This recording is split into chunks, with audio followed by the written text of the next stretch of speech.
My earth shatters, heaven trembles!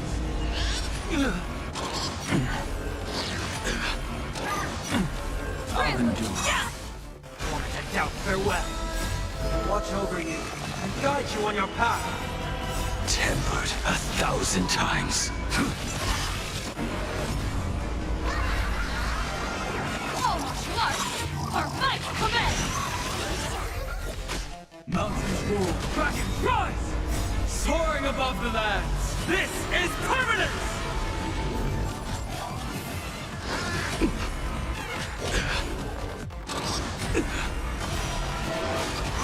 Earth shatters, heaven trembles! Elate, hilarious! Something... Fear!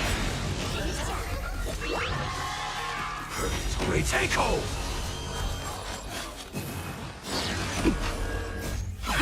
All eyes are on you! You will serve as the tempering fire! All martial arts are fight command!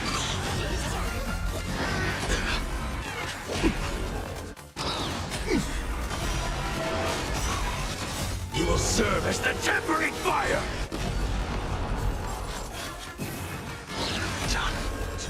Blade eternal! Something... Fear! You will serve as the tempering fire! All martial arts are fight command! Cheat! Mountains roar, dragons rise! Trample!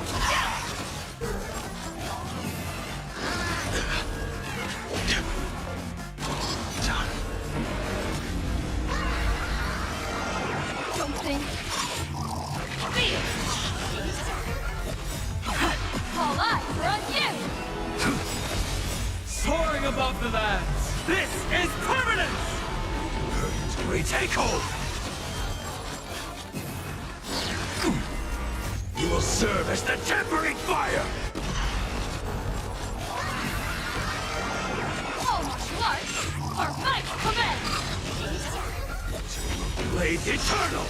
You will serve as the tempering fire!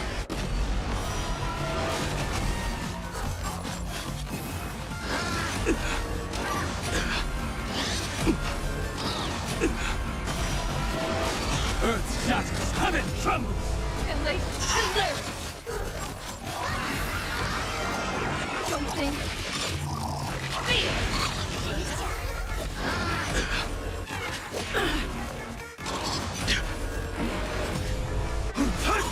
Trample! All eyes are on you! You will serve as the tempering fire!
Revised melody. Huh? Be careful.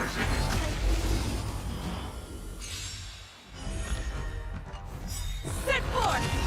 Our wings will bear us through any storm. I feel that swing. Let me go!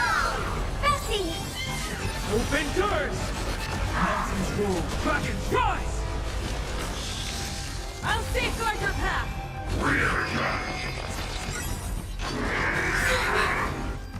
You make the summer sky sparkle. We are the Trailblades! Execute justice! Execute justice! Execute justice! Light up the cosmic night! Hey! The summer was small.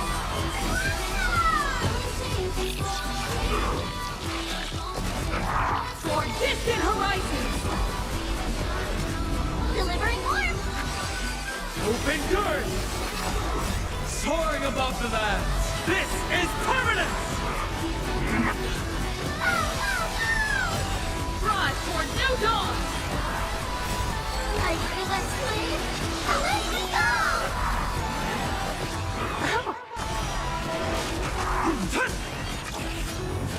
Toward distant horizons! We are the Trailblades! Execute justice! Execute justice! Execute justice! Light up the cosmic night!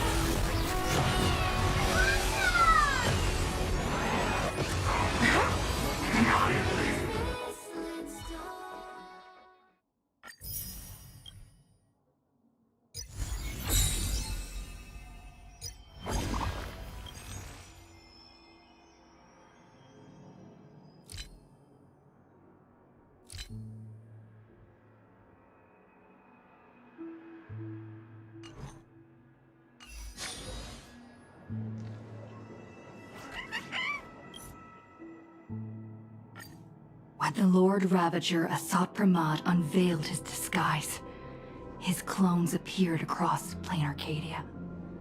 Asat Pramad made a spectacular entry into the Phantasmoon Games, sparking widespread panic and turning Plain Arcadia into an apocalyptic ruin.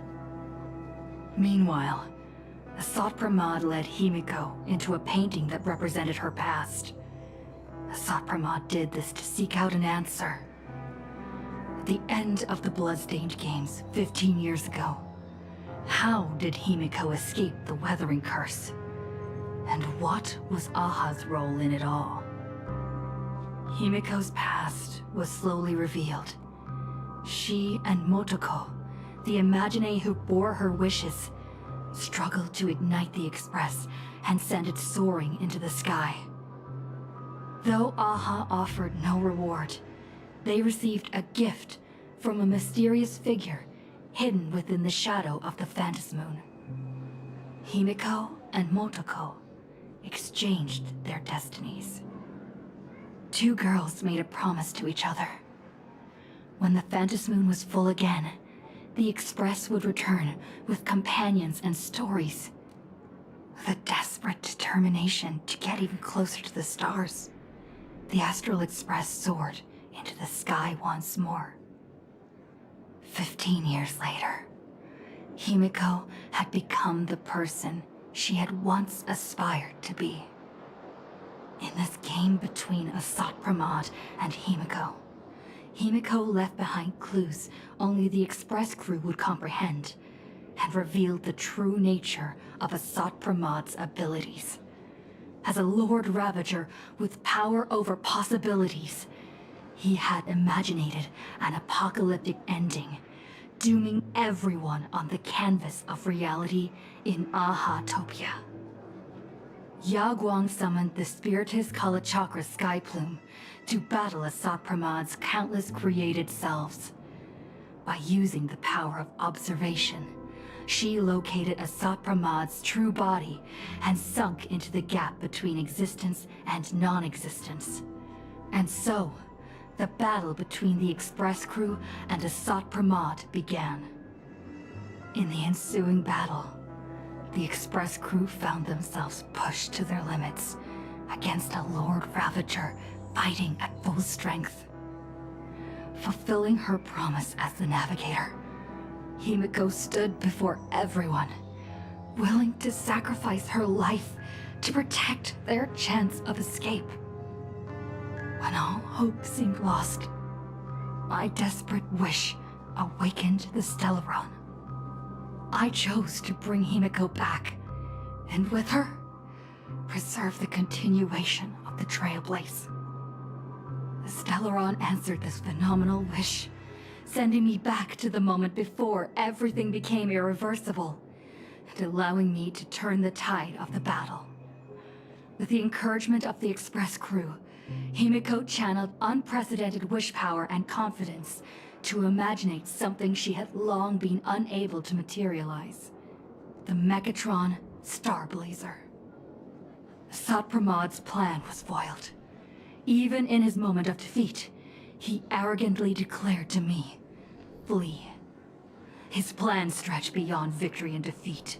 He had plotted for so long, and his plan was finally coming to fruition. The Veracity Husk, sealed for ages by the Phantasmoon Games, was finally awakening.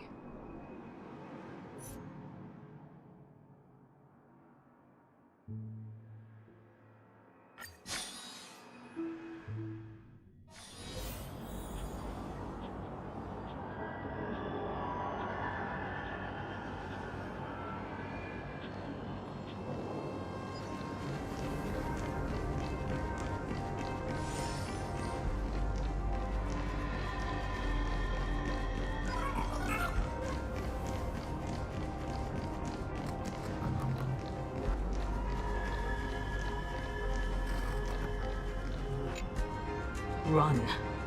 Once the Veracity awakens, you'll have nowhere to run.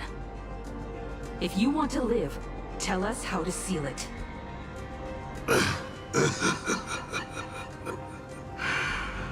It's too late.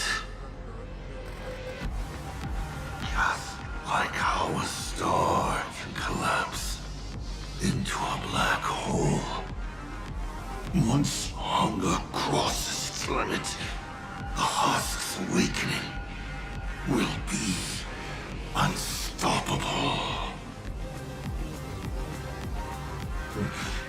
I've waited thousands of years for this, watching my plans be disrupted, rectified, and delayed time after time. But a true plan doesn't require ingenious calculations. All it needs is patience. Nothing can compete against time, especially time armed with patience. This isn't for you to decide.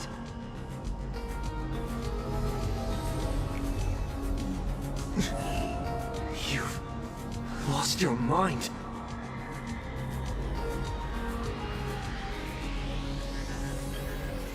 He wants to offer himself up as a sacrifice to satiate the Husk.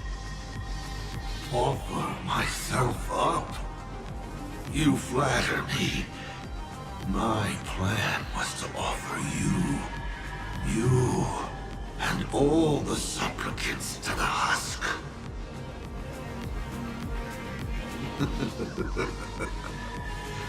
Unfortunately, luck isn't on my side, but a loser should face his defeat with pride, and the victor should receive their rewards.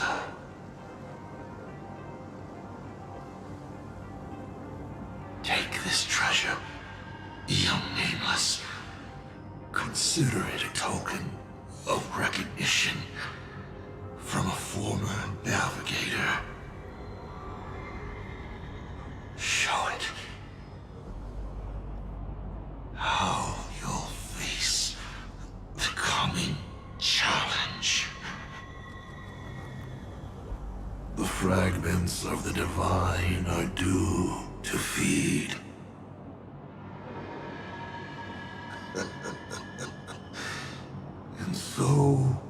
Once more, I depart for a destination that never extended me an invitation. From the bottom of my heart, I hope our paths do not cross at that place.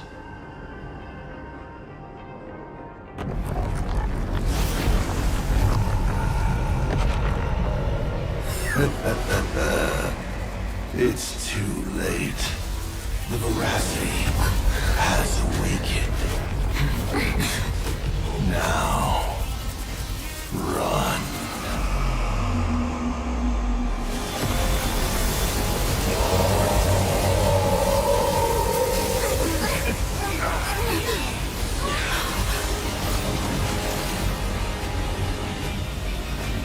Quick, on the Star Blazer, immediately!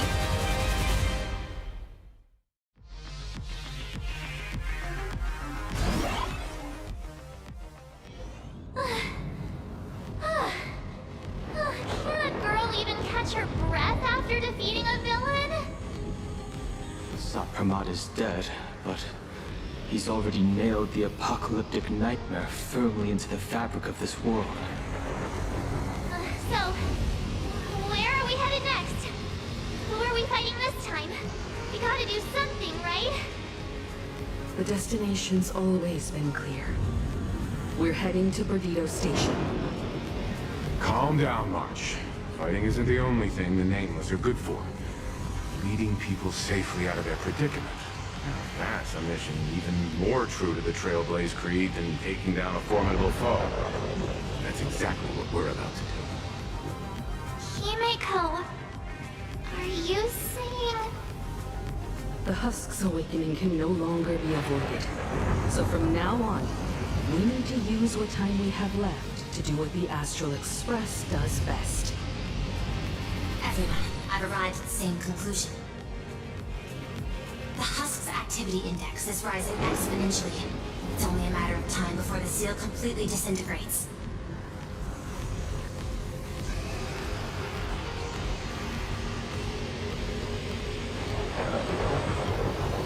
Unfortunately, according to my extrapolations, the success rate of any known head-on engagement strategy is effectively zero. The intensity of imaginary response from that husk has already surpassed the combined strength of every defensive force we've deployed in this star system. Engaging it head-on would be nothing short of collective suicide. Based on signal strength alone, it is estimated the Veracity husk deep within Plane Arcadia will break through its seal and tear open the world and canvas in 8 system hours. When that happens, the planet Ahatopia will be the first course on the menu once the Eons remains awaken. And 12 system hours after that, the entire Consternation star zone will be reduced to a feast for the ravenous. The Express is the vehicle with the longest known warp range and the greatest carrying capacity. I've already given the order. Perdido Station will clear a priority lane for you. Please proceed to Perdido Station with all haste. Allow the refugees to board and leave Plane Arcadia. Understood. Better brace ourselves for the most packed ride the Express has ever seen.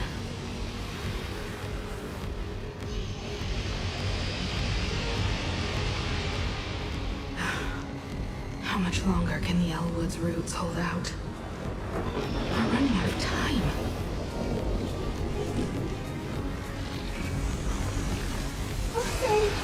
It's the Astral Express crew!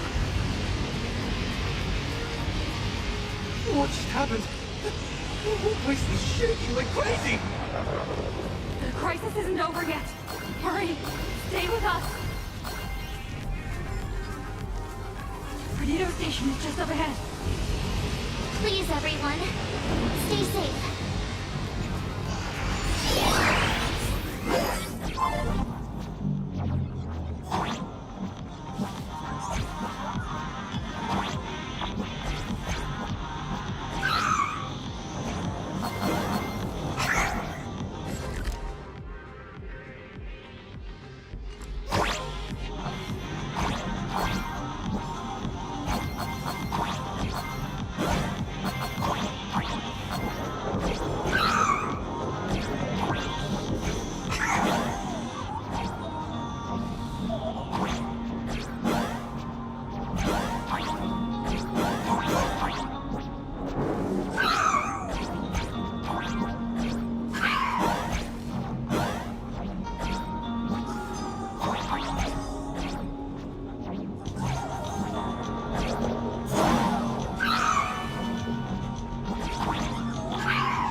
While the Furbos and I were helping the security officers move supplies and keep order, I kept wondering when you'd come back.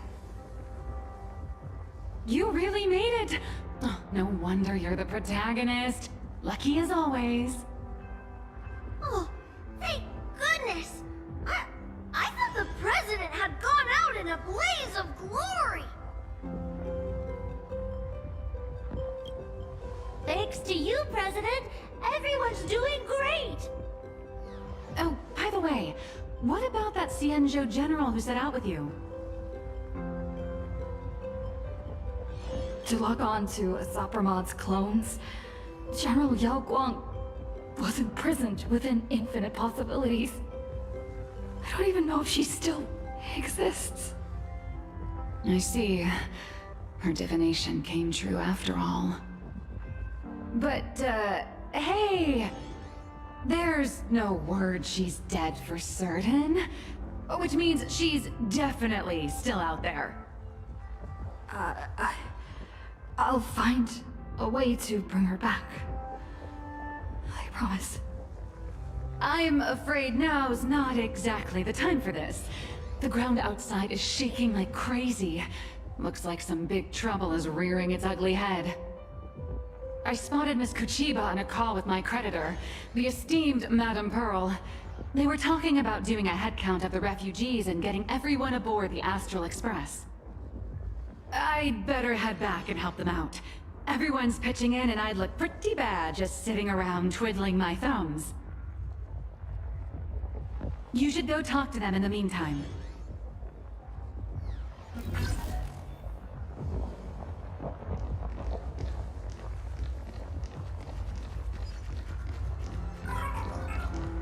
Madam Pearl, I have to ask. By entrusting this intelligence to us, what exactly is it you're hoping Mr. Ashvale and I will do? What any good security officer and detective should do. Keep Plain Arcadia safe. Keep Plain Arcadia safe? We're not even specks of dust in the face of the husk. Come on. This is way beyond anything a security officer and a detective should be dealing with. This isn't where your battle lies. I'll request that the Astral Express take you to Astropolis. You've arrived 3 minutes ahead of schedule. A good omen. Interesting. And what would you have us do? File a petition? Stage a protest? To the IPC in all their superiority, we're not even ants worth stepping on. The intelligence I'm entrusting to you both comes from years of personal investigation. It isn't encrypted, nor does it have to be delivered to the IPC's top brass. I have but one request. Protect Plain Arcadia at all costs. Perhaps you still remember Jade's invitation. A 7-member summit on the Anti-Destruction Alliance is to be convened in Astropolis. I'm hoping the Astral Express can take the refugees from Perdido Station and bring them there. Before the time comes for the Husk to break through the seal, I implore you to report the situation in Plain Arcadia to the IPC's top brass, and ensure that the Preservation's protection is secured. Will the Amber Lord answer our call? The Amber Lord shall be watching. In 12 system hours, the Husk will devour the entire star system, and the IPC's decision will serve as an interpretation and execution of the ideals of the Preservation. Their weighted gaze will inevitably fall upon here. What we need is to tip the balance of IPC's decision-making toward protection, rather than abandonment. Under Klapoth's watchful gaze, Graphia, Silverwolf, and I will reenact the World and Canvas ceremony to block the Husk and buy time before it breaks free. Madam Pearl, you're not coming with the Express? No. My duty lies here. I shall stand with Plain Arcadia to the very end. Besides, the artistic realm I've sought for so long is finally smiling upon me. 1,000 years ago, Graphia encanvassed the entire world in that very same moment of peril. Now that I have another chance to put brush to canvas, how could I possibly let it slip away? There's no need to worry about me. I've already made arrangements in Astropolis for the current situation.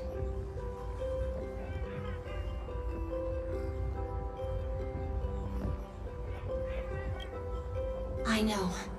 The Nameless have always been brave enough to linger in the direst of plights. Running away has never been your style. But that's exactly why I'm asking you to bear this decision. The one that's harder for you than any other. There is still hope. So long as even a single stroke remains to be drawn upon the blank spaces of Fate's canvas, the masterpiece that is Planar Arcadia will not be lost, and the Phantasmoon Games are far from over.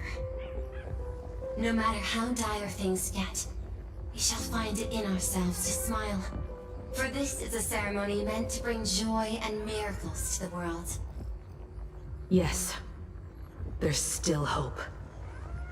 Madam Pearl, I once said that the Trailblaze would serve as the sail for the Anti-Destruction Alliance.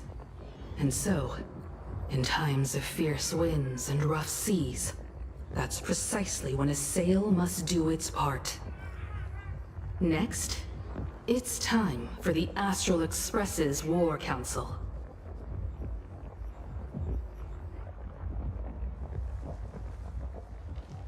Everyone, we're short on time. Refugees are gathering at Perdido Station, and we need to get them aboard the Express as quickly as possible. March, Sunday. I'm counting on you two for this. You got it. Leave it to me. I won't leave a single person behind.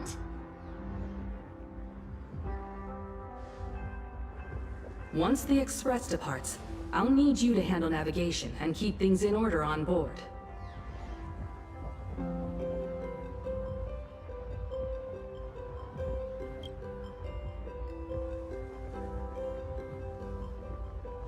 Haven't you been doing a great job this whole time? From here on out, you'll have to get used to holding the wheel.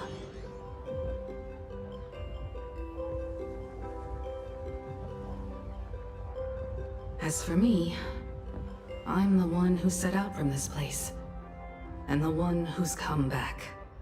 This is my fight, and mine alone. I'm leaving Madame Pearl's request in your hands. All right. I'll get the Express and everyone on board safely to the next stop. I won't let you down. Feels like we're back to that very first moment when we boarded the Express. Well then, I'll stay behind and help Himiko maintain the Starblazer. In that case, the duty of protecting the Express falls to me. I'll be clearing the lane when the Express takes off.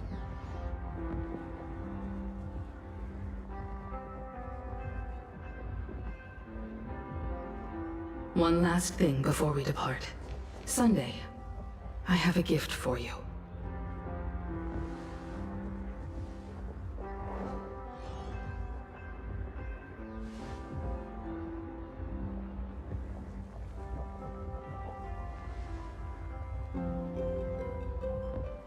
As the Navigator, I'd like to officially invite you to join the Nameless of the Astral Express.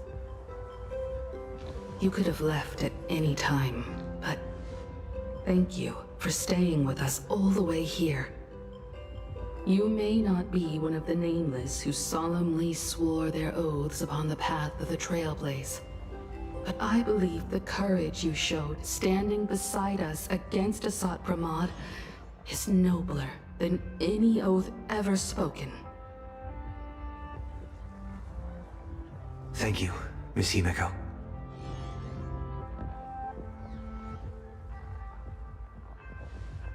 Though Planar Arcadia was not the place I sought, I still believe that somewhere at the end of the road I have yet to walk, there exists something more enduring, something truly worthy of being called an Arcadia. To that end, I'm willing to walk this path with you all, to witness it, and to see it through to the future that awaits us. everyone.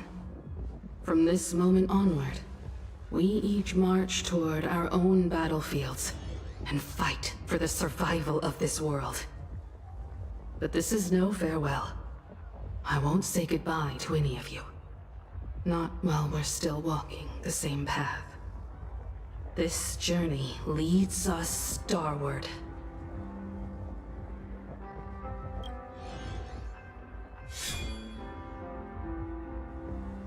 Once I've taken care of things in Astropolis, I'll head back as soon as I can.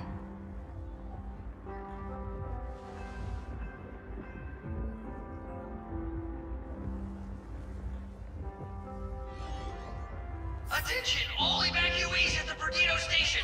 Please form an orderly line and board the Astral Express for immediate transport to Astropolis. I repeat, please form an orderly line and board the Astral Express for immediate transport to Astropolis.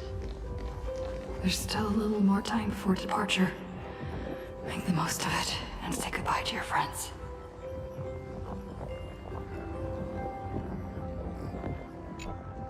Time is short.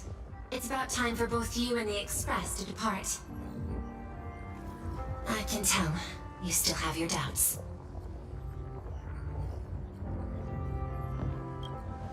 No human force stands a chance against the Husk. But Plane Arcadia itself still harbors many inactive, torn scrolls, or fragments of space that are stable. I'll open every safe space we have, and order the security forces to evacuate the civilians at full capacity.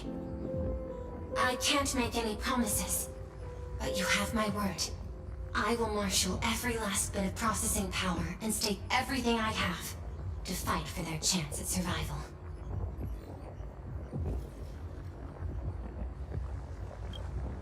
Graphia, Silverwolf, and I have reached an agreement. We're going to repaint the boundary. Using the residual probability disturbances left in the wake of Asat Pramod's dissolution, along with the wish power network across the Arcadia that hasn't yet been consumed by the Husk, we will attempt to further fold this world inward by one additional layer. This won't create a haven that lasts forever. It's just a fragile buffer, but perhaps it can buy us one more minute. If things... How do we get word back to you? Remember the method you used to communicate with Miss Himiko? The signal of the Nameless is always the fastest and most accurate means of communication in the cosmos. Rest assured, so long as this world hasn't been swallowed whole, I will receive your information nonetheless. The road ahead remains uncertain. I can only wish you all the best on your trailblaze journey ahead.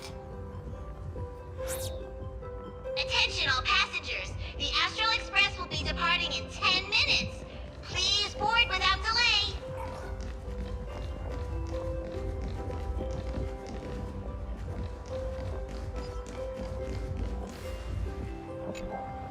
I should get going. Silverwolf promised Pearl she'd stay behind and help with that world and canvas ceremony. I don't understand what program code and paintbrushes could possibly have in common.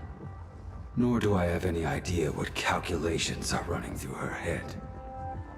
She gave her answer and chose to stay. And so will I. After all, this is exactly why I joined the Phantasmoon Games.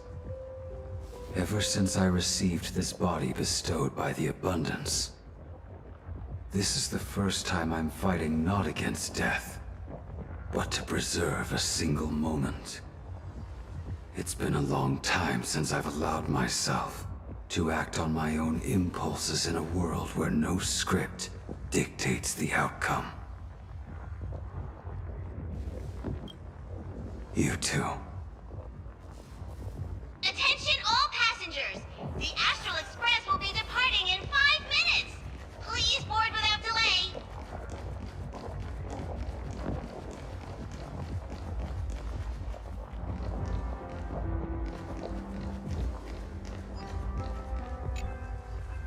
Medicine, food, thermal blankets. This is the last crate. Madame Pearl told us there'd be people in Astropolis to receive the refugees. But we should still bring some emergency supplies just in case. Better safe than sorry.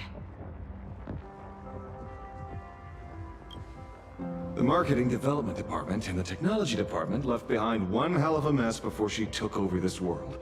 And she wants to hand over every last shred of evidence she's gathered over the years to us, so we can deliver it right under the IPC's nose. Never thought I'd end up moonlighting as a delivery man at the end of the day. Well, it's not too far off from the Galaxy Ranger playbook, delivering evidence of the bad guy's crimes right to their doorstep, gift-wrapped with a few bullets. Oh, based on what I know about the IPC and how they operate, she's basically handed us a hot potato. Cross-world law enforcement. That's a bit beyond the scope of anyone's jurisdiction. But judging by the look on your face, I'd say this isn't much of a hot potato at all. More like a ripe, sweet fruit just waiting to be picked. Everyone, the Express is ready for departure. Please bring the remaining supplies and the last of the evacuees aboard as soon as possible. We need to depart immediately.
Open up the tavern!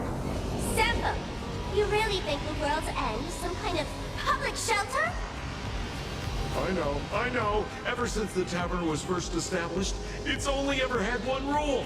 No entry for anyone but fools. If we just throw the door to the hidden world wide open for anyone, people are gonna be pointing fingers at us. But I own Zippo. Look at this flock of lost sheep with nowhere to go, and I gotta say, my heart's aflutter. End of the world survival. Now that's a market with some serious profit potential.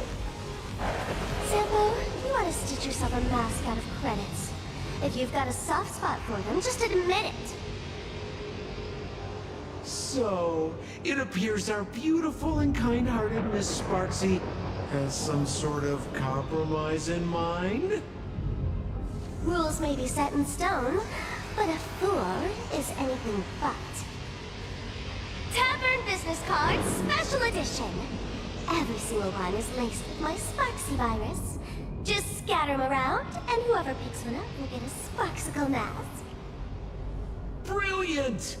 That basically means everyone's a masked fool from now on. But leave it to me to open the door. Good luck out there.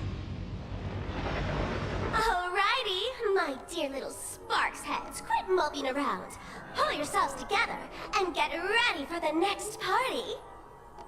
An even bigger bash, the Doomsday Sparksicon! Everyone's a guest here. Grab a mask if you feel like it. As for surviving the chaos in this tavern, well, it all comes down to how wild a ride they're willing to have. What's the deal with these people? Did Sparksy let them in again? Darn it! Sampo, who told you to open the tavern door to these regular people? Easy there, young fool. Around here we extend a little grace and a little courtesy to anyone wearing a mask. Besides, I won't be sticking around here for long. Old Sempo will be taking them somewhere safe. Let old Sempo think for a second here. Where should our Doomsday Tour group take our new friends for a little sightseeing? Lusaka? Oh, these old legs can't afford to get rheumatism on top of everything else. Planet Screwlum? Those Intellitrons are way too cold. Wait, cold? Haha! I got it! Stick with moi, everyone. For only 10 credits each, I'll take you somewhere with absolutely gorgeous scenery! The Bellabog Tour Group is officially open for business! The masked fools are pretty impressive when they actually get their act together. Guess I'd better pick up the pace too. Attention all passengers! The Astral Express will be departing in 3 minutes! Please board without delay!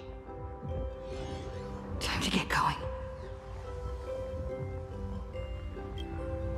Himiko, Donhong, Mr. Yang, hang in there. I'll be back to help as soon as I can. No matter how many obstacles lie ahead, no matter how many solutions I must try, I will win the support we need, bring the Preservation's aid to this place, and put an end to the threat of the Veracity. We believe in you. Don't worry about us. We're counting on you now. We'll hold out until the moment you return with good news. No navigator is born knowing where the destination lies. The moment a Nameless turns their gaze toward a destination not yet reached, they become the navigator of their own journey. Everyone, it's time for departure. Attention all passengers! The Express will be departing in 1 minute!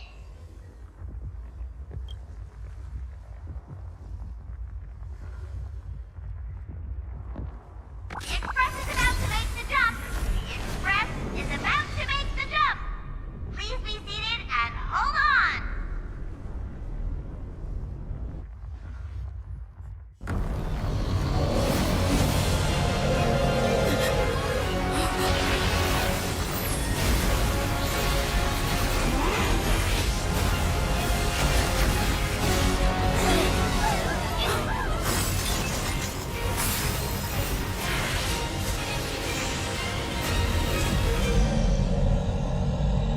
Goodness!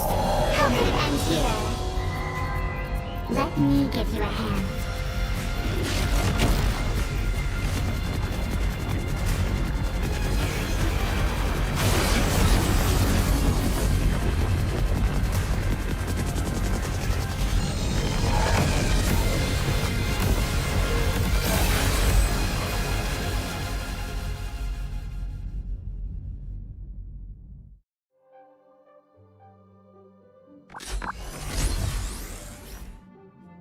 Express system diagnostics in progress. All passengers, please remain calm and stay where you are.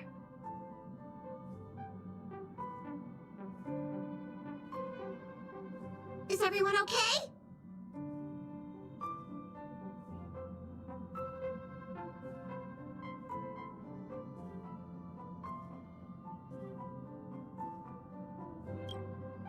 For a moment, I thought it was a goner back there. I think I'm getting a little motion sick. You're lucky you can even feel motion sick. We almost didn't make it back there. Did you guys see that giant hand sweep past the window? It just came down from the sky and swatted the Phantom Moon away. I wasn't paying attention to that. All I saw was Dan Heng and Miss Himiko fighting to clear a path for us. Conductor, what about things over in Plain Arcadia? Is everything okay? Relax. So long as no one's in a rush to charge head first into the beast's maw, your friends still have time to hold their own against the husk.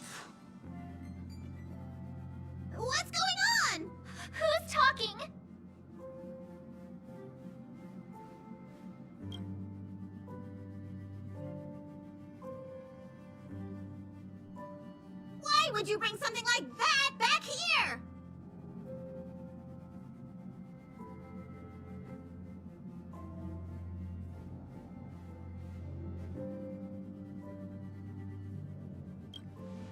That's the head of a Lord Ravager we're talking about here.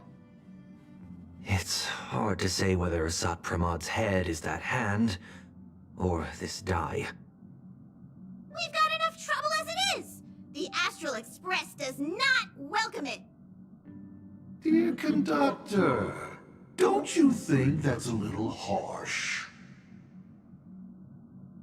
Thanks to you, the Express has had more close calls with death than Pop Pop can count! Don't make Pop Pop find a blender and turn you into a smoothie! It's all over now, conductor. I'm just a die left behind by Asat Pramad, a harmless toy that can't even move on its own.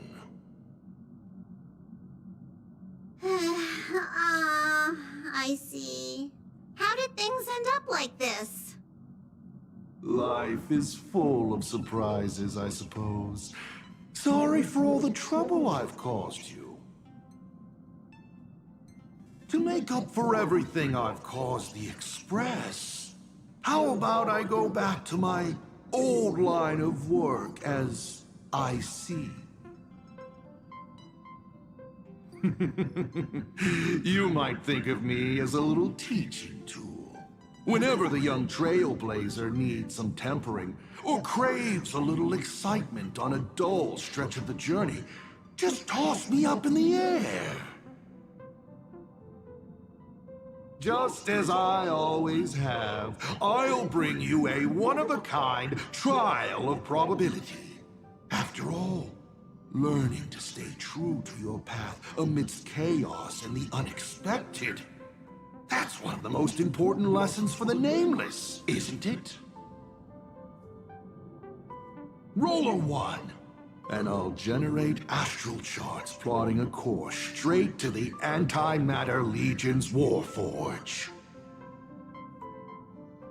Roll a 2, and for the next hour, every beverage on the Express will be replaced with high-energy fuel, or Von Walk's iron-eating stomach acid.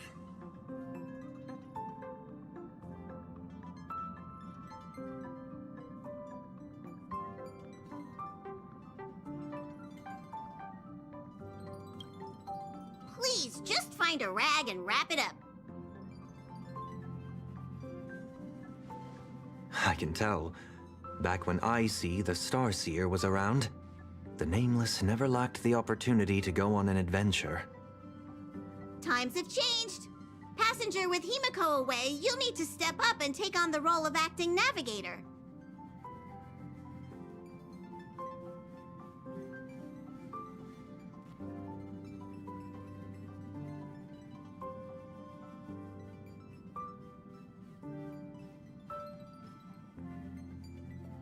Calibrating the warp jump to Astropolis is gonna take a little more time. Why don't you head to the party car and check in on everyone? Those passengers who just escaped must still have their hearts in their mouths. Go bring them a hot drink and say a few comforting words. Let them know that now they're aboard the Express, everything's going to be okay. Leave it to us, conductor.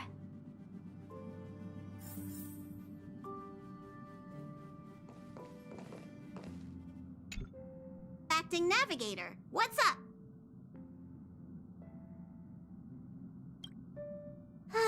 The IC of old was a navigator who'd patiently listen to everyone's opinions, one who believed the journey itself mattered more than the destination.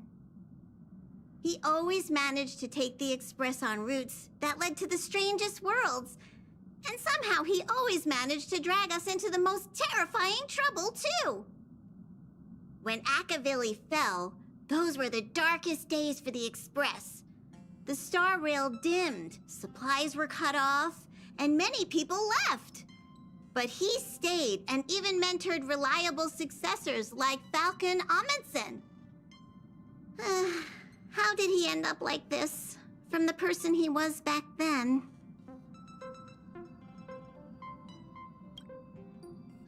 It's a curio he's kept on him since long before he became a navigator. He says the die was a blessing from Aha, capable of toying with probability on a whim. Icy always liked to roll the die before deciding on a route. And wherever it landed, it never failed to bring us unexpected luck and misfortune.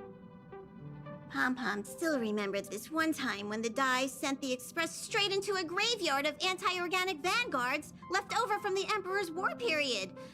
Nearly got everyone on board wiped out. Luckily, Falcon rolled a big number and all those ghost vanguards wandering around just shut down on the spot. Even though Icy always said misfortune tempers the nameless, everyone's blood pressure still went up and down right along with that die. That thing is way too dangerous. You gotta be careful with it.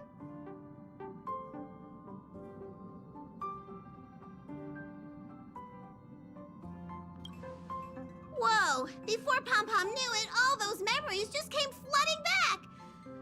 Anyway, Pom-Pom's got work to do. Now hurry along to the party car. Everyone's been waiting for you.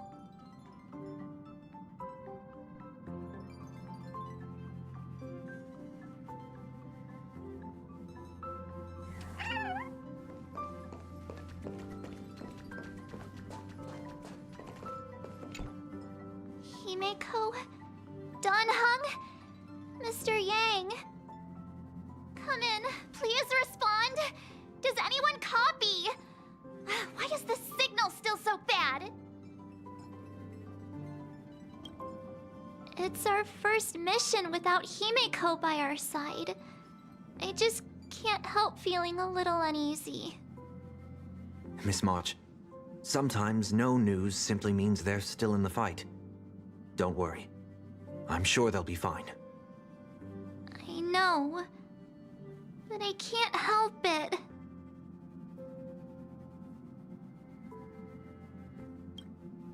For the time being, the only thing we can do is get to Astropolis.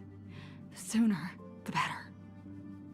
The sooner we finish what Pearl asked of us, the sooner we can get back and reinforce them. Yeah, you're right. Standing around worrying isn't gonna do any good. Come on, let's go check on everyone in the car. And then, full speed ahead to Astropolis. I'll accompany you. Back in Penacony, easing worries and soothing troubled hearts was practically my day job.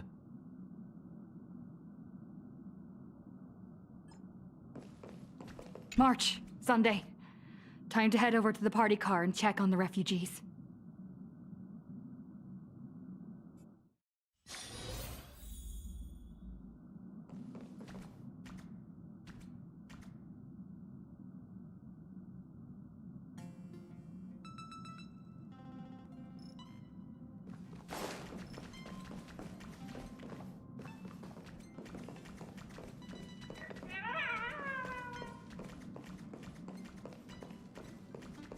I got separated from my... Daddy, where are we going? I don't want to go out anymore. I want to go home to Mommy. We'll go home soon, I promise. Little one, I'm afraid we'll have to find somewhere safer. Think of it as being a brave explorer for a little while. Explore? Even heroes in stories have to retreat sometimes before they can find the weapon to beat the big bad monster. So we gotta be brave. Wouldn't you agree? Mm-hmm. I'm gonna be a brave explorer. Some people look miserable. Others are crying. The mood around here feels so heavy. Their homeland is about to be destroyed by some unknown catastrophe, and they're being forced to leave everything behind. Far from home, to a strange world on the other side of the cosmos. Everyone's on edge, not knowing what the next moment might bring. What are we supposed to do? Fear is contagious. It spreads from one person to the next. One person cries, and 10 more start to panic. Let me try using my tuning to soothe these people.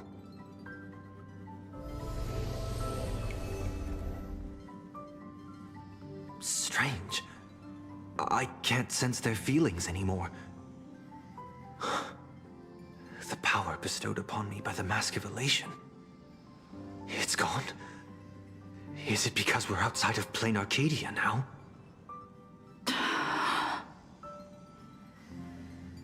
You got this, protagonist. Tuning might relieve them from panic for a while, but it won't help them see the situation for what it really is. These people don't need some lofty, out-of-reach promise.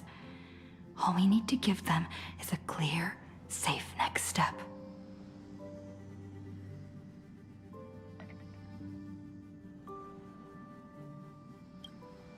So, where we're headed, is it safe? I know how it feels to be uprooted from your homeland on such short notice.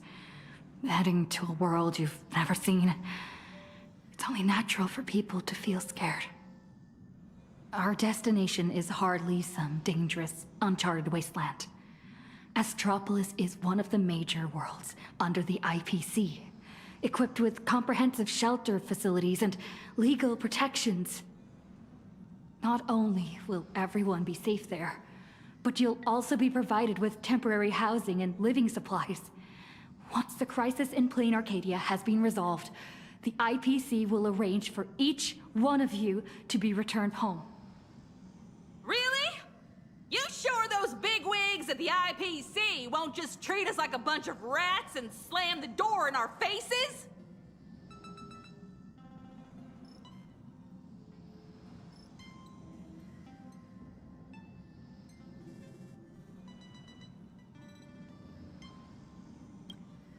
Madame Pearl has already arranged everything for you all. Plain Arcadia is a member of the Pan-Cosmic Trade System. The IPC has an obligation to ensure the safety of Plain Arcadia when it faces a crisis. I know that some of you still have loved ones back in your homeland. And some are grieving for all that it's been through. But Plain Arcadia is still standing.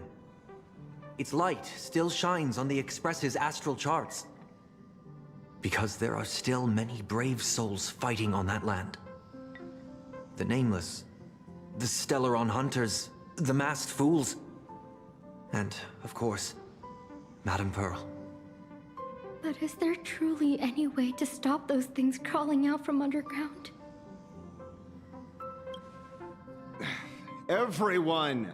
The Astral Express just took down a Lord Ravager, and the ones still there in Plain Arcadia are none other than her most trustworthy companions. I have faith in them. The same way I have faith in everyone here in this car right now. They haven't given up on this world. We cannot allow ourselves to be overcome by fear or despair. Everyone, once we reach Astropolis safely, we can bring the crisis in Plain Arcadia to the attention of more powerful forces across the cosmos. And when that happens, everything taking place on this planet will receive the reinforcements it desperately needs. And that's what this journey is all about. Carrying the spark of hope out there for those fighting the good fight. Astropolis. I've heard of that place. It should be safe. With the Trailblazer strength, she wouldn't lie to us, would she? We need to get the children out. The Astral Express. We're definitely trying to help. Nice work. Now that the tide of panic has receded, everyone's got, well, a solid rock to stand on, to say the least.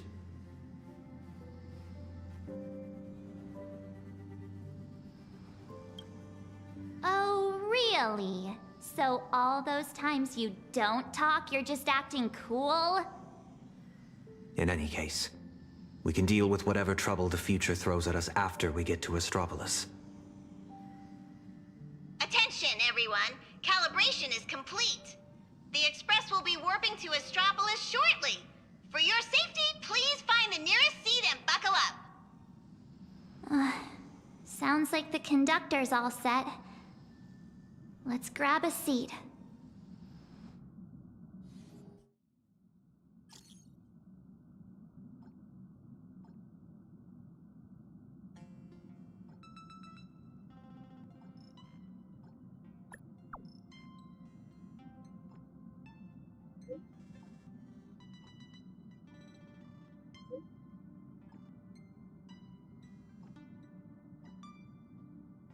Engines primed. We're ready to depart at any time. Himiko. Dan Heng. Mr. Yang. Please hang in there and stay safe. You have to wait for me to come back.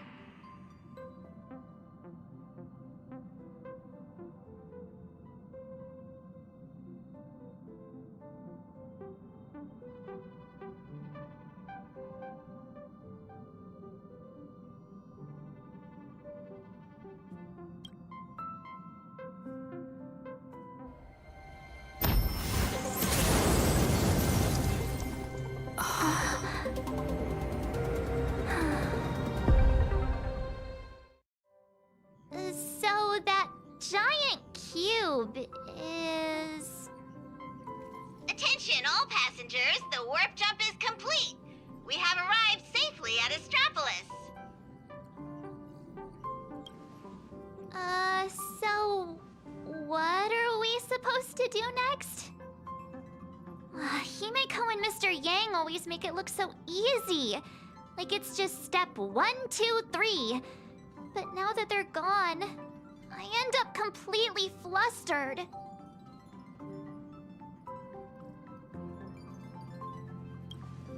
As per tradition, every time the Express makes a stop, we Nameless gather first to decide on our next course of action. Incoming encrypted transmission from Astropolis. Looks like our discussion will have to be put on hold. Friends of the Astral Express, you're finally here. I've been receiving intermittent hyperspace transmissions from Pearl. I'm now up to speed on the emergency in Plain Arcadia, where the husk is about to break free. Himeko and Madame Pearl, are they okay? Based on the timestamps, they were still fighting as of right before your arrival here. I'll authorize landing clearance for you immediately, and have someone sent to receive you. Welcome to Astropolis. I've also made proper arrangements for accommodating the refugees. Please have the representative from the Department of Aberration Defense coordinate with them. It's rare to see Madame Jade without a trace of a smile on her face. Well, you know what they say. The fewer the words, the bigger the trouble. I'll go notify the conductor and get the docking car ready. And I'm going to inform Miss Nilux, Mr. Ashvale, and Miss Kuchiba. We'll need their help getting everyone settled in. Friends, the docking car is standing by and ready to roll. Let's head out once you're all set.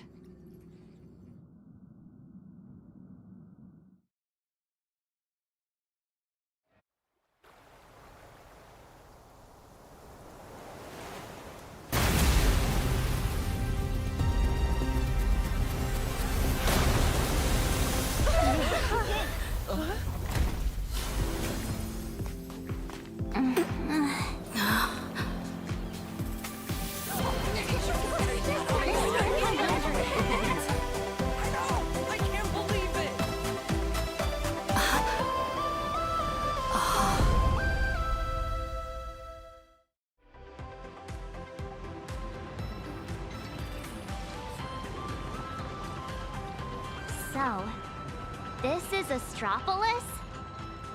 Trampolines, beach volleyball, and the smell of barbecue wafting in from who knows where. Guess this is what vacations are all about. We just barely escaped with our lives. And now we're suddenly greeted by this scene of peace and prosperity. It feels surreal. Like stepping back into Penacony all over again. For the people of Astropolis, the events unfolding in Plain Arcadia still seem like a distant affair. It's hard to imagine what will go through their heads when they hear the news of the Veracity Husk's revival. From what I know, even if the news spread far and wide, most people in Astropolis would carry on surfing, sipping coffee, and dining on elegantly plated meals at open-air restaurants without batting an eye. After all, this is the vacation resort for IPC executives. Once people get parasitized by a certain kind of power, they always have this delusion that the fire will never burn its way to them. The refugees on the Express can't just sit around twiddling their thumbs. We need to report this to the Astropolis authorities ASAP. Just leave that to Mr. Ashvale and me. Sounds like a plan. Now let's get moving. And don't forget to bring Mr. N along. His brain works faster than the two of ours put together. Oh, wait, take me along too. Everyone's got something to attend to. How can I just sit here doing nothing? Well, that won't be necessary. You see... Oh, right. As the Astral Express's biographer, your comic's still running, isn't it? You wouldn't want to miss out on the Express crew's adventures in Astropolis, would you? A fair point. But I can't just keep being a walking camera, can I? Miss Nihilux, we understand how you feel. But the work Ashvale and I have ahead of us is... incredibly tedious. And will no doubt be up against Astropolis's massive bureaucratic machine. Please just leave all the bickering and legwork to us. Those two acting all hush-hush. Are they on some kind of secret mission or what? Madam Jade said she'd send someone to receive us. So, where's the guy? Hey! Hello! I've been waiting forever and you didn't even notice me. It's me, your avian buddy Albert. Did you guys see that? One of the cars just came flying out like a surfboard. Who are these people?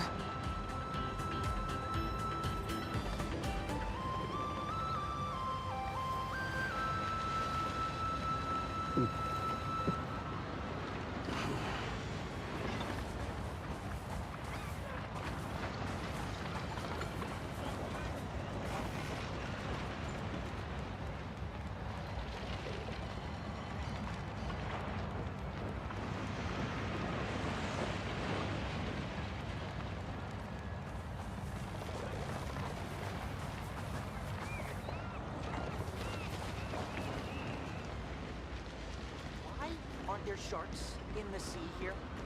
I want to talk to the manager.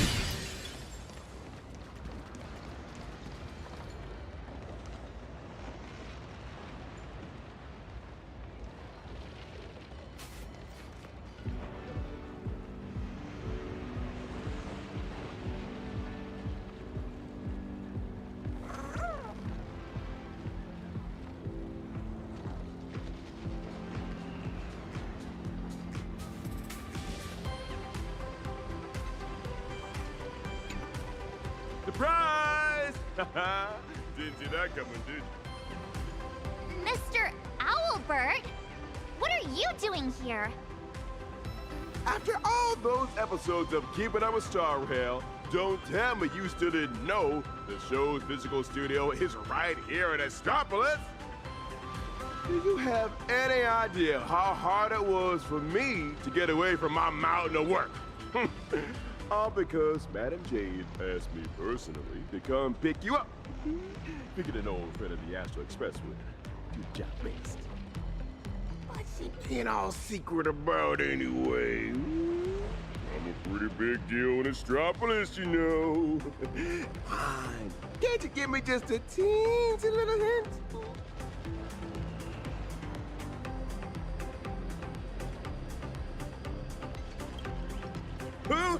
Hoo. I see. It sounds like a hoot. Not like a hoot. The only hoots I give are literal ones. Anyway, I'll pry no more. Wordplay? Seriously? At a time like this? Unbelievable. Easy there, young lady. There's no rush. Just follow me. We'll cut through the Seaside Park, and Madame Jade will be waiting for you somewhere a little more convenient. In the meantime, allow me to give you a grand tour of the city of converging stars along the way. Its sights, its culture, the whole shebang. Joey.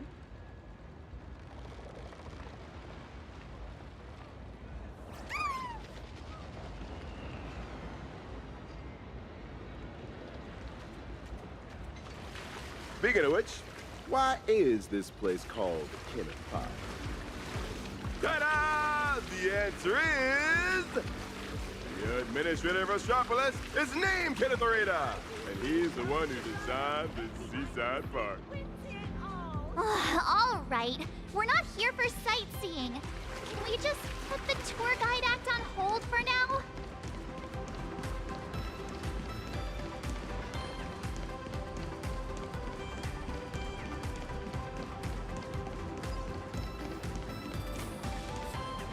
Here we are.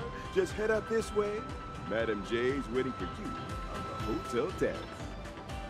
The Tide of Terminator Grand Hotel, huh? So this is the spot Madame Jade picked. Pretty tucked away, I gotta say. Wait, you've been here before, Miss Blurry? Well, I did actually live here for a while back in the day. You know how it is. As a comic artiste, my greatest talent is traveling around the world, alternating between field research and deadline crunches. Every time I do an interview, I can't help but envy you guests who get to travel far and wide and rack up all those amazing experiences. Sadly, work is like an invisible birdcage that I just can't seem to get away from. Well, the mission Madame Jade assigned to me is all wrapped up. Much as I hate to say goodbye to you all, I gotta be on my way and get back to recording the show. Before I head out, I hope you don't mind me asking, Trailblazer, since you graced Astropolis with your presence, would the Keep It Up with Star Rail production team have the honor of interviewing you and your friends? She just casually dropped the politest rejection ever. I sincerely hope that the opportunity comes sooner rather than later. Well, I'll take my leave. Hope your chat goes smoothly.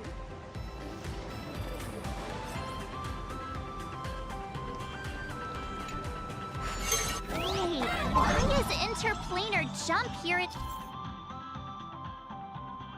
Astropolis too?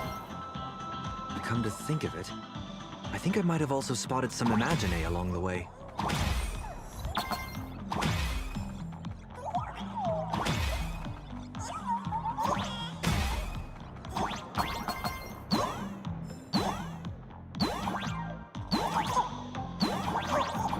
Spacesuits? Jetpacks? Well, aren't we keeping up with the times?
Just this, and nothing more.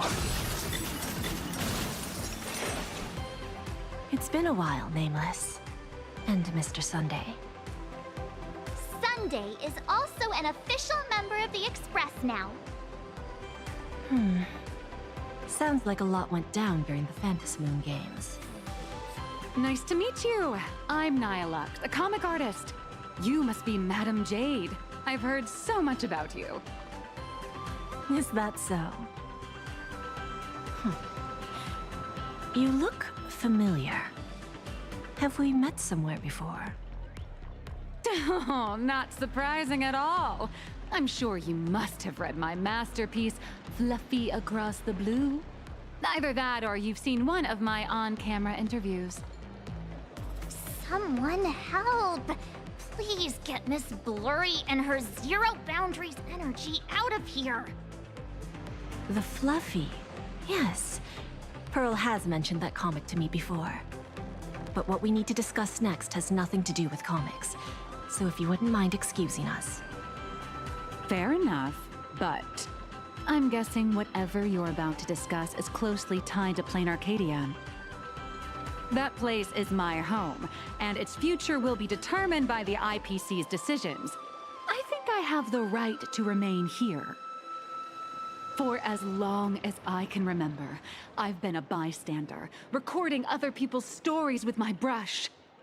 But this time, my sketches, my home, they're all part of that world that's falling apart. At least let me witness the very moment that decides its destiny. Please, don't make me beg.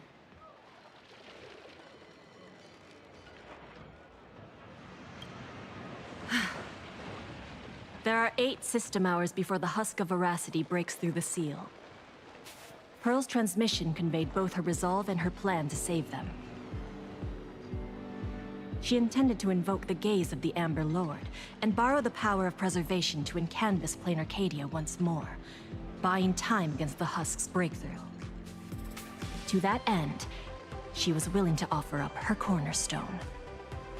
But before her message could come through, someone within the IPC, as if they had already seen it coming, issued an early warning about the Husk in Plain Arcadia spiraling out of control.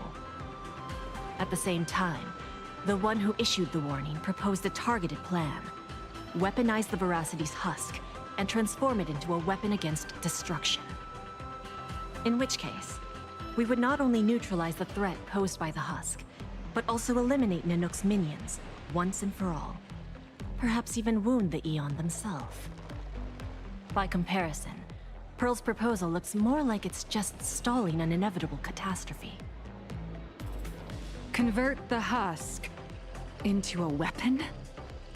If we do that, all of Plain Arcadia would cease to exist, wouldn't it?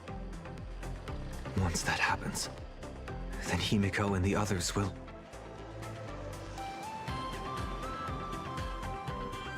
My friends, 2 Stellaron hunters, Madame Pearl, and countless citizens out there are still fighting for Plain Arcadia. As long as there's a chance to help them, as long as there's still a glimmer of hope, I'll pay any price without hesitation. But there is one price I refuse to pay. Their lives. So, who proposed this plan anyway? Oswaldo, from the Marketing Development Department. That monster! Does he have even an ounce of humanity?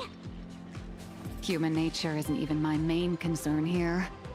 I'm more doubtful about whether this plan can actually work. I mean, was there really not a single person at the IPC who stood up and asked that guy if this plan even had a snowball's chance of working? Of course there was. But standing behind Oswaldo was none other than Miss Yabali from the Technology Department. As the de facto leader of the Intelligentsia Guild, Yabali has spent years researching this technology. She's staking her personal reputation on seeing it put into practice. I assume you noticed the presence of Imagine on your journey here. Well, yeah, but what does that have to do with what we're talking about? They're not visitors who migrated from Plain Arcadia, but homegrown products of Astropolis itself.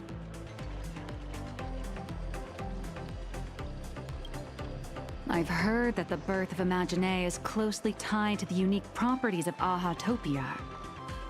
Could it be that Ms. Yabali really has gotten her hands on some earth-shattering secret? It's hard to say, but there's no doubt she's conducted extensive research into both the Husk and Imagenesis. Her claim that she can manipulate the Husk of Veracity doesn't seem to be some spur-of-the-moment delusion. Even if she could harness the Veracity, that's not exactly preservation, is it? Aren't you all followers of the Amber Lord? Little girl, the IPC indeed walks the path of preservation. That much is true. But the IPC is made up of individuals, each with their own idea of what preservation actually means. Should the preservation be about protecting individual lives and homes, or safeguarding the prosperity and order of the universe as a whole? That's a debate the IPC has never stopped having. Compared to the Anti-Destruction Alliance strategy, which would require endless coalition building and diplomatic maneuvering, the proposal to weaponize the Husk holds far more appeal. It offers a radical, efficient approach that would dramatically showcase the IPC's power, and the prospect of harnessing the fragments of a fallen eon. This alone was enough to send many a colleague of mine with a taste for grand narratives into a frenzy of eagerness. Grand indeed. But I fear that when the time comes, Yabali and Oswaldo may end up creating something far more terrifying than Nanook. From what I understand, no matter how many people support or oppose it, the proposal still has to be put to a vote by the heads of the IPC's 7 departments before it can be implemented.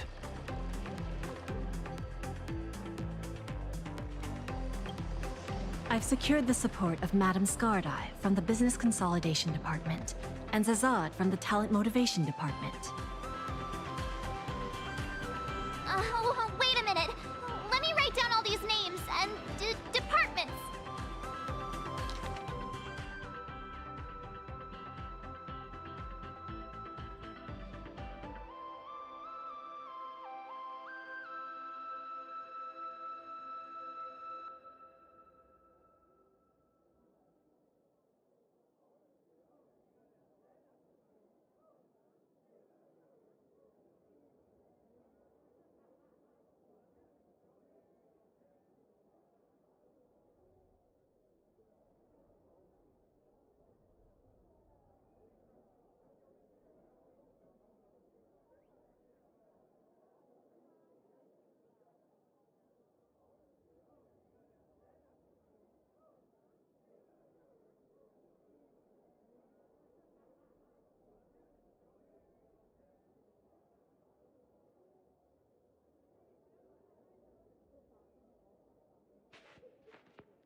You don't need to remember all that. All you need to know is this. The score's 3-3. For the time being, we're tied. Whew. Thank goodness. Sounds like things haven't gone completely off the rails just yet. Wait, 7 departments, 7 votes. Did someone abstain? The power to cast the deciding vote fell into the hands of Mr. Arita from the Traditional Project Department. Instead of tipping his hand at the meeting, he postponed the vote. And in 5 system hours from now, he will give his answer at the Internal Decision-Making Conference. How long? 5 system hours? In other words, it's only a matter of 5 hours before Plain Arcadia gets canvassed again. Or becomes a total sacrifice to the weaponized husk. And our goal is to convince the undecided Mr. Arita? Precisely. As a matter of fact, he refuses to meet with anyone, especially lobbyists from within the IPC. Arita is the most senior of the 7 department heads, and the most low-profile one among them all. Apart from showing up to make calls at key moments, his schedule is never made public. A big man like that prefers to call the shots from behind the scenes, not step into the spotlight to debate with his subordinates. Then what if it were the Nameless of the Express requesting an audience? Would there be even a sliver of a chance? It's a long shot, but I guess we could give it a try. I've already dispatched a team of field specialists to track down his movements today. I'm sure one of them will report back with a lead soon.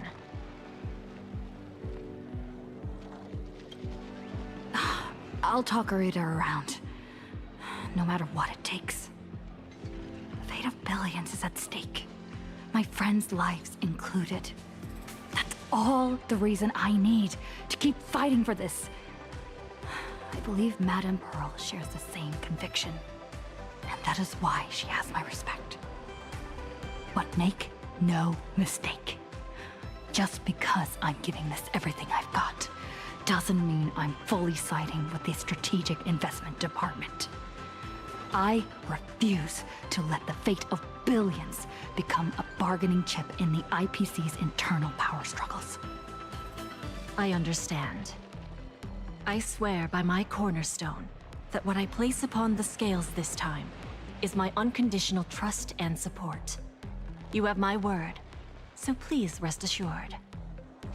To ensure you all have a proper base of operations, I'll arrange an office in Lodestar Tower, the central hub of Astropolis. You're welcome to convene there to discuss the matters ahead. Well then, I shall take my leave.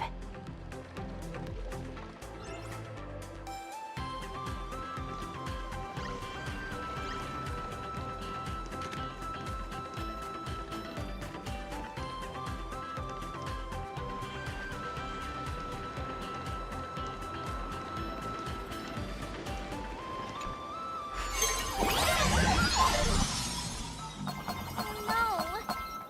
5 system hours? That's all there is to decide the fate of an entire world?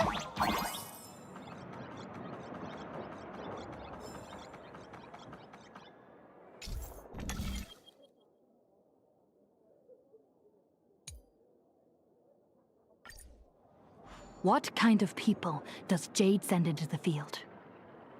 Probably people who are good at staying under the radar, I assume.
They've got intel already? Madame Jade's team really is something else. They want us to meet at a restaurant. Sounds like they found where Arita's been dining. So we just barge in and ask for a meeting? Would Arita even agree to see us?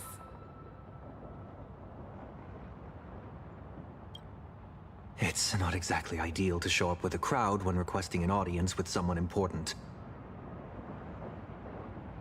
How about this?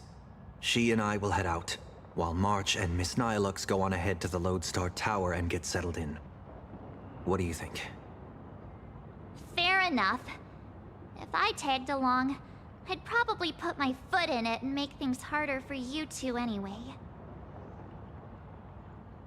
We can't delay any longer. Let's split up and get moving. Right.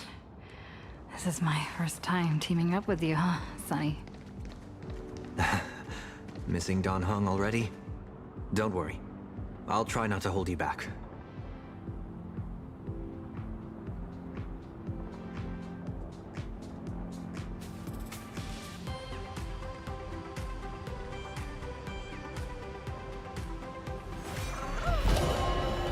And the blood is wiped from the blade's edge.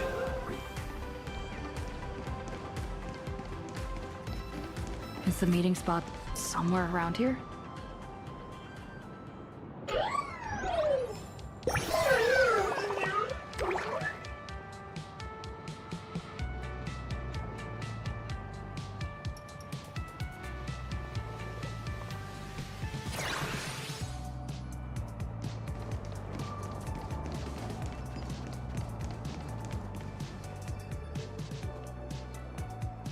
Wait, that figure. Is that you, Scott? You're still alive?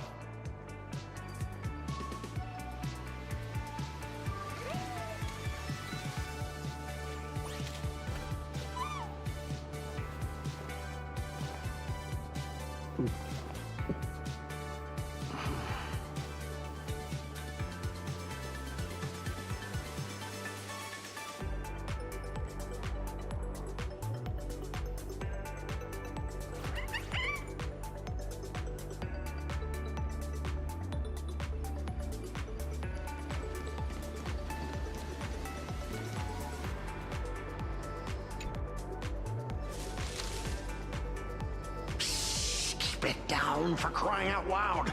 Can't you see I'm in the middle of a secret mission here? Thanks to your immense generosity, I, Scott, have come back from death, and now I'm back to repay the favor! And this is... Oh, almost forgot. This is an old acquaintance of mine, Mr. Scott. You're the IPC victim from the bloodbath in Dovebrook. So, Mr. Scott, how exactly did you survive? Wasn't it all thanks to you screaming about getting revenge for me in front of everyone?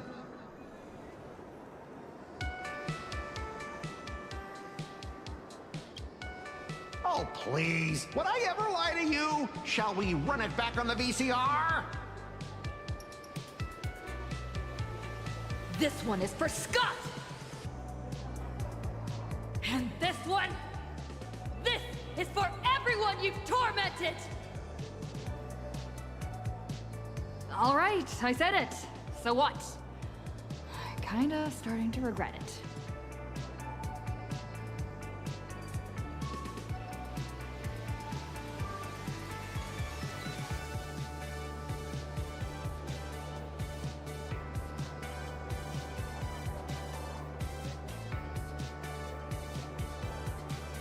Well, it's too late for regrets now.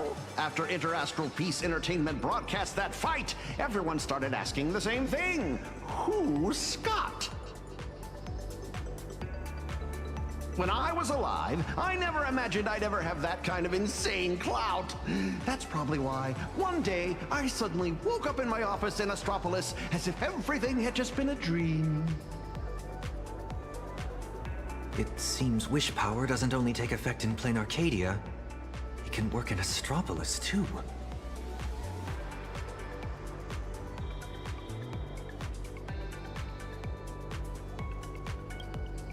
My fault. I've been rambling on about everything except what actually matters.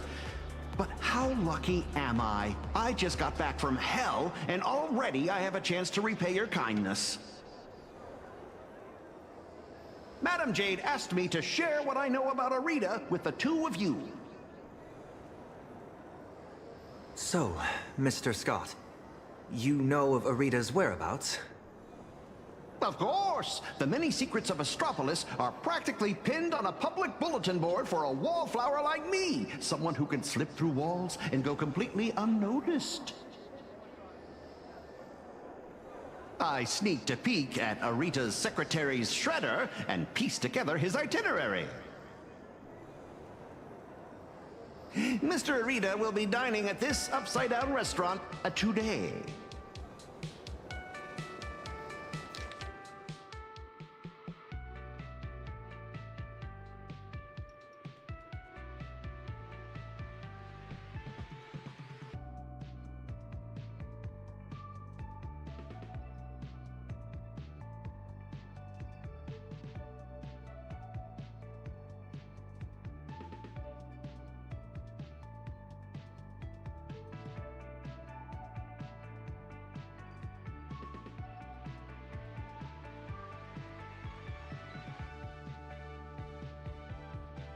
In that case, what are we waiting for? Lead the way. Who would have thought your single act of kindness would transcend worlds and come to our aid? That was hardly some act of kindness. I should have kept my mouth shut.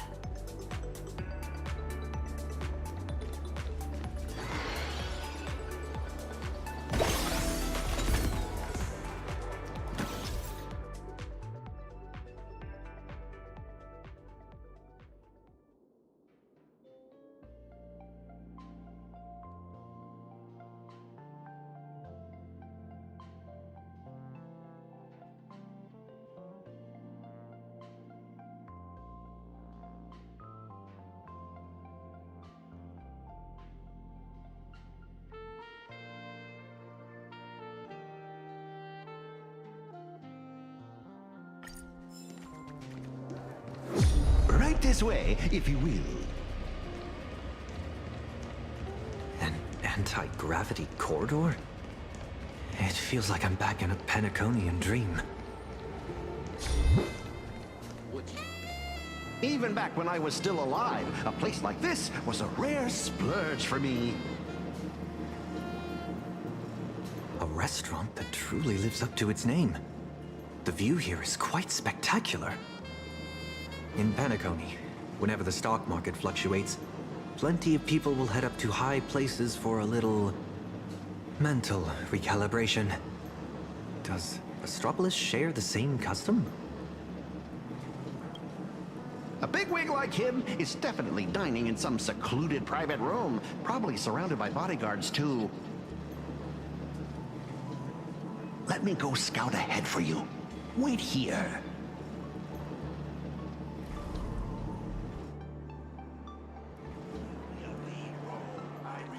Welcome. May I ask, will you be dining with us, or just stopping by for drinks?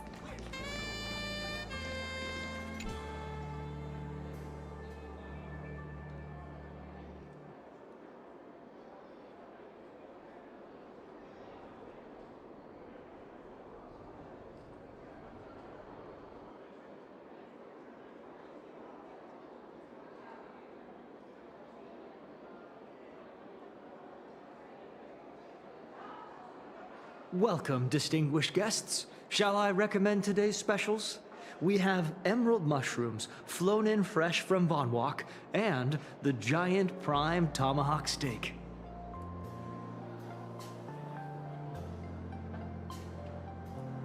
What?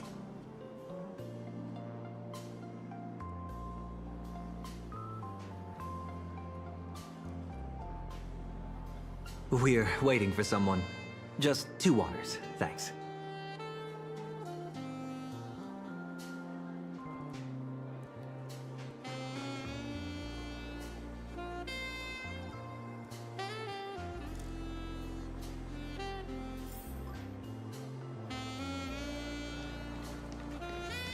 Wait a minute. Is that Asta?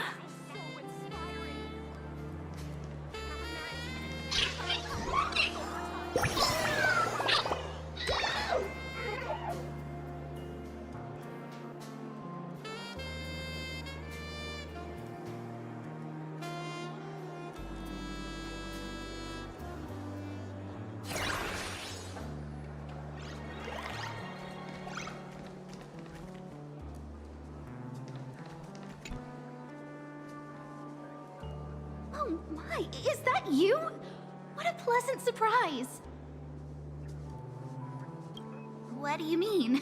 Astropolis is my hometown. I've mentioned it before, haven't I? Quite a few people in my family work for the IPC. I racked up a bunch of vacation days at the space station, so I figured I'd use them and come home for a visit. Plus, it gives me a chance to handle some, collaborative matters on behalf of Madame Herta. What about you guys? Here for a meeting with the IPC? Or on vacation? More or less. We've got some urgent business to take care of. Ah, then I won't keep you any longer. But if you need anything at all, like booking a table, arranging a visit to the Cloud Peak level of Lodestar Tower, anything like that, just let me know. After all, sometimes connections get you further than regulations on IPC turf. Good luck out there! Word's gotta run off too. What's taking so long? Let's go check on him. Young people should know that taking a hit. Any recommendations for a... I heard about your new house. Please. We're the only department without AI assistance. Betray my squad. Enjoying a meal during office hours? Strange. There aren't even in...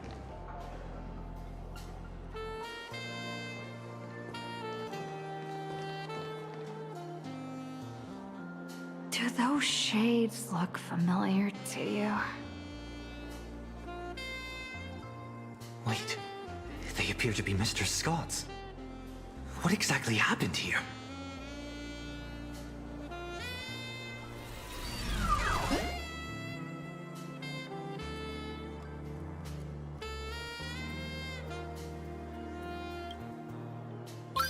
Mr. Taravan has concluded his meal.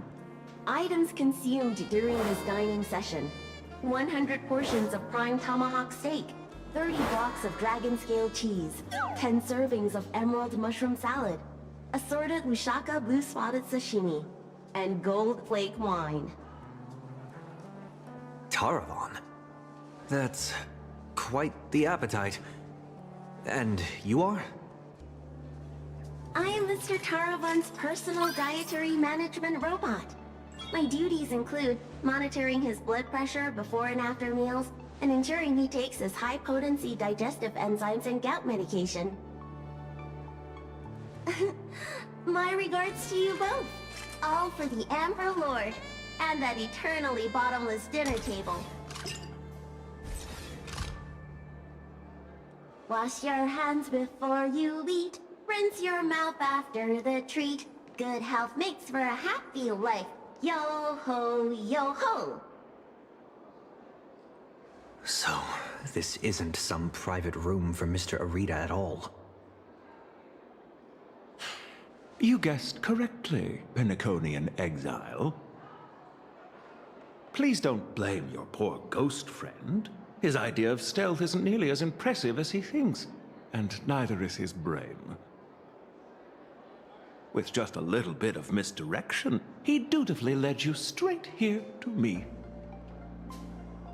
Of course, I wouldn't be so bold as to let you disturb Mr. Taravan's meal without permission. Allow me to introduce myself. I'm Kenneth Arita of the Traditional Project Department. Traditional Project Department? Arita?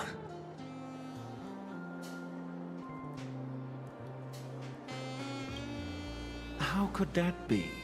I'm merely an adopted son, fortunate enough to bear the old gentleman's family name.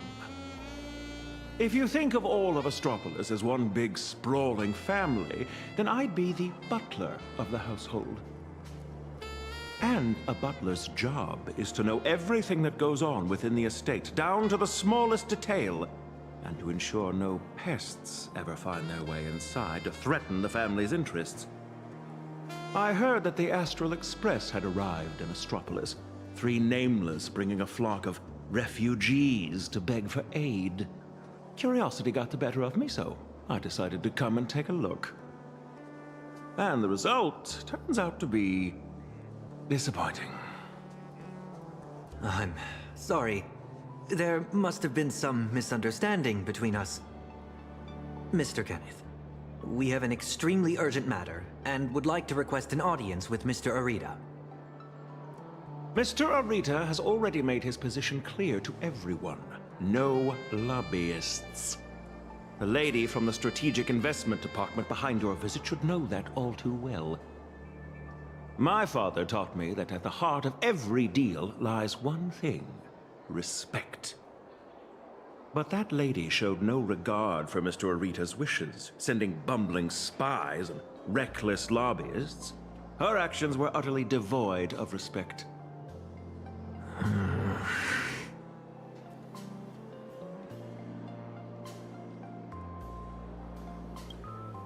Kenneth, we're not spies, nor do we mean to offend you. We're just a group of desperate people with nowhere else to turn. My friends are back in Plain Arcadia, and every living being in that world are in grave danger right as we speak. On behalf of the Astral Express, I make this promise to you, and through you, to Mr. Arita. So long as he is willing to cast the deciding vote against the weaponization of the Husk, the Express will bear any and all costs and obligations that arise from it. Please, make sure this promise reaches him. The bond you share with your friends is truly moving. However, I'm afraid I can't do that. As for this spy right here, I can give him back to you.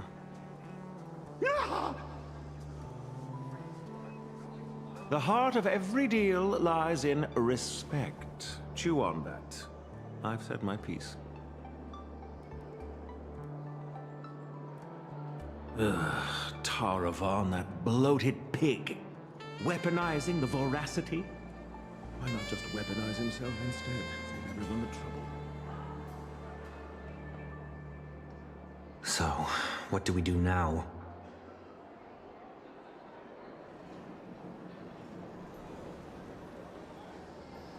I'm sorry. I messed everything up again.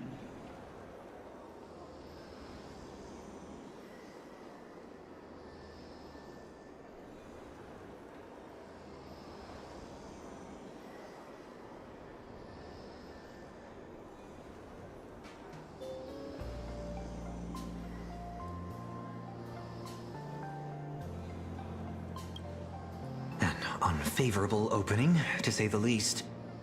The moment IPC faction politics get involved, things get infinitely more complicated. What do you think? Should we try a different approach, or keep up the chase?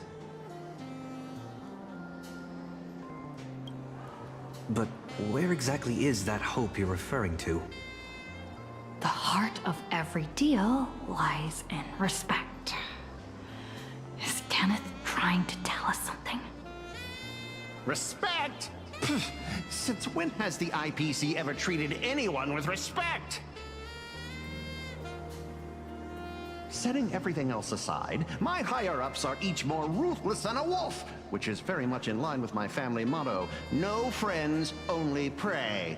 Who knows? Maybe we're even distant relatives? A wily old fox like Arita, does he even know what respect means? The only way he'd ever bow is if Louis Fleming crawled out of his coffin, I'd say.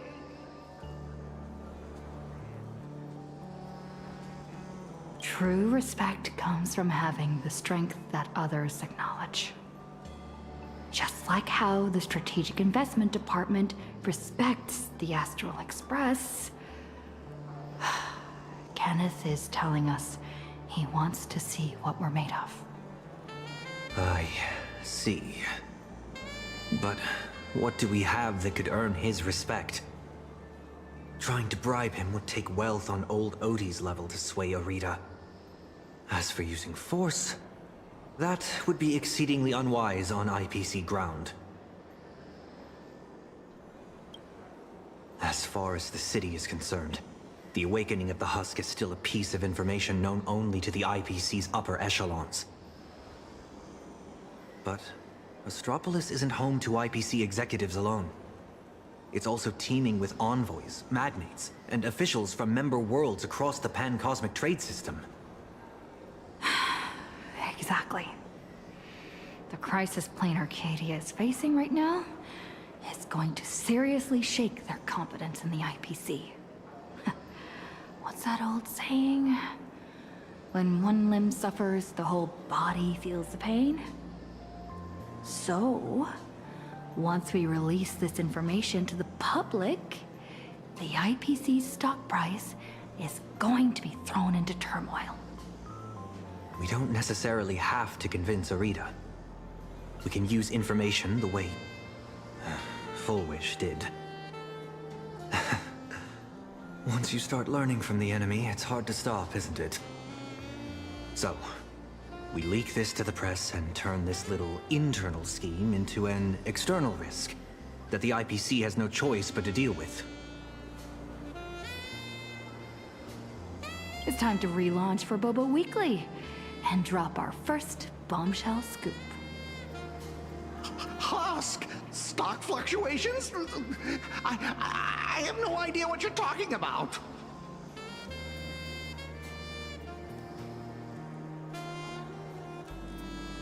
I think I'll pass. I just got a new lease on life, and I'd like to enjoy it for a few more days. Anyway, I gotta run!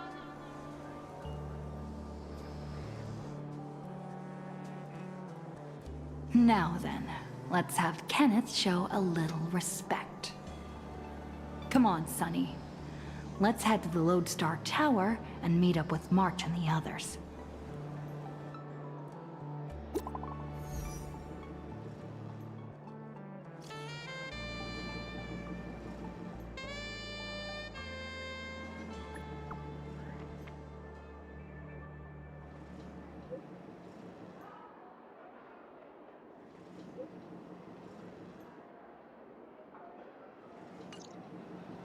March 7th, disturbing the peace?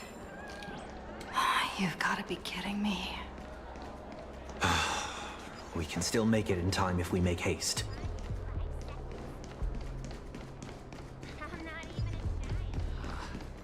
Strange. Would you like to purchase the item?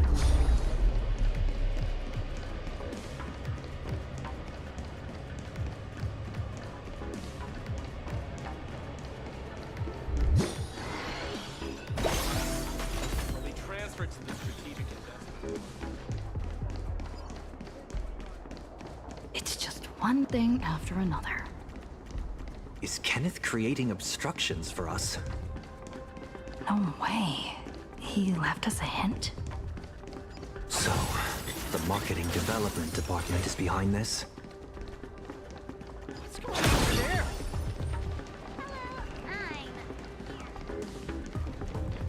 I see them. They're right there. Why are there security forces here? Disturbing the peace? Is this a mistake? We're guests invited by Madam Jade of the Strategic Investment Department. Is this really how Astropolis treats its guests? Your entry permits are verified and valid. However, the laws of Astropolis are jointly upheld by the 7 major departments. No exemptions are granted based on the invitation of a single senior executive.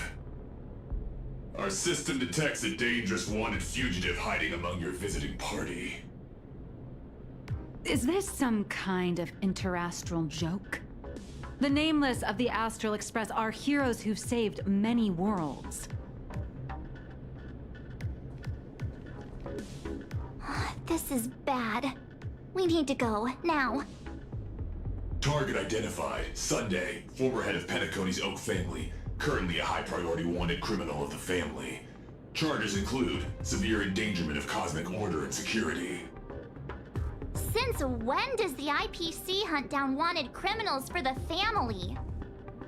In accordance with the Pan-Galactic Civilization's Judicial Mutual Assistance and Emergency Extradition Treaty, IPC security forces are authorized to subject dangerous fugitives to preventative detention to ensure Segmentum stability and fulfill treaty obligations.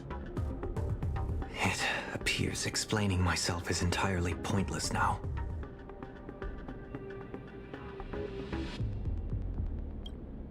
You have selected the most unwise course of action. Violent obstruction of the law. Warning. Disarmed immediately. Non-compliance will prevent us from guaranteeing your right to life. That's the stuff. Clashing with the local authorities every 3 stops of the way. How familiar. Target threat level. Unable to assess. Requesting lighthouse support. Requesting lighthouse support. Lighthouse, copy. Request received.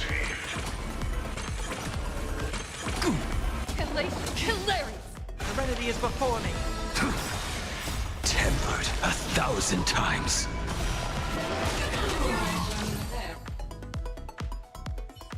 Lighthouse, execute the arrest directive immediately.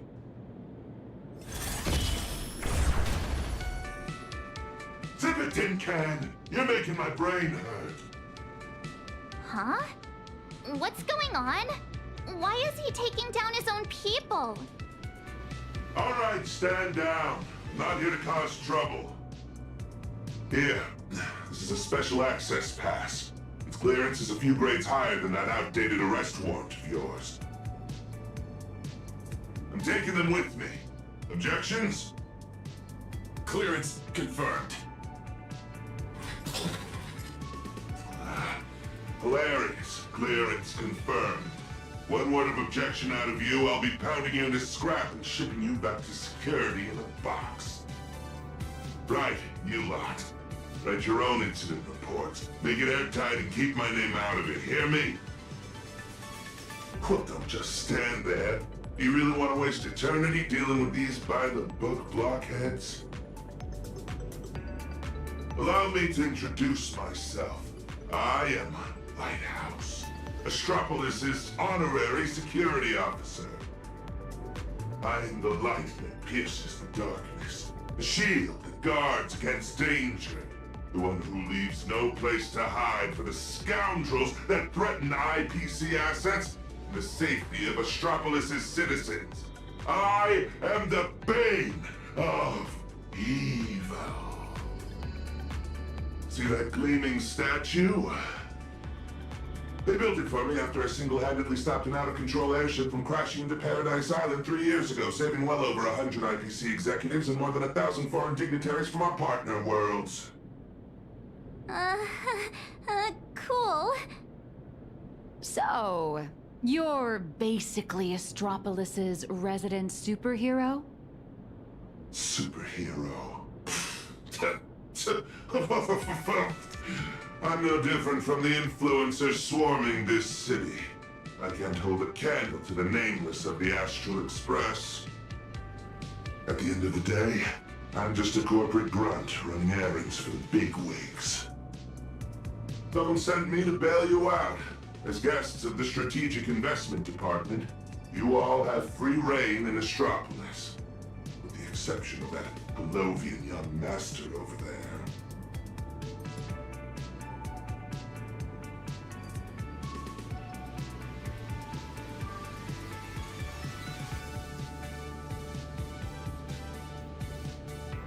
The IPC is riddled with internal factions.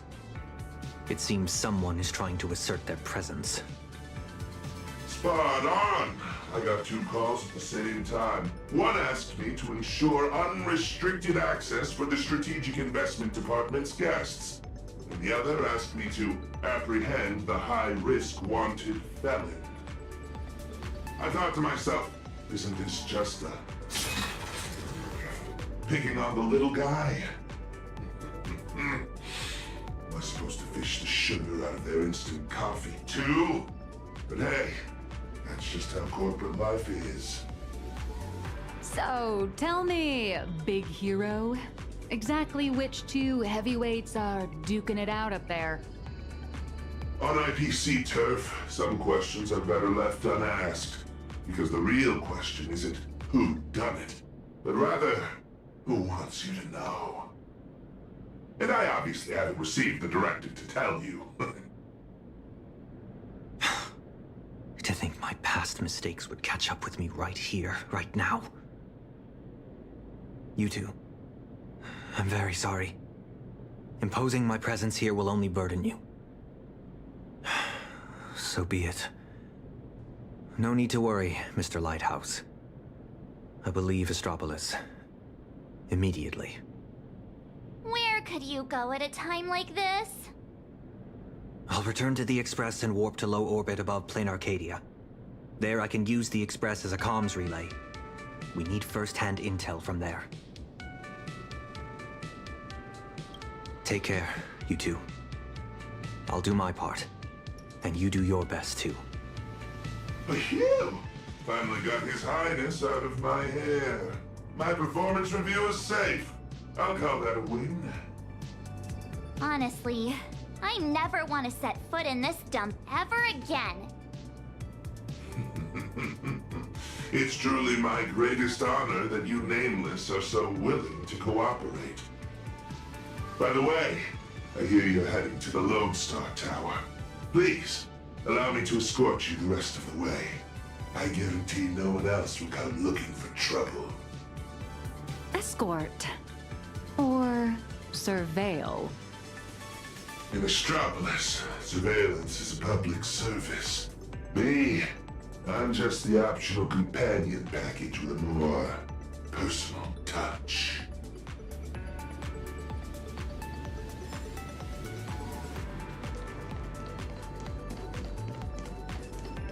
Hello? Welcome.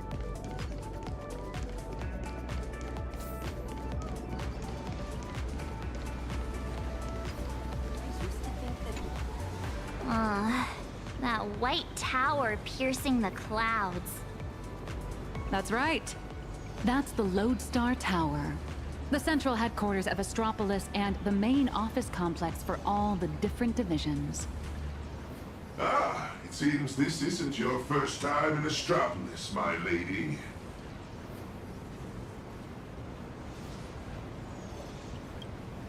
You'll see for yourselves soon enough. From afar, it might look like a prickly needle, but it actually houses a staggering number of IPC employees, along with their dreams and entire lives. Look all the way up to the top of the tower. See? That floating island is called Cloud Peak. It's home to the richest and most powerful big shots in the IPC. Looking at it now, it doesn't resemble a needle so much as a strand in a spider's web of power. And to climb that strand, you'll need more than strength. You'll need skin thick enough to stop a bullet, and the willingness to put your soul up as collateral if that's what it takes to meet your KPIs. Yet, countless people still rack their brains and do whatever it takes to claw their way up this strand, hoping to reach the top and live like gods alongside those media giants. That's the Nameless for you. No interest in fame or profit. Must be nice. Me, I'm not nearly that selfless. 5 years ago, when I first came to Astropolis, I wondered, one day my statue will stand atop Cloud Peak. And how'd that turn out? It ended up in the plaza, over there, becoming the most glaring signpost on the path to Cloud Peak. Just a daily reminder to everyone passing by, look, it's the superhero lighthouse! This is as far as he got! Speaking of which, after defeating Iron Tomb, did the IPC give you guys, some kind of special bonus? My bad, my bad. I was projecting my own situation onto you. You guys are heavy hitters who can go toe-to-toe with the heads of the Strategic Investment Department. How would folks who can trade blows with the Lord Ravager sweat the small stuff?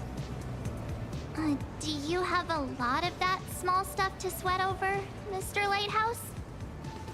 If only. My typical to-do list looks more like this. Track down some big shot's runaway nosewalker, then stop 2 departments' private security forces from shooting each other while somehow managing not to step on anyone's toes. You're quite the down-to-earth hero. Down to earth? Yeah. If I so much as brush against some big shot's favorite painting or antique vase while on a mission, I'm stuck writing a 3,000-word incident report. Your superhero career sounds a little, miserable. That's life. Misery is the main flavor, with just a dash of sweet every once in a while. All right, now that we've taken in the view, we should all be feeling less uptight, more relaxed. Let's head over to the Lodestar Tower.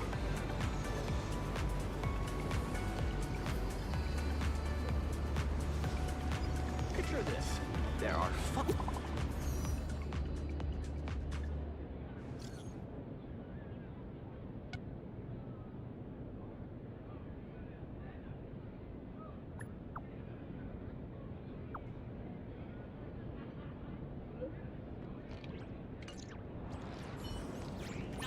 This is my first time getting up close and personal with the nameless of the Astral Express. What an honor! This poster. Ah, that's a promo poster for the Cosmic Big Lotto. What? Wanna buy a ticket? I get it. Everyone dreams of striking it rich overnight. No, I mean the person on the poster. Ah, Beatrice Melanine. Apparently, this insanely lucky girl hit the grand prize 3 times in a row. Who knows? I heard the IPC tore their pipelines apart looking for a glitch. Found nothing, and had no choice but to honor the payout. They even signed Beatrice as the spokesperson for the Interastral Big Lotto. Man, if only I had that kind of luck.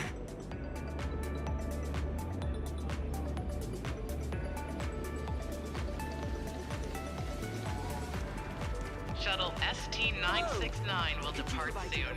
Passengers headed for Paradise Island.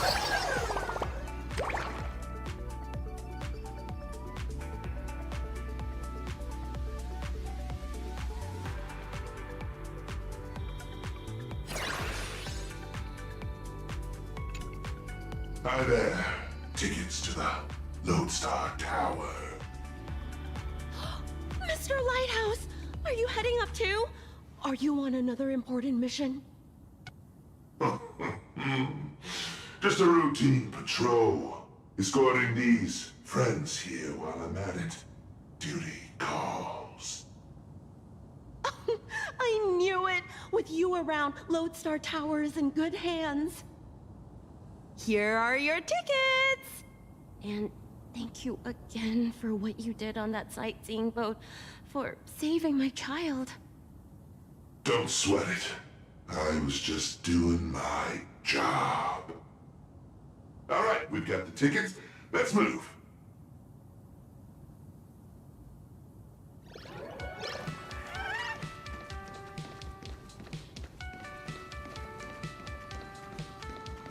Oh, good thing I caught the last shuttle before the lockdown hit. Is this level of security really necessary? Half the board and department heads are just dialing in remotely anyway. I heard some rumors. Apparently something big happened again. Ugh, my Interastral Peace Entertainment stock better not tank. I was just about to cash out.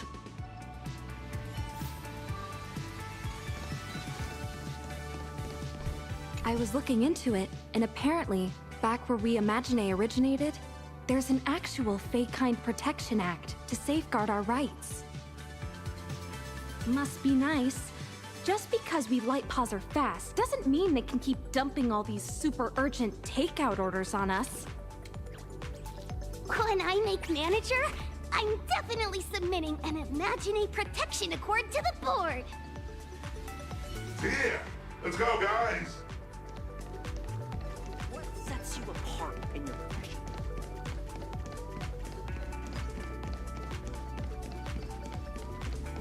All right, everyone, grab a spot and hold on tight.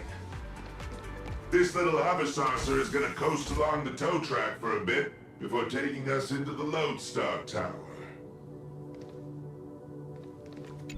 Shuttle ST-967 headed for Lodestar. Skylight's open. Nice view, eh?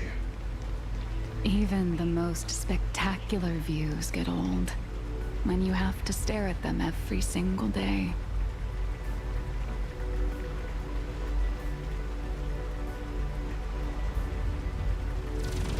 Approaching the Lodestar Tower entrance. One moment, please. Authentication complete. Lodestar Tower.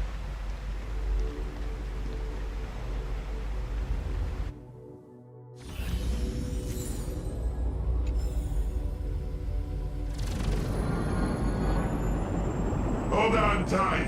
Once we're through this tunnel, we'll be there. Is Mr. Lighthouse really escorting us all the way inside? Sorry, but I'm the one, special theorist. I've got to deliver you VIP safely to your destination. My mission isn't complete until then. I'm usually just flying around up there, so this is my first time riding an everyday commuter shuttle. If you folks aren't in the chatty mood, I can stop. Oh, it looks like a needle from the outside. But once you're inside, it's actually massive.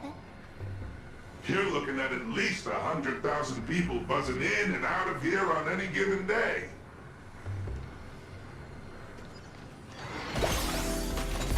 Morning. On your way to work? Non-employee detected in the work zone. Please cease movement and submit to scanning. Identity confirmed. Security officer, Lighthouse. Invited guests, nameless, March 7th, and unidentified unemployed individual. Who are you calling unemployed? I'm an independent comic artist currently dodging deadlines. Suspicious target. Requesting security forces. Again? Is there seriously no end to the IPC's red tape? Special access permit. Authorization code 54266. Authorization. Confirmed. Welcome to Lodestar Tower. Please abide by the IPC Code of Conduct. All right, my mission ends here. What was it you guys were planning to do next? Madam Jade said she set up an office for us.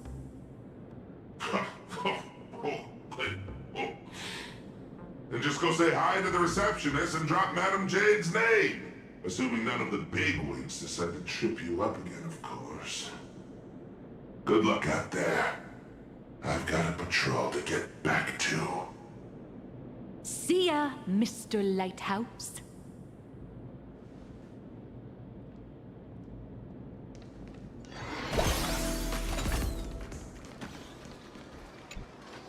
For malfunction reports, please proceed to Zone D.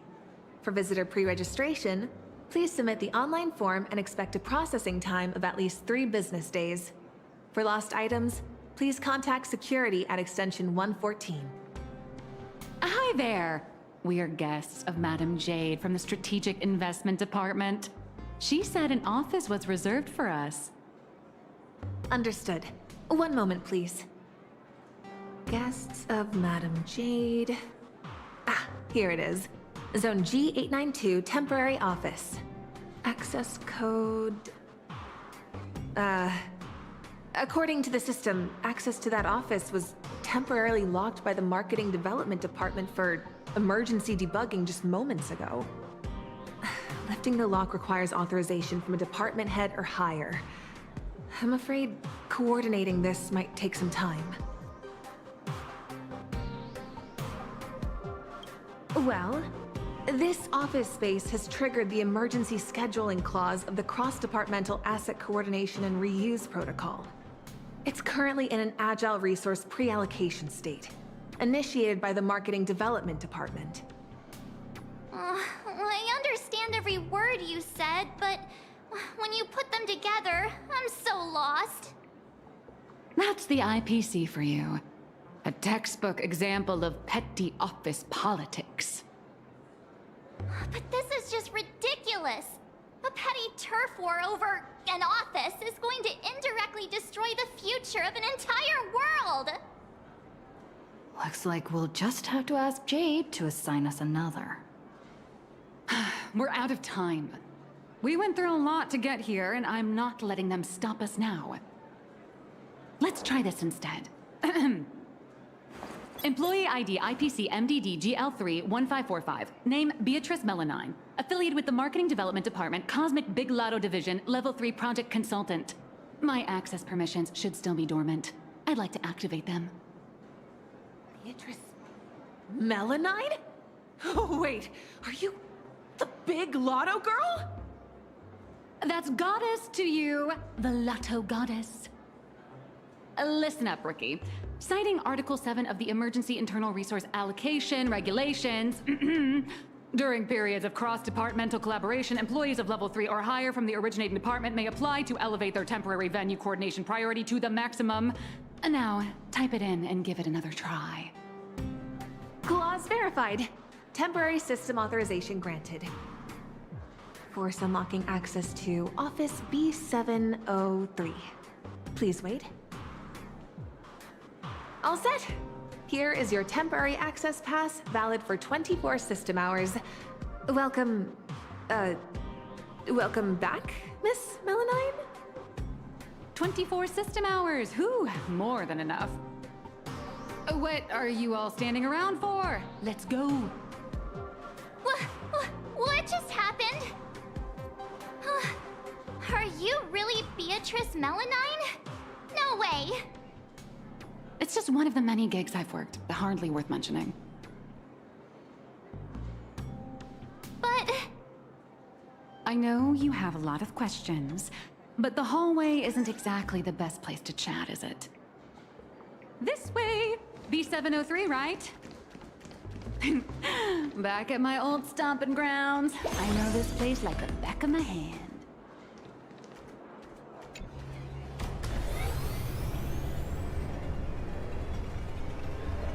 This elevator's taking forever! How many floors does this place even have?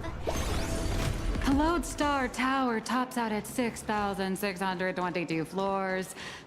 I'll never understand why they built it so ridiculously high. B703! This should be it! Oh, come on! It's literally just a sad little storage closet. Finally, a place to catch our breath. So, you two, should we kick things off with a pre-battle briefing? Or would you rather get those burning questions off your chests?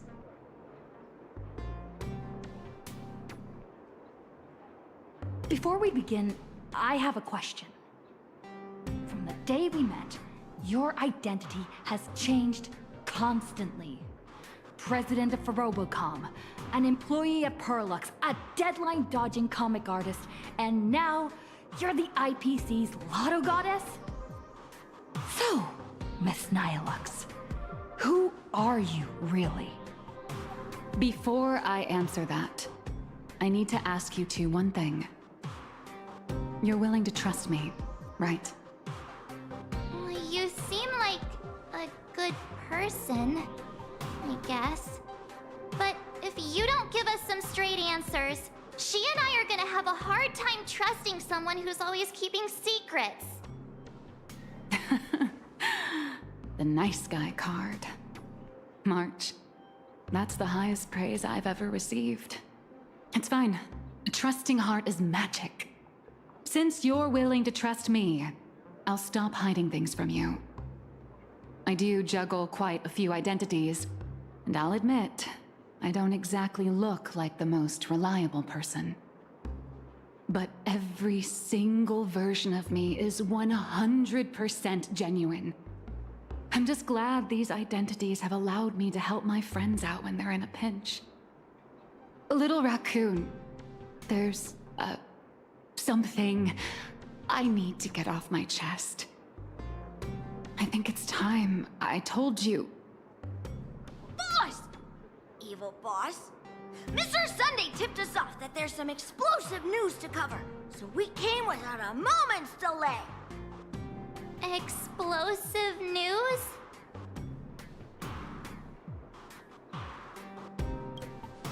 No, it's nothing. Let's save my story for later. Once I start talking, I'll just ramble on, and we don't have that kind of time. Let's focus on the life or death situation in Plain Arcadia first. Sunday and I have an idea on how to get an audience with Arita.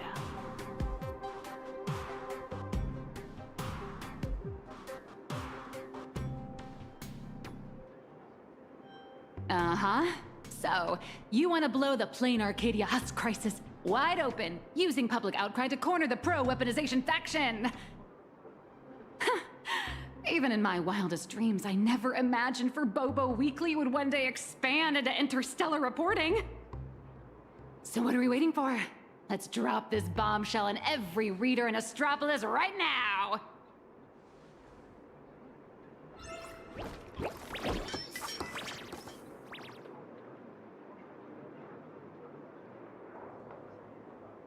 This is the exclusive of all exclusives!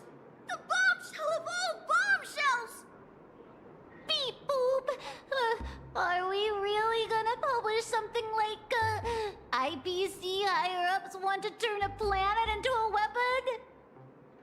What if Furbos get stuffed into a courier box tomorrow and tossed into a black hole? Listen up, little dummies! If we don't hurry and get this massive scoop out, our newsroom in Plain Arcadia is gonna get eaten by monsters and dumped into a black hole anyway. Remember the journalism principles I taught you? Don't write the news like some bone-dry fact-finding report. The headline has to be sensational and intimately connected to our readers' everyday lives. Shocking! Secret meeting of IPC execs. Save the planet or turn it into the ultimate weapon. Like this? Exactly. But the point isn't to expose the conspiracy. It's to shove the danger right in our readers' faces. They need to know that after Plain Arcadia falls, the world they live in will face the exact same threat. Subtitle: Exclusive Insider Report. Astral Express tells all. A greater shadow looms over Astropolis.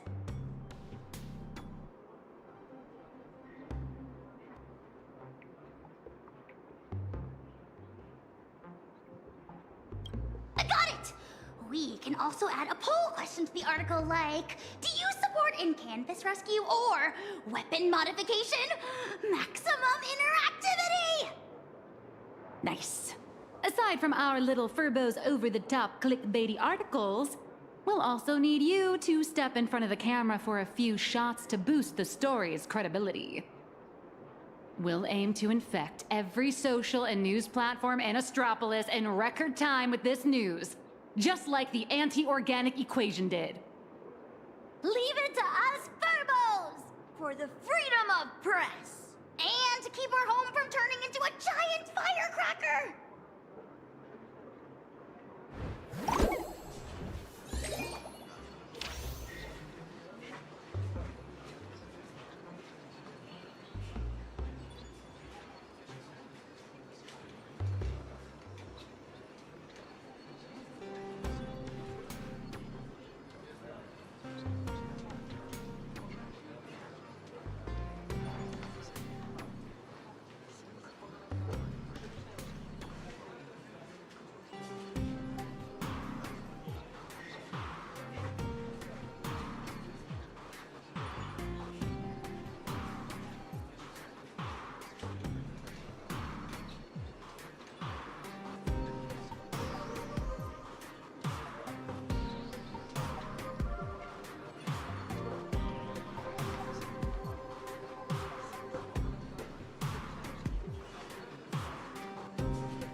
The news is out!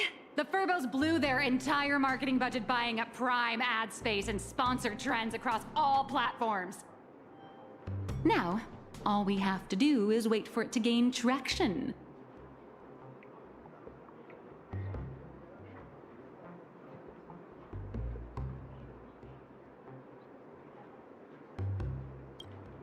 We only have 3 system hours left. If we fail to make it before then... All right, my friends, let's not stare anxiously at the clock.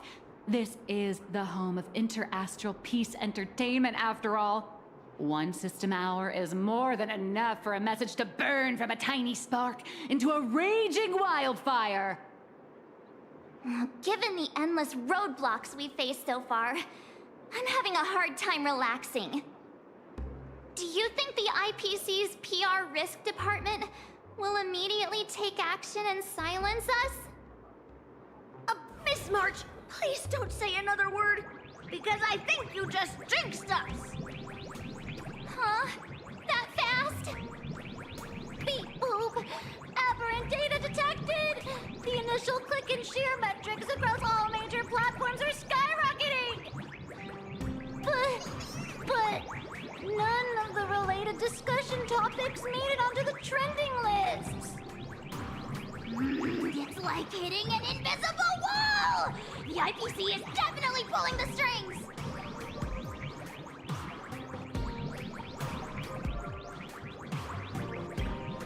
What?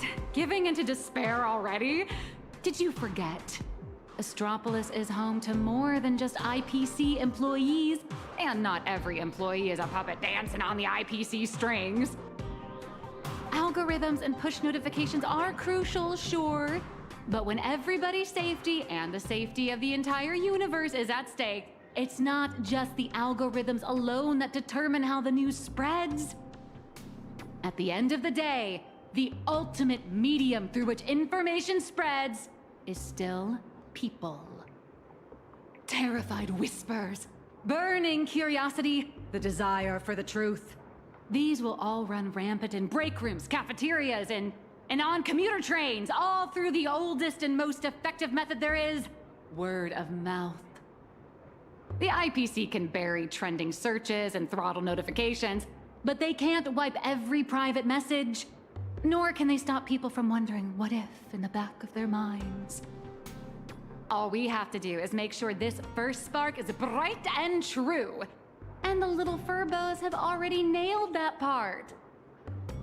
So, what do we do next?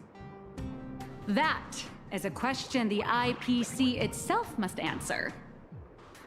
The fire has been lit. Putting it out is their problem. I guess the most dignified and foolproof approach would be to come straight to the source of the information and propose a partnership.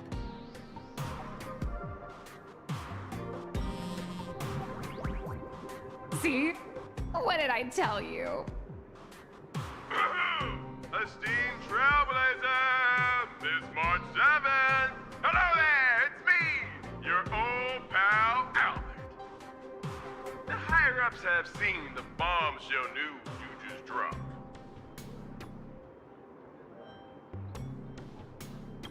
Well, they're taking it seriously, of course. Extremely seriously. So, they've decided to set up a special last-minute interview session just for you at the Panorama Hall inside Lodestar Tower. They want to hear all about the situation and paint Arcadia firsthand along with your demands. This is a once-in-a-lifetime opportunity! IPC higher-ups and even business reps from other star systems will all be there. You get to speak directly to the most influential audience around.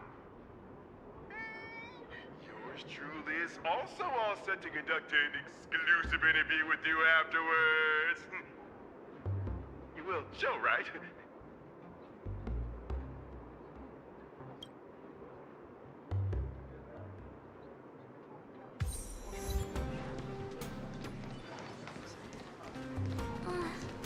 Leaving already? No time to waste. I need to move now. Good luck.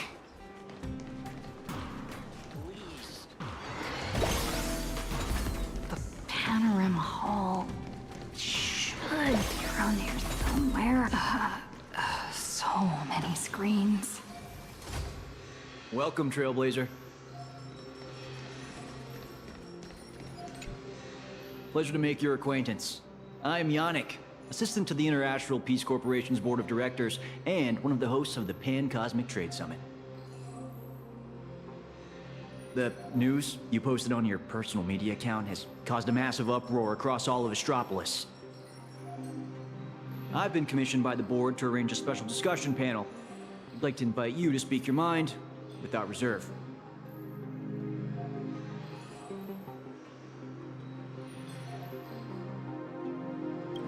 A few IPC executives, along with trade ambassadors who traveled here from other star systems.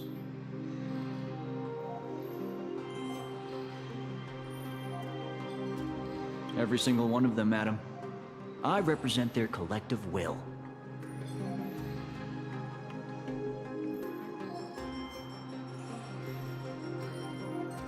I have to speak to all these people at once? There's no need to be nervous. Most of them are only here to listen. Everyone's closely following developments in Plain Arcadia and the Veracity Husk. Your testimony will help them understand, and it will factor into any potential re-evaluation of the board's position. If you are ready, please, follow me to the central platform.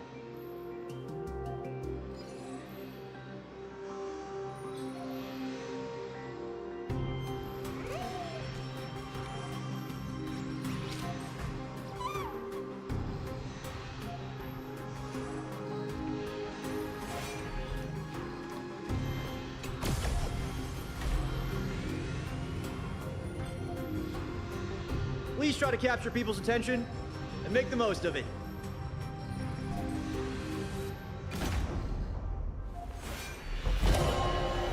And the blood is... Today's meeting agenda is... Everyone, please quiet down. A messenger from Plain Arcadia, nameless of the Astral Express, is here.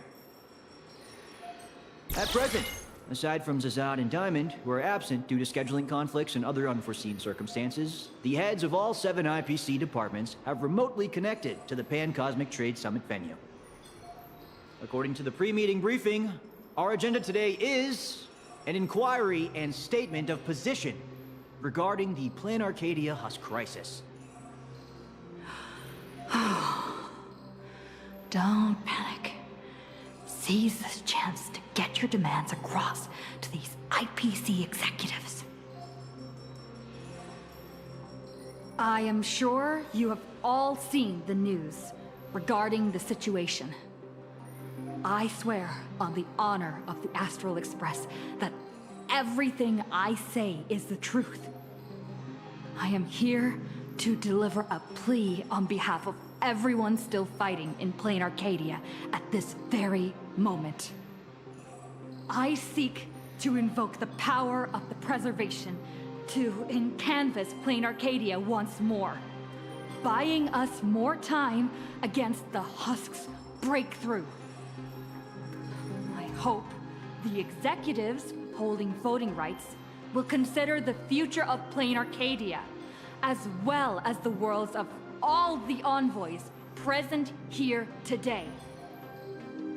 This is true? Did they just get the Husk? Are you serious? Really?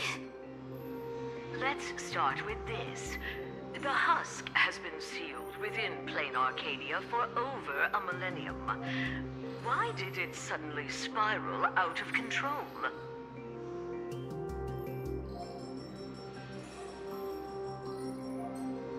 The Phantasmoon Games held in Plain Arcadia are in fact a ceremony designed by the Eon of Elation to suppress the Husk.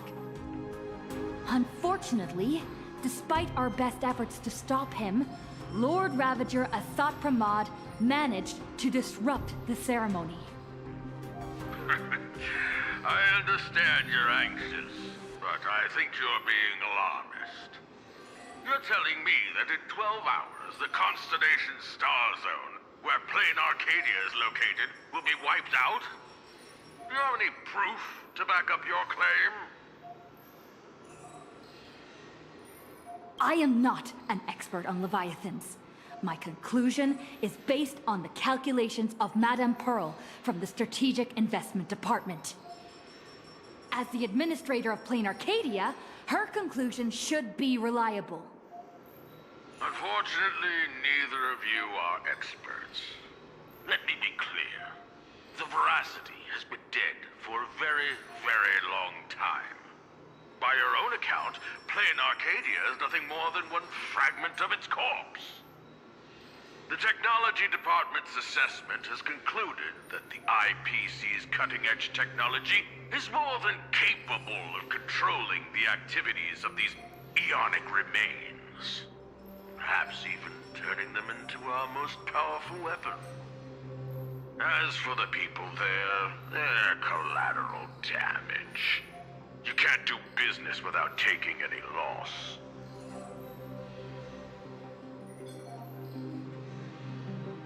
Mr. Taravon, what are you saying? If you adopt the Technology Department's proposal, wouldn't you be abandoning Madame Pearl, along with all the survivors? Isn't Plane Arcadia part of the IPC's trade network? What happened to the spirit of preservation the IPC preaches? You've just told every trade ambassador in this room that the IPC's protections and treaties are worthless the moment disaster strikes. Esteemed ambassadors, I ask you, when the next disaster descends upon your worlds, can you trust this person standing before you to help? Don't bother with the theatrics. Of course they don't trust me. Or should they? They're here for business. They're here to sell their manpower, resources, and technology. They're here to trade their planet's blood for sky-high amounts of money. Every world that joins the trade network bears its own risks. The swarm, the anti-organic equation, the Borising. Sure, the IPC provides some support to its allies, but the IPC isn't your spoon-feeding, diaper-changing nanny. What is Mr. Taravon? What is he talking about? That's quite enough, Taravon. You've made it all the way to Board Director, yet you seem to have more professional discretion back when you were hauling materials for the Building Material Logistics Department.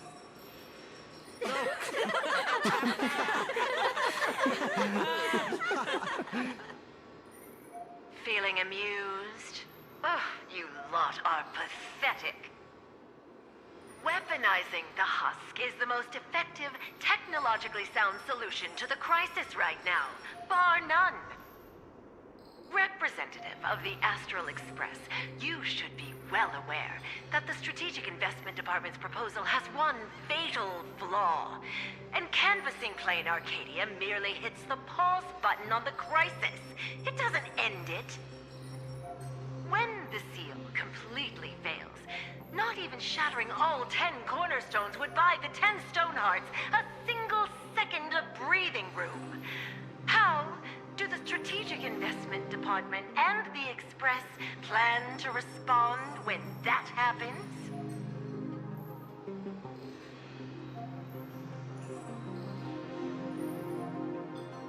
Alternative plan or no, I have to ask. Is there really zero risk in turning an Eon's fragments into a weapon? Risk? Of course there's a risk, but it comes down to probability.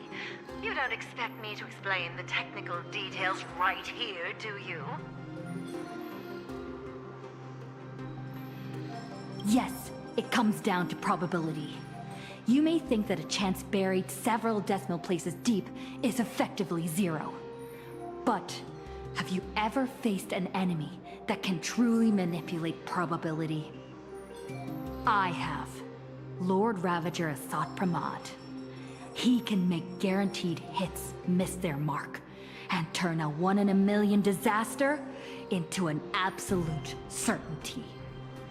You think the risks are under control, but against him, or another higher being like him, that's nothing but an ignorant delusion. You certainly can turn a blind eye to the odds and hit that weaponized button. But when that probability turns around and devours you, will you be ready for it?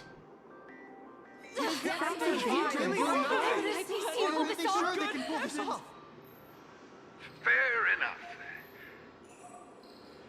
I've heard all I need to know regarding the Plain Arcadia issue.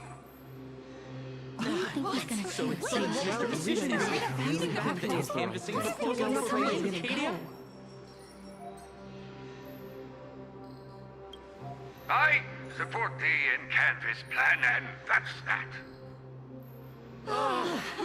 Finally have an answer. Goodness. Too bad Zazad and Diamond didn't show up. That was exhilarating. I'm guessing they already knew how this discussion was going to end.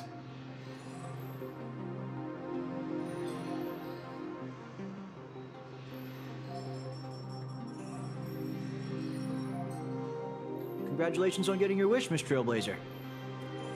The discussion was quite lengthy. Let's take a break. We actually convinced Mr. Arita? I thought it'd take a lot more work. I understand. In certain moments, a matter of life and death can carry the exact same weight as a speck of dust.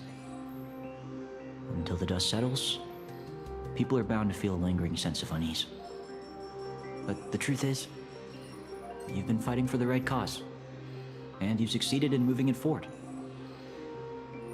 Hey, remember your old friend, Albert? He's been following the summit from start to finish. Perhaps, during the break, you could head over to the Keeping Up with Star Rail studio and update the audience on the results of the discussion.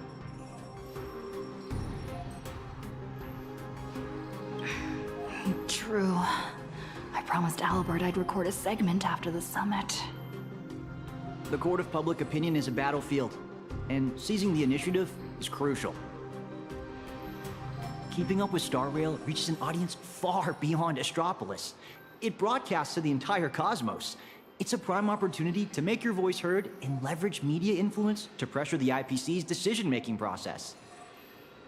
This ring platform we're now standing on branches out in 3 directions, leading to different functional zones within the Lodestar Tower. The Keeping Up with Star Rail studio is right over there. If you'd like to head over, simply operate this rotary dial and the path will open right up for you.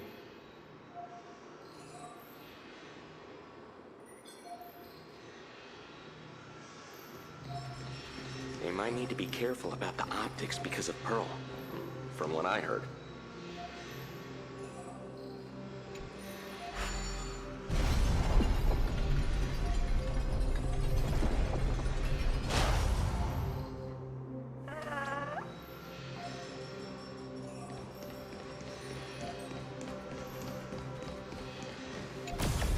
Before I head out, I should tell March and the others the good news.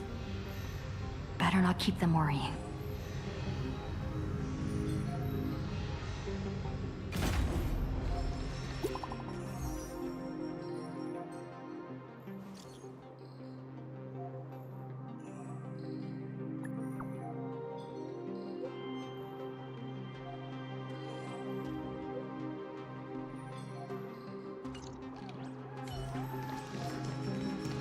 Finally, I can take a breather. Next up, Albert's interview. Here we are. Let's see. Seems like there's nobody around. Are you the Trailblazer? Hi. Looks like the summit talks have wrapped up. Here for the Keeping Up with Star Rail interview? Oh, right. The host should be here soon. Tell you what, why don't you take a seat in the studio before the interview starts? See that control panel over there? Just give it a press, and the studio will automatically rise up.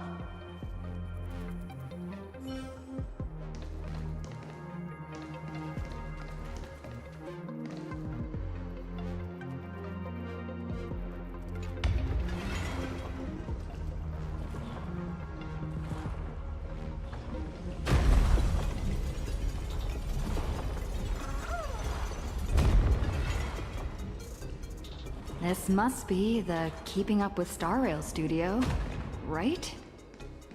Just how many show studios do they have? Whoa! It's great to meet you, Trailblazer. I'll be filling in as the host for this episode of Keep Up with Star Rail. You can call me Little Albert.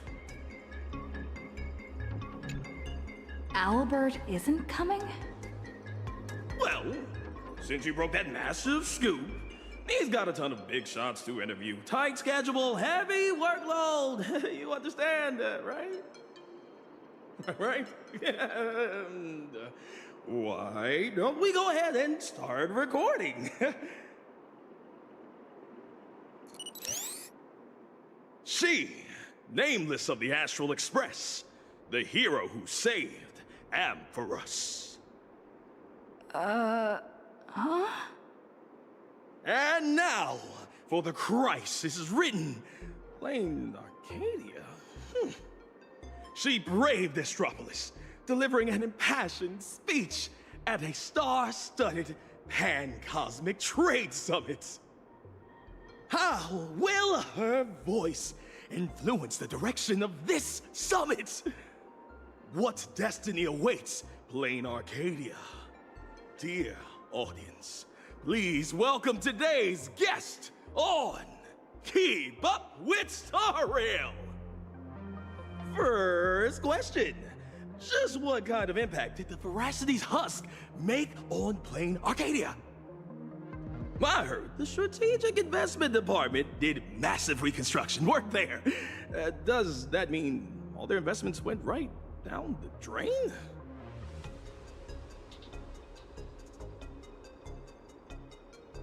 You make a great point. Whatever's going on over there, at least one thing's clear.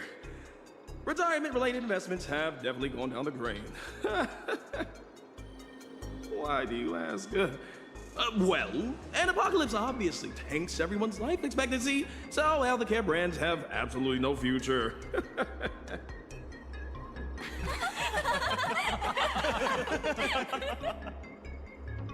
Seriously? What are you doing? You need to take this seriously. In my hosting experience, a whole show without a single laugh is a complete train wreck. We're talking about the existential crisis of an entire world. This isn't Keeping Up with Star Rail's style at all. Would Albert really hand over the hosting gig to a bird like you? Tell me, who sent you?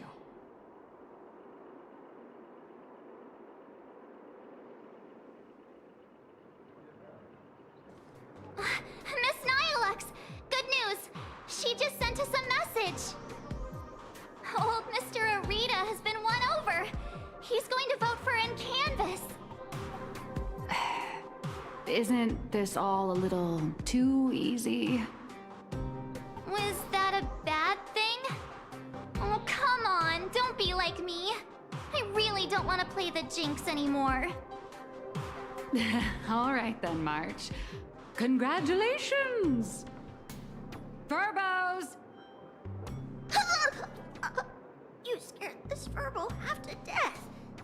Evil boss, don't just start screaming! My little Dumbos! Get online right now and pull the search volume for the keywords Summit, Astral Express, and Plain Arcadia. Huh? Well, what for? In my experience working at the IPC, you can never be too careful. They invited Little Raccoon to present her case at the summit. Even if they don't publicly announce the voting results, they can't stop curious outsiders from driving up the search volume for related info. Beep boop! These keywords are showing absolutely zero search fluctuations! The search volume is so low, it's sad. Oh, I've got a bad feeling about this. Right, let me check the scheduled meetings for today. Look at this! Today's reservation record for the Panorama Hall says, closed all day for internal equipment maintenance. closed all day. Isn't she supposed to have an interview there? I see. You've got some nerve, Oswaldo, to pull such cheap stunts before a magician. Magic? Yeah. An elaborate high-budget display of commercial magic. Its goal isn't to solve the problem, but to buy time. Using a highly convincing executive debate to stall our protagonist, tricking her into thinking hope is just around the corner so she'll quiet down and wait for the outcome.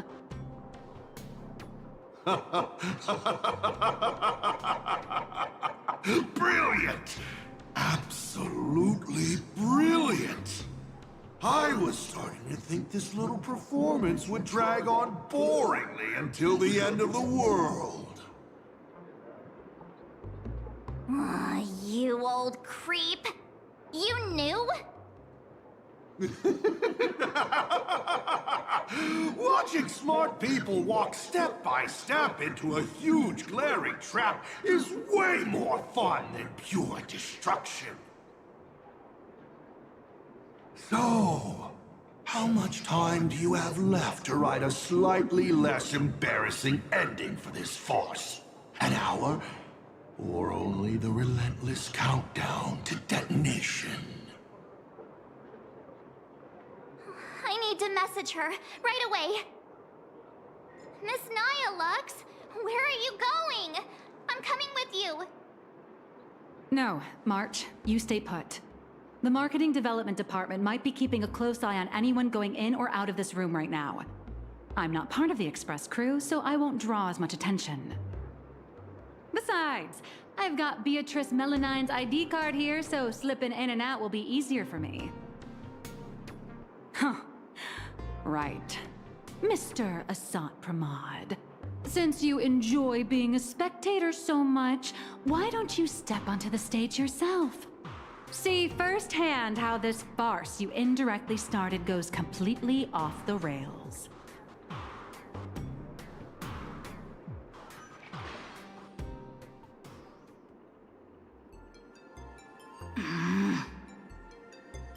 You don't look so good all of a sudden. Are you hired? You all teamed up to play me like a fool. Uh-oh! Mission's a bust! I've gotta stall her for as long as I can, or I'll end up like Mr. Albert. I heard he regretted making that call. He wanted to contact you. So, the security guards locked him up in one of the studios.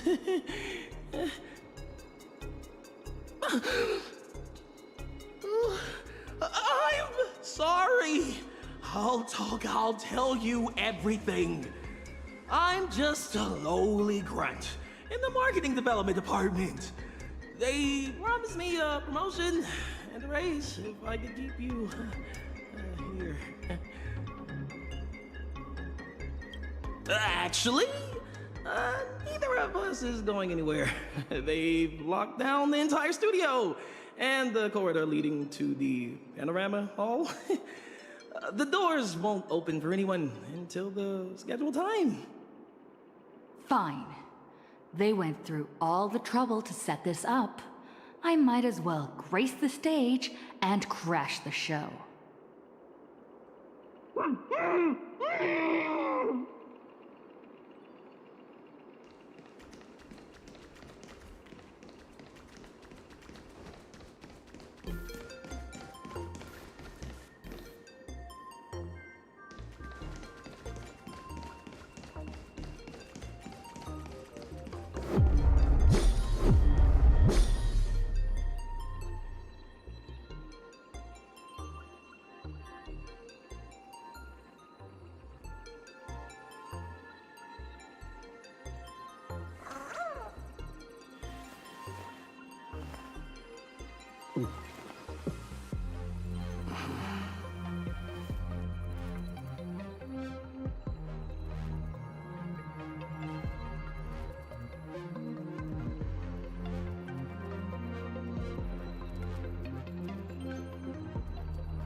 blood is wiped from the blade's edge, rebirth follows.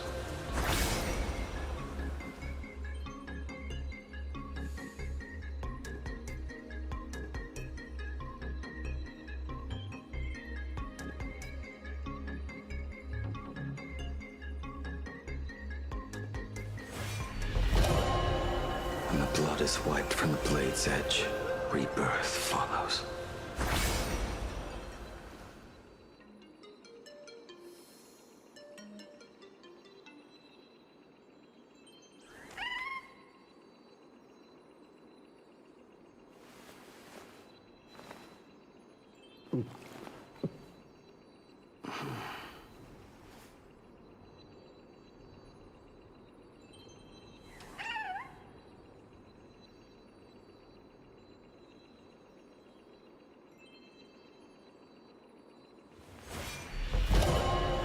When the blood is wiped from the blade's edge, rebirth follows.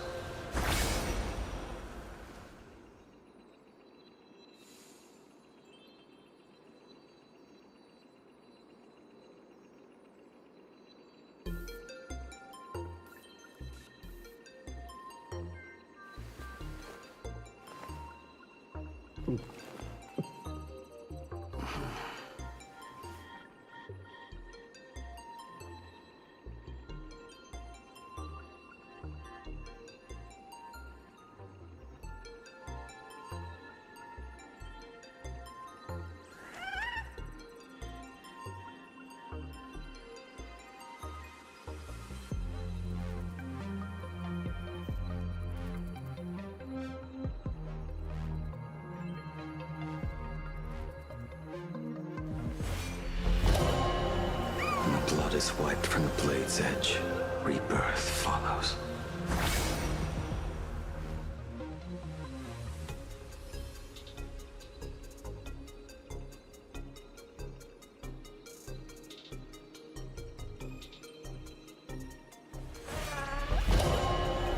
When the blood is wiped from the blade's edge, rebirth follows.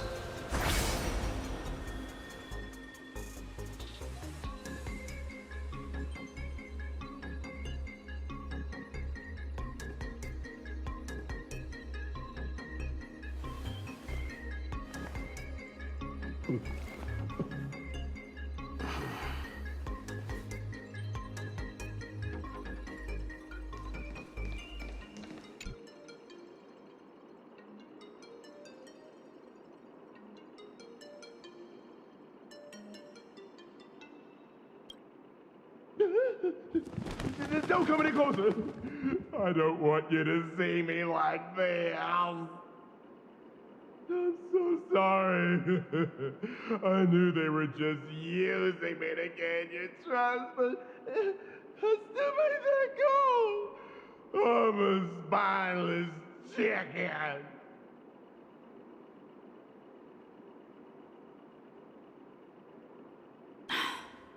They locked the doors. Do you know another way out of here? Truly knows a way. There's an express lane for clocking out right in the corner of the studio. Found it. I'll give it 2 passcodes. Punch them in, follow the path, and you'll be able to bypass the lockdown and come right behind the Panorama Hall. Hurry up and go. Don't worry about me. I can break out of this cage on my own. Take care of yourself.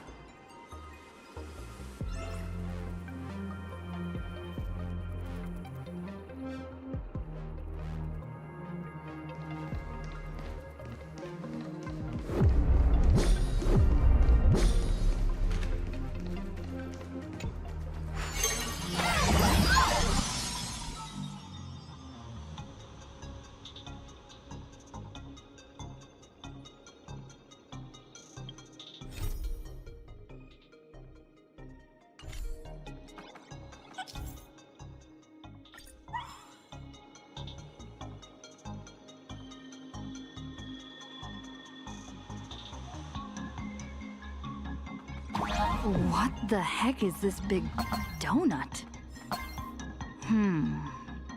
Gravity seems to shift around this circle. I wonder what'll happen if I jump into another bubble.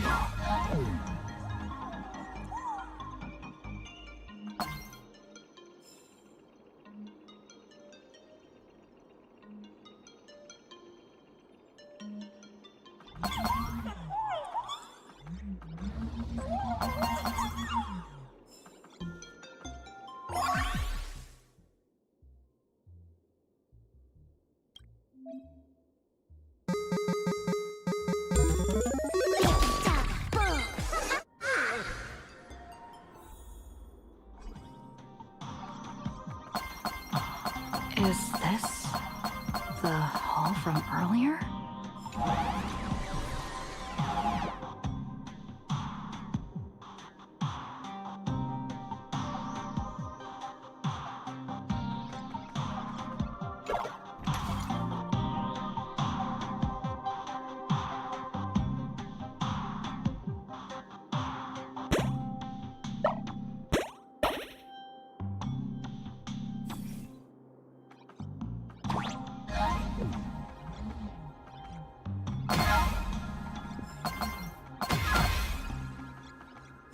Calling protagonist!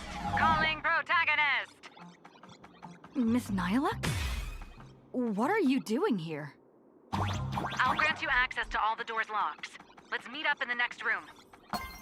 How did you do that? Never mind.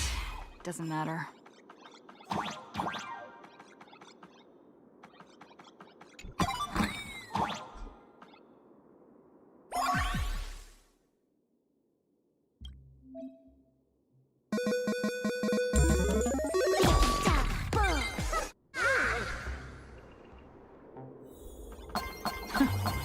The IPC security is a joke.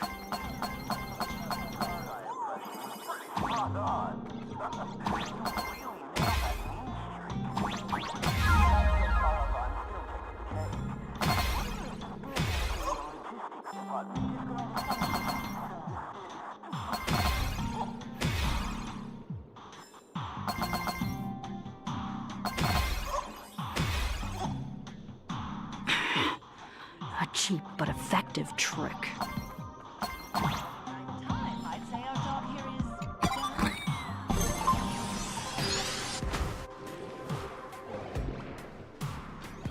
What is this place?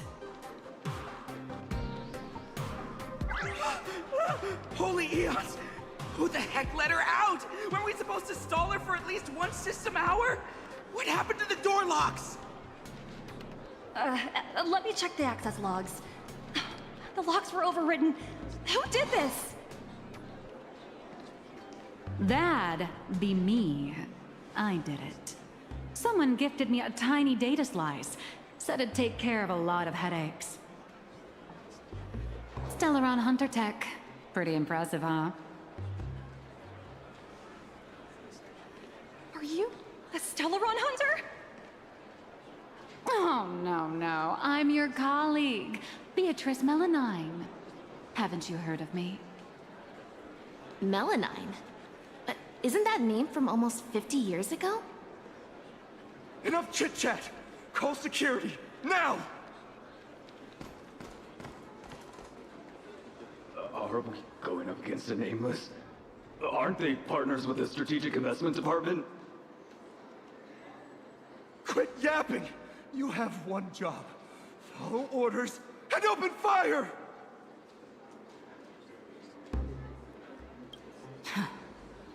That's a wrap for your show. Now it's my turn to take the stage. Hold your horses, protagonist. It's not your time to shine just yet.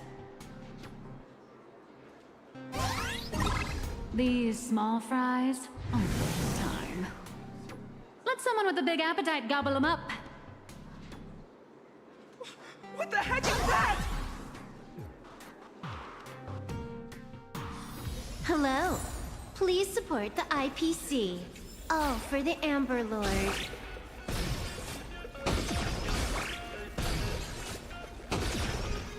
Out of my way! Get lost! Help! The Nameless have gone crazy! slack off once in a while. It's good for your health.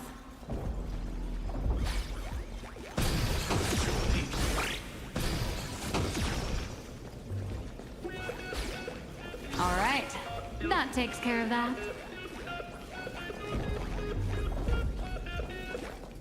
As satisfying as it was fighting our way through them, the problem we're trying to solve still remains. You know, those fakes in the meeting were a bunch of nobodies with zero actual pull. Oswaldo, the mastermind behind this whole farce, is still hiding comfortably behind the scenes with no intention of showing his face. We can't let him or any of those other high and mighty executives keep stalling us endlessly. Got any bright ideas, Miss Nihilux? I noticed you've been holding on to a pretty dangerous trophy. Forgive me for taking the liberty, but I brought it along. Oh, what do you need me to do? Slaughter them all? Or bankrupt them?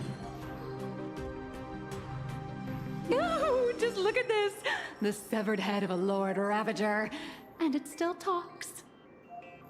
I guarantee you, shoving this in their faces will shock them through and through, more than some distant husk breaking its seal ever will. I like this idea.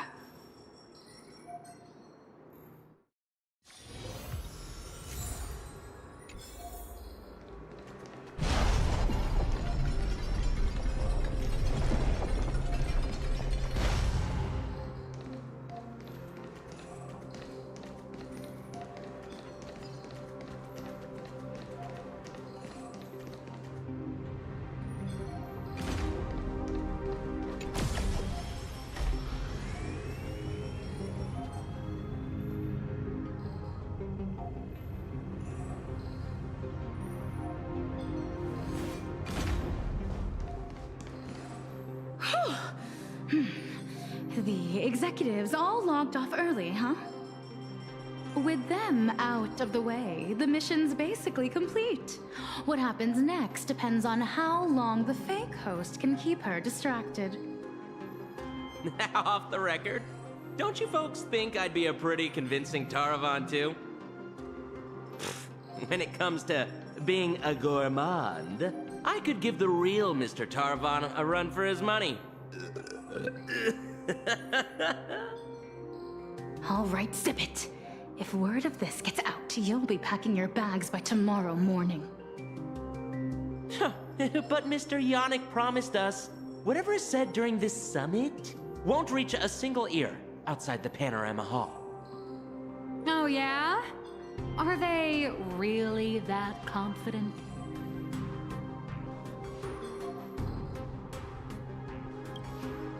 Wait, no way!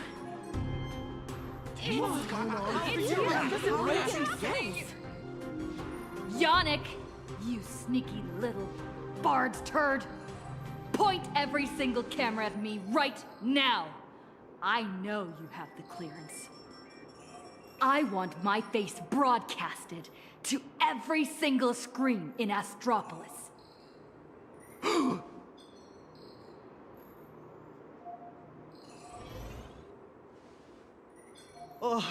Miss, please don't get so worked up.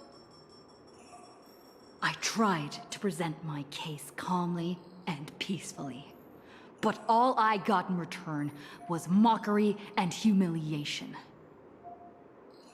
If the news of Plain Arcadia's impending destruction is too far removed from your daily lives to pique your interest, then how about this? The severed head of a Lord Ravager. Every time it rolls, it brings incalculable variables and trials to an entire world. Care to test your luck? Will disaster befall you? Or you? Or every single one of you? Oh, I've heard. The crew of the Astral Express are all honorable, righteous, nameless. You wouldn't do such a thing. Would you? Even if you do resort to violence, Astropolis has its own superhero. I've already signaled Lighthouse. You'll be here to save us any second now. Pathetic. It seems you neither comprehend the power of a Lord Ravager, nor know how to treat a true hero with the dignity they deserve. A true hero doesn't hold a bomb and threaten to blow the entire place sky high.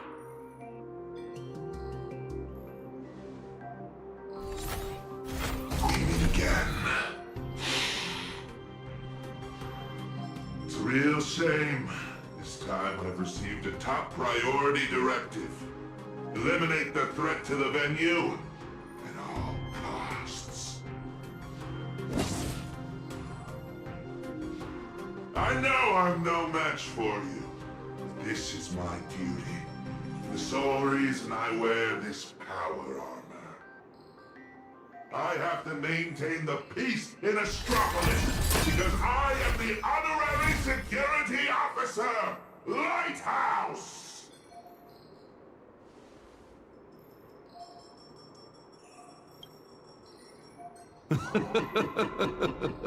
Peace? Since when has Astropolis ever known peace? I once heard a rather amusing joke. The preservation is nothing but a facade. Kapoth fell from grace ages ago, and the IPC is actually a faction of the Veracity. But seeing it for myself today, it turns out it wasn't such a joke after all. There is a Leviathan of the Veracity slumbering right beneath Astropolis, too.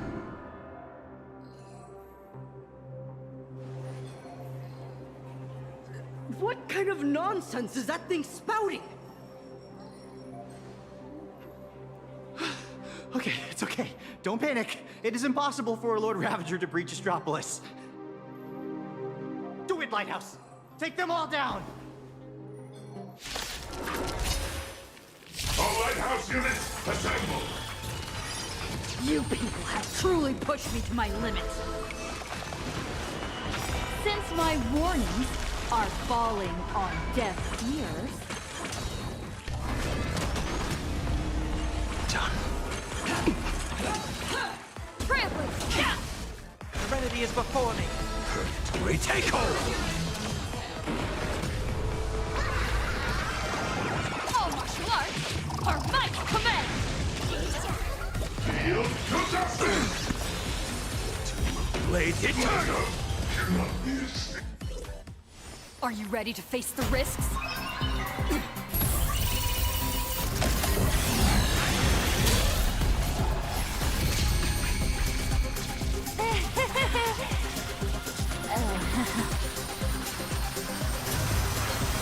That will do.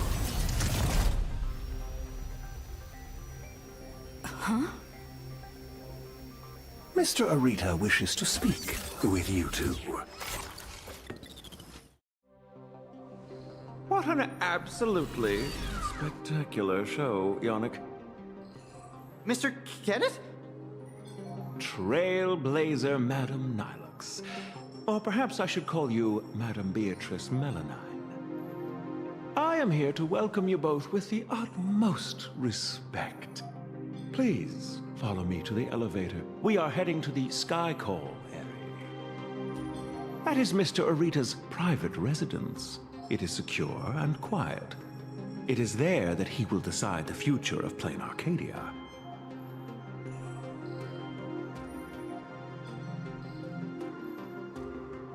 I completely understand your anger and distrust.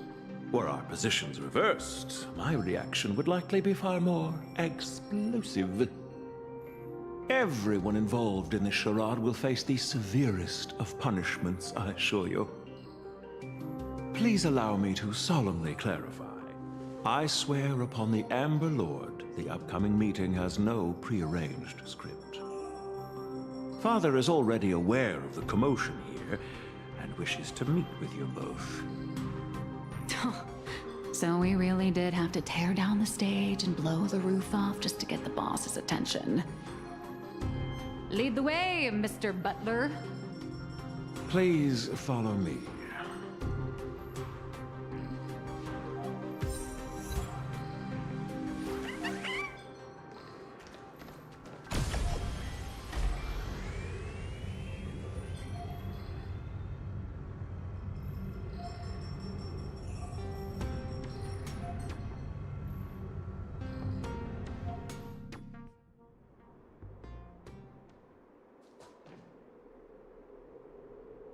Where are we?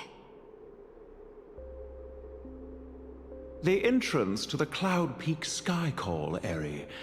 Nice view, isn't it? From up here, all of Astropolis is laid bare, stripped of its secrets. Not many are privileged enough to enjoy such a view. In the entire IPC, only 7 individuals hold this honor.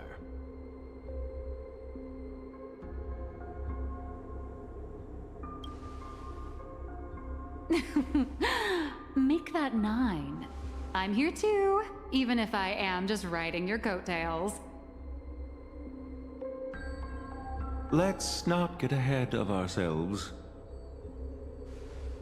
The guest or the main course? Most people don't know which category they fall into until the moment they reach the table. If you would both step onto the platform. Should you experience a touch of vertigo, please don't be alarmed.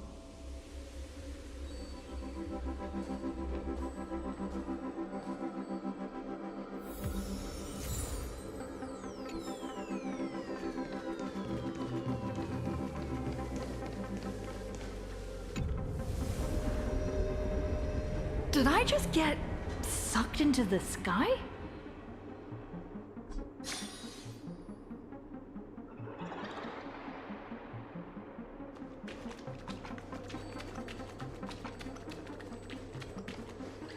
We have arrived. Father, I have brought them. Let them approach. You are dismissed. Children need not be present for what comes next.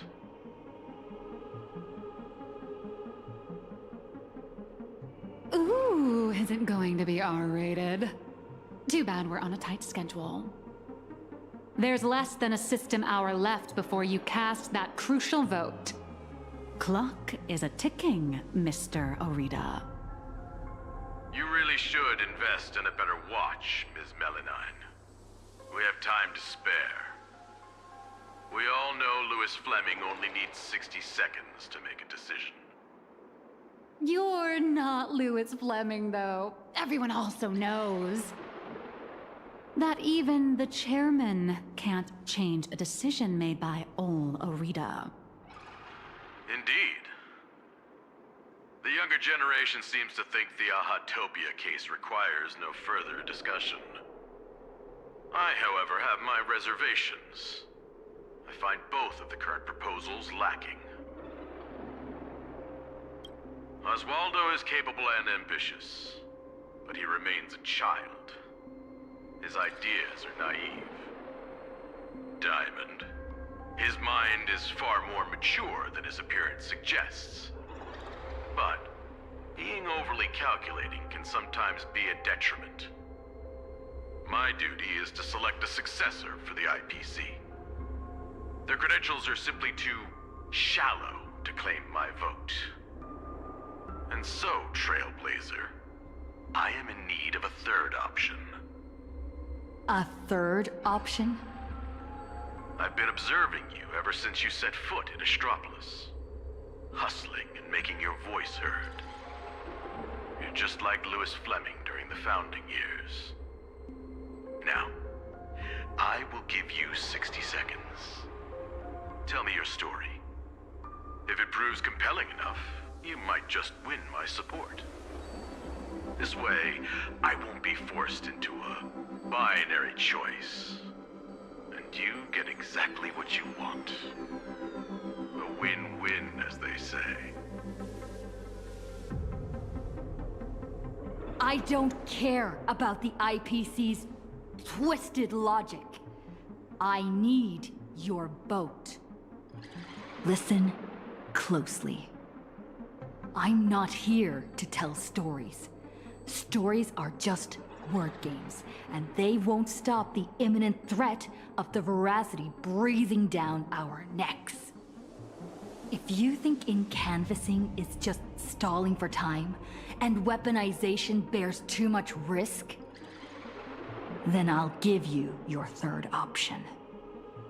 The first signs of the war among the Eons are beginning to show. I believe this is why the IPC has been positioning itself here for years. When I saw the Phantos Moon at its fullest, I became even more certain. This ceremony to commune with the Eon, whether genuine or not, could be the turning point that determines the destiny of the cosmos. But what's important is that you make your own decisions, such as whether you'll take part in these grand games, and if so, how. Return to whence you came. As a supplicant, I shall restart the Phantos Moon Games. I'll gather our wish power, seek an audience with Aha, and use the Elation's authority to suppress the Husk. Just as it was done countless Amber eras ago. If people could do it then, we can do it now. But for any of this to work, Plain Arcadia has to survive. And what makes you think the ever-fickle Aha will simply grant your wish? Right back at you. What makes you so certain Aha won't take my side? Fair enough. I don't make a habit of dealing with Eons, so I suppose I have no say in the matter. Then again, I'm not the one making the decision here. Louis Fleming is. 60 seconds are up. Chairman, the decision is yours.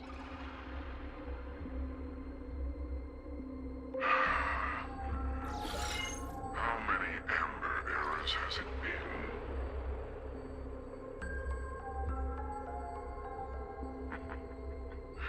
My old friend, have you returned?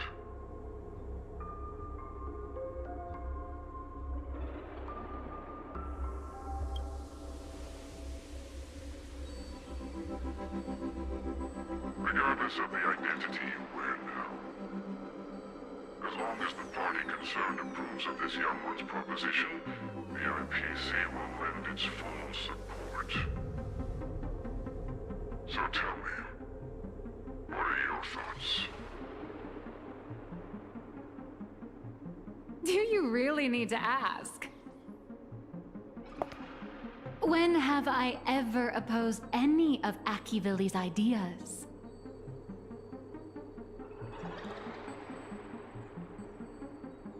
The answer is approved. The writing is on the wall. It's quite obvious whose side I'm taking. In that case, as always, I wish you both the best of luck. Burrito. Yes, sir. By the sacred authority bestowed upon us by the Amber Lord, the Traditional Project Department has reached a decision. We cast our vote for the Astral Express, and canvass Plain Arcadia and restart the Phantos Moon Games. Thus, it is settled. The will of preservation shall be made manifest. Ahatopia will be preserved.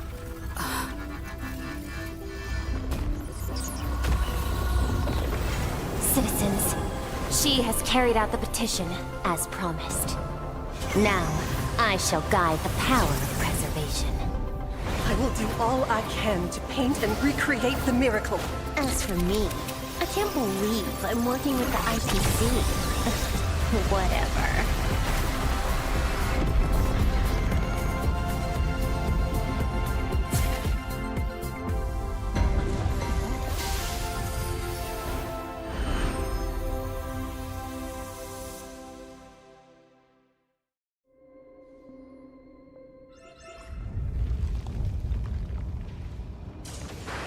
Miss Himiko!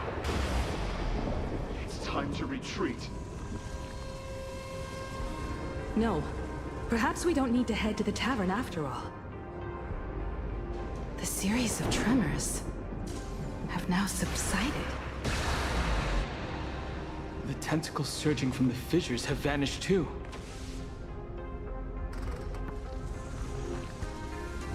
It's her. They actually did it.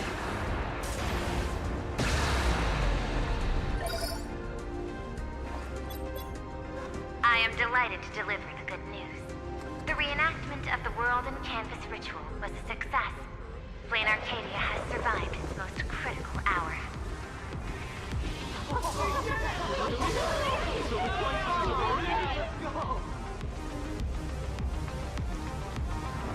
Everyone, the Astral Express. The outer perimeter of Ahatopia's crystal wall. The train will serve as a relay station, bridging communications between Plane Arcadia and Astropolis. I bring greetings from her, along with our objective for the next phase. Make your preparations. The final Phantasm Games are about to begin.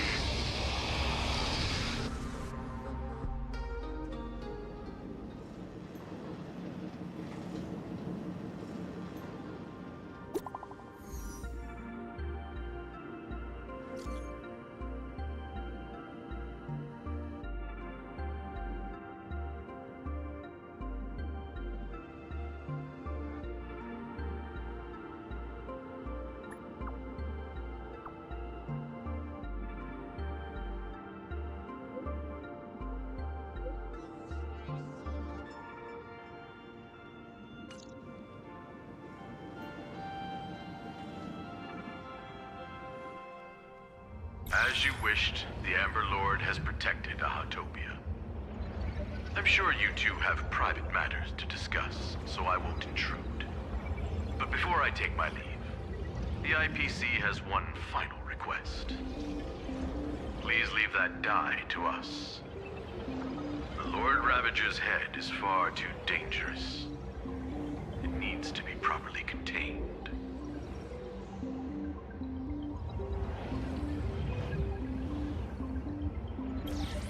Let's do as he says.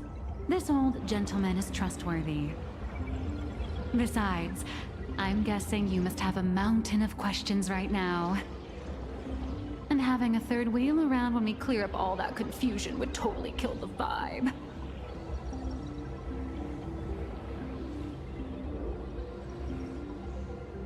Miss Trailblazer is gone. Will everything she claimed actually come to pass? She will do it. She has to. Oh.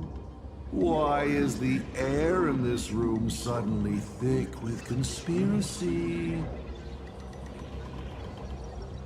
Could it be that someone struck a little side deal under the table?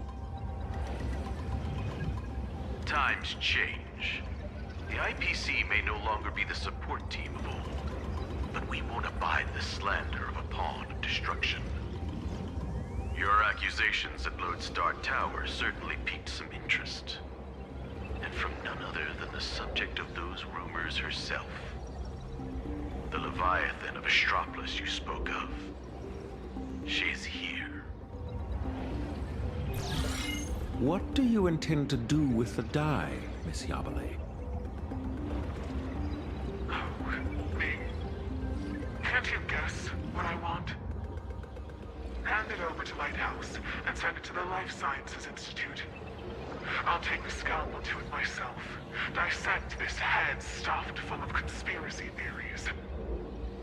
And devour the knowledge of Ouroboros.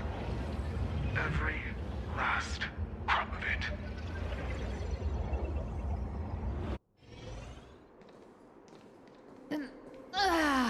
Finally a breather from this monumental crisis.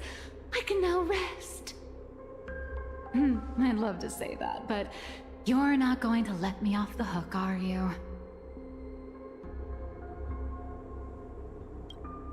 Relax. For the moment, at least. We have plenty of time. Enough to find a nice, quiet corner, sit down, and talk things through. But before that, you just pulled off something massive. I'm sure you have countless messages from people waiting to congratulate you. You should probably answer your phone first.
Miss Nihilux, it all comes back to you again.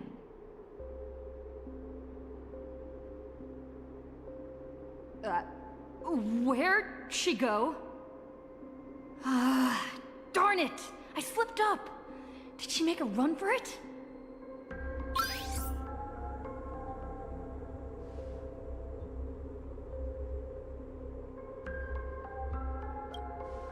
My apologies for startling you. On behalf of my client, Madame Nihilux, I am here to deliver an invitation for tonight. Now playing the audio message. Hi, little raccoon. I'm really sorry. Every time I try to bring up my true identity with you, some unexpected little hiccup gets in the way. Maybe this is just my lot in life. Watching you happily catch up on your messages, I figured I shouldn't interrupt your victory lap. But the questions burning in your mind deserve a proper, earnest answer. So, I made a reservation at the Upside Down restaurant. The view is nice, and the desserts aren't half bad.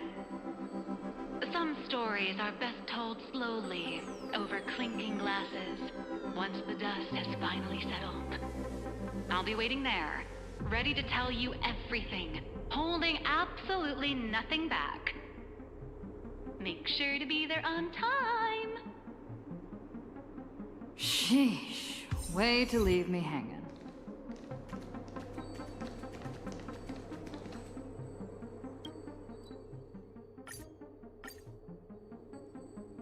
Nihilux should be right around here. Save my strength. Train my squads. Child prodigy Enjoying with the meal crying. Gotta find a way to turn these tourists into my KP.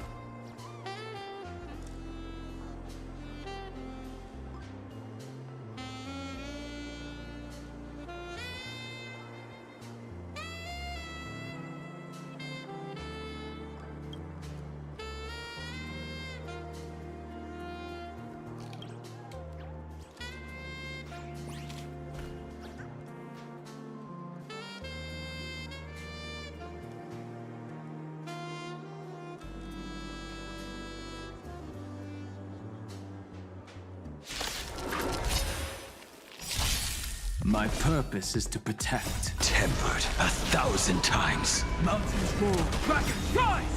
Soaring above the lands. This is permanence! It's of no consequence. I will watch over you and guide you on your path. Hilarious! All eyes are on you! Blades eternal!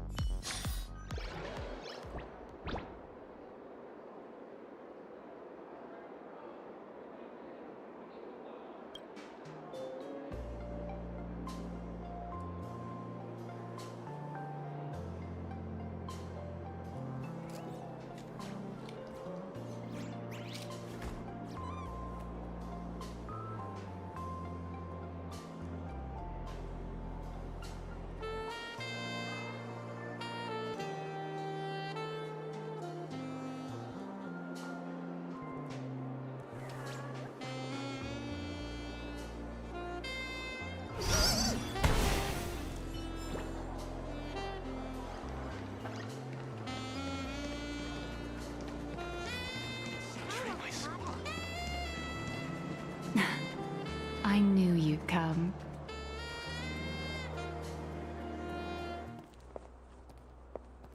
So, what did you have to say? I didn't mean to keep this from you. But the comic artist thing is just a cover. When it comes to my true identity,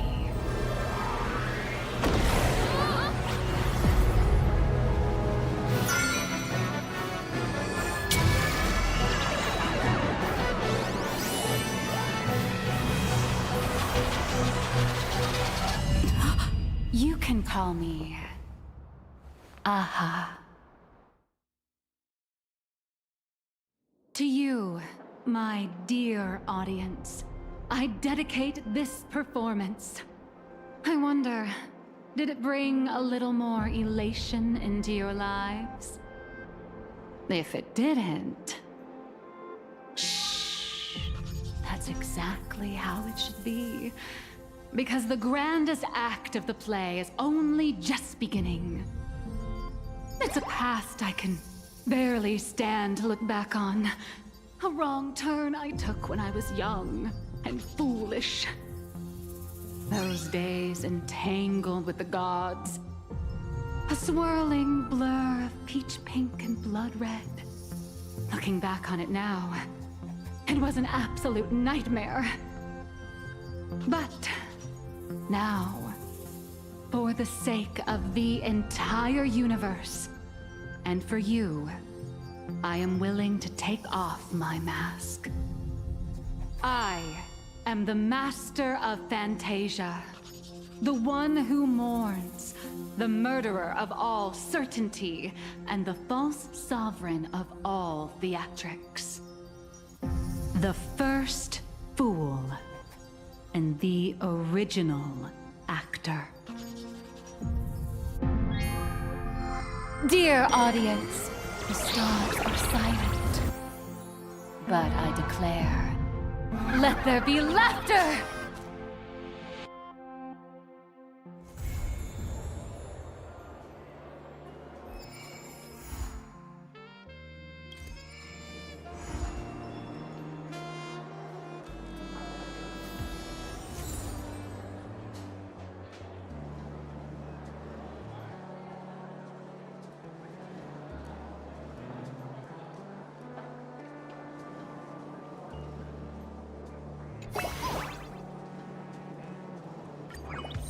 You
Is this schedule reliable?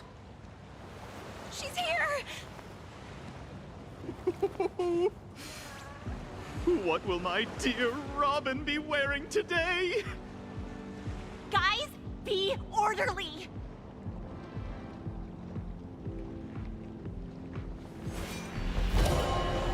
When the blood is wiped from the blade's edge, rebirth follows.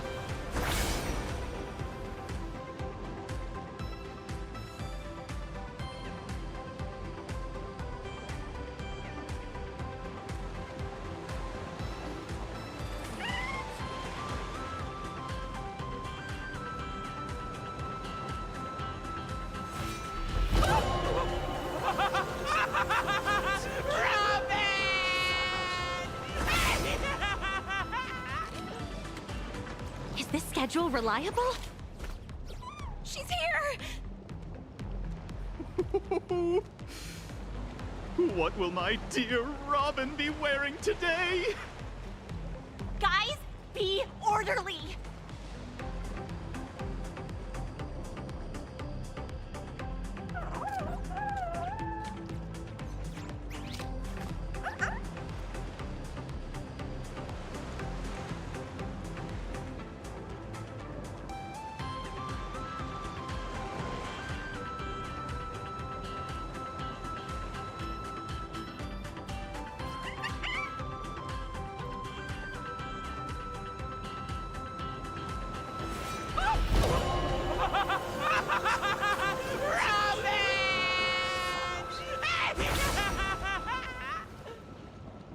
Is this schedule reliable? She's here! What will my dear Robin be wearing today? Guys, be orderly!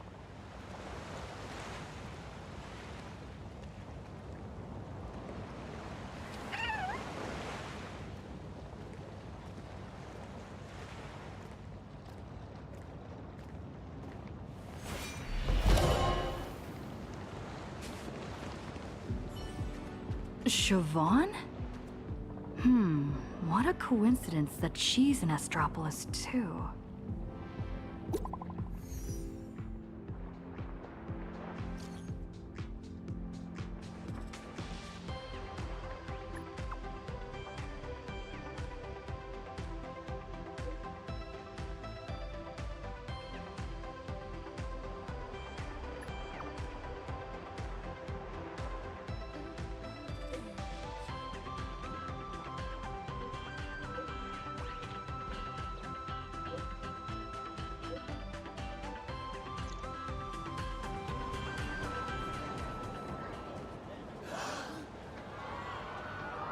Look!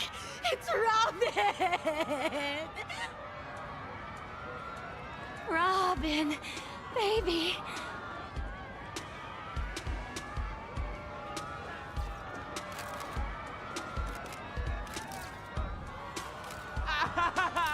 She's in a new outfit!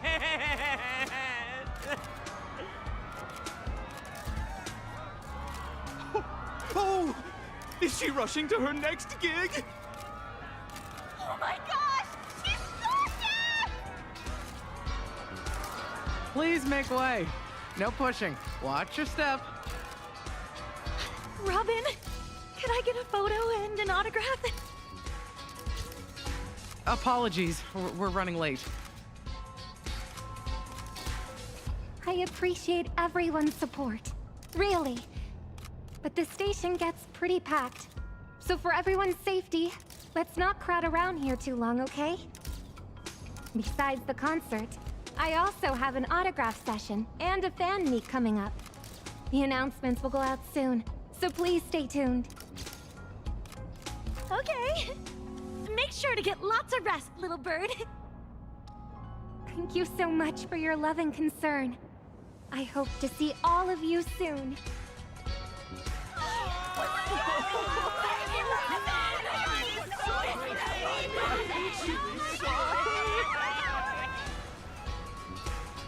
Are you all right? I'm all right. Managed to catch some sleep on the way over. Rehearsals for the opening, new sponsorship shoots, and the Anti-Destruction Alliance meeting? You haven't even stopped to catch your breath. I was worried you were already so busy, so I didn't schedule a fan meet, but... It's alright. I just don't want to let anyone down. Don't worry. I know my limits. I won't push myself.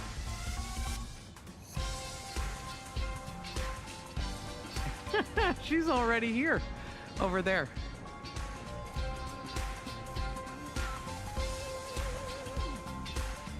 The crowd's thinned out. Let's head over. Reuniting with an old friend would be a real vacation for you, no?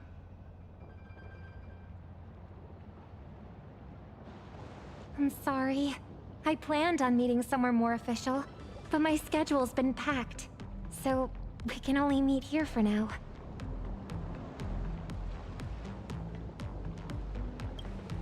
Don't worry about it. Besides, my schedule might be even crazier later.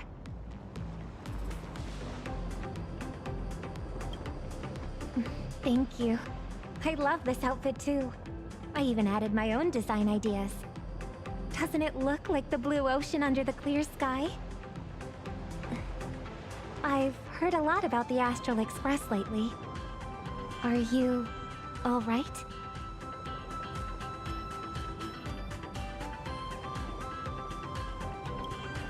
All right.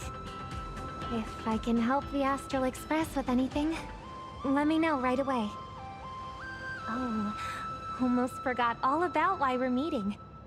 Are you interested in racing? I was just at a rehearsal for the opening ceremony of the Starflux Grand Prix. I heard you were around, so I asked the organizers to reserve a few tickets.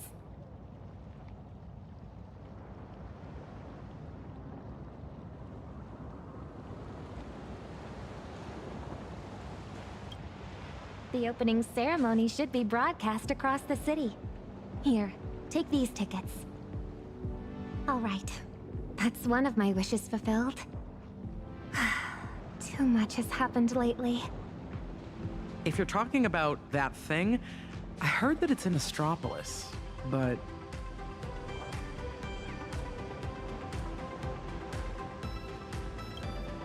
It's nothing. Just something I need to retrieve on this trip. The Lost Echo of Gopher Wood. We just didn't expect it to be listed in a private collection up for auction. Have you heard of Ratite? The influencer who has put out tons of viral videos? Last person to leave Red Giant's escape pod wins 200 million credits, 365 days living with 108 true stings, 90 million credit real Squid Game? Testing human nature with money, combined with an insane scale and budget. He's got the audience figured out perfectly. Hard not to go viral.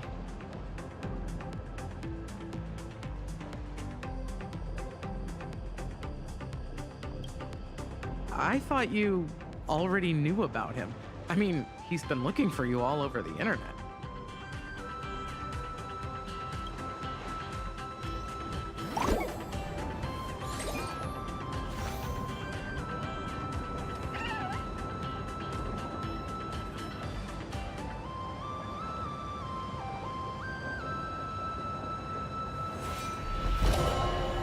When the blood is wiped from the blade's edge, rebirth follows.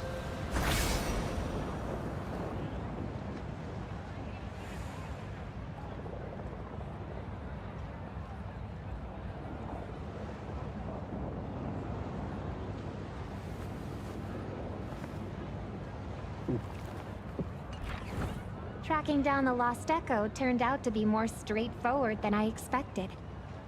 Ratite intends to put it up for auction, so all I need to do is win the bid.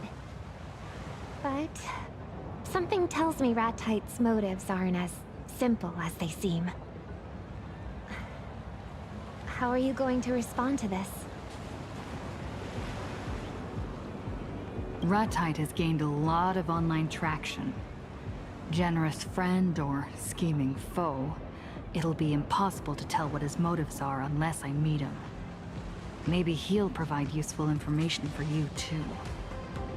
I'll meet him with you.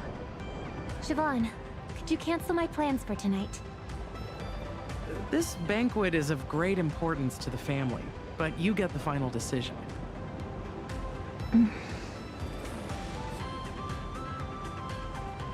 Don't worry. If I do get into trouble, I'll be counting on you to save me. You're very sweet. Well, if you need my help, let me know.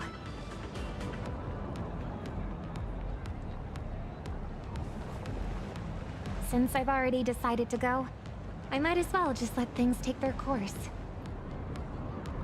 Is it the Anti-Destruction Alliance? Is the family putting a lot of pressure on you? No. That's just a cover.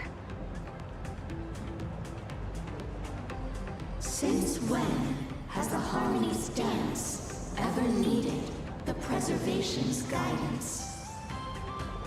Does the family not wish to join the Anti-Destruction Alliance?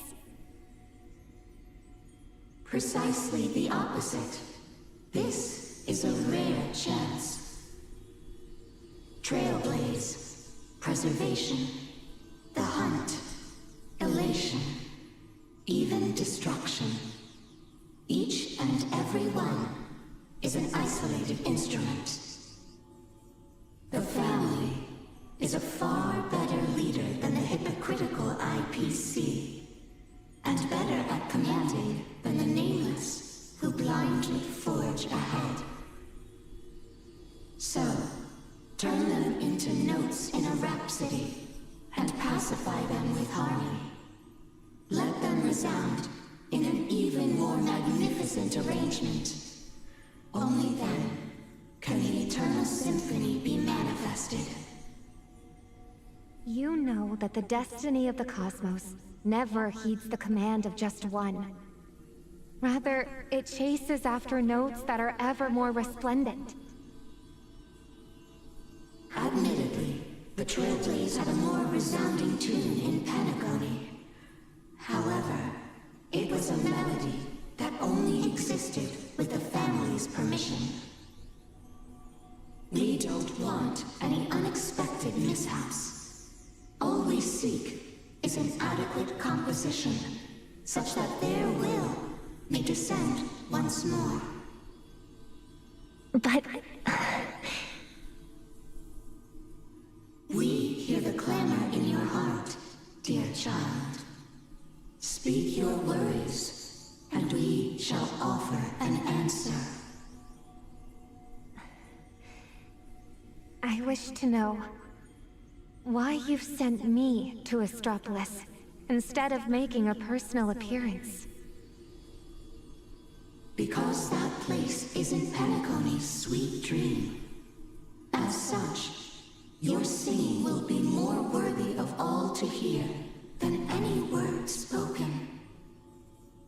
This performance represents the family's high hopes for you. Harmony's tuning? Why didn't I notice it until now? Are they trying to silence the clamor? Or is this... I understand. Dear child, clear the shadows before the eyes of all, so they may once again behold that almighty force that giveth and taketh, and worship the mercy bestowed by the Triple Face. The family will be proud of you.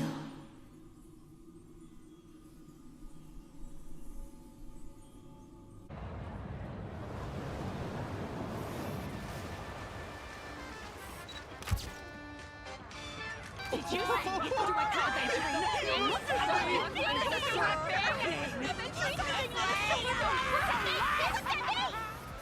Great! This expression is perfect! That's the vibe we need! Yes, that's it! Don't look at me, look over there! At the crowd! You nailed it! Give me another angle. You were born to be a model. Summer exists just for you. One last photo, and perfect! It's a wrap! Great job, everyone. Put all the new IPC products in the shoot on my tab. Everyone who came to see me can take them home.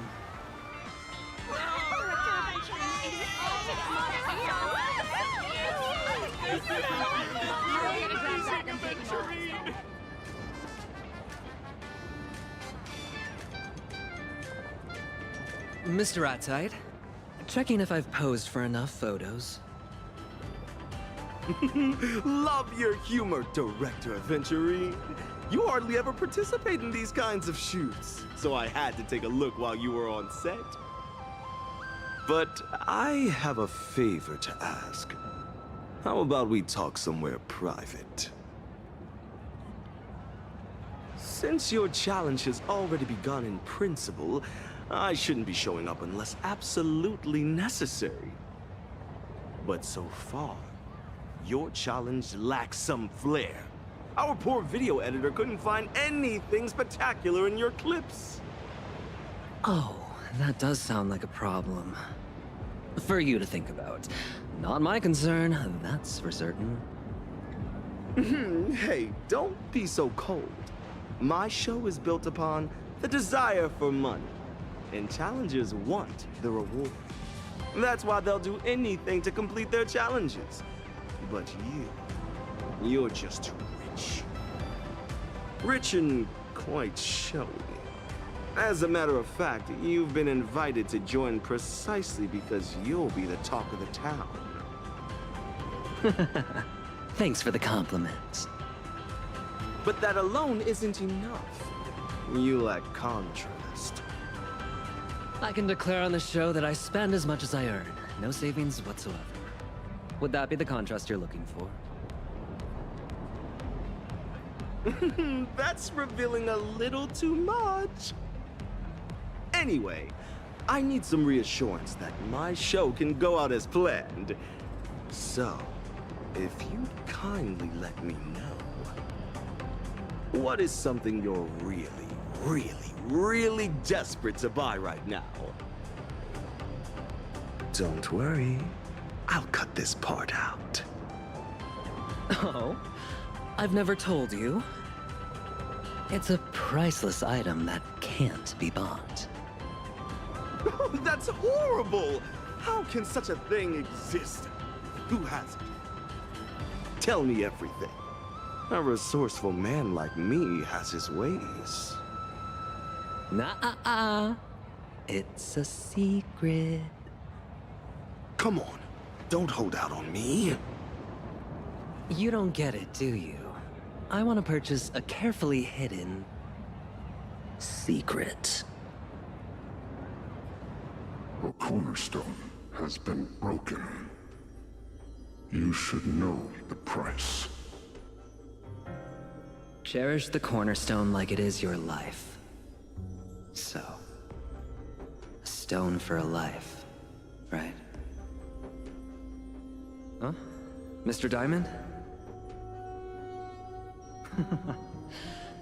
But if that's true, you could have taken action right away.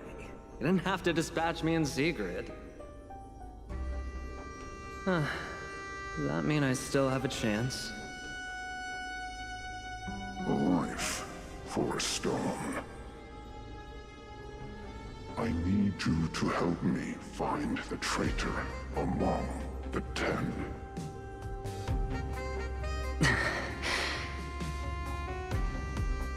It's a thankless job, bound to ruffle some feathers. And there's also one other possibility. I'm the traitor. Oh, just kidding. Well, any leads? None. You will not receive any support. The leads, solutions, and costs all depend on you. Whatever you encounter out there, whether you're captured or killed, the department will have no knowledge of it. I thought so too. Even so, an investigation requires leads. How about this? Let's do this the old way and have you gather everyone. Discuss the punishment of removing me from my position as one of the 10 Stonehearts. Let me hear what everyone else has to say. You can allow that, yes? Certainly. The communication device will be destroyed in 5 seconds. 5, 4, 3, 2... They've arrived.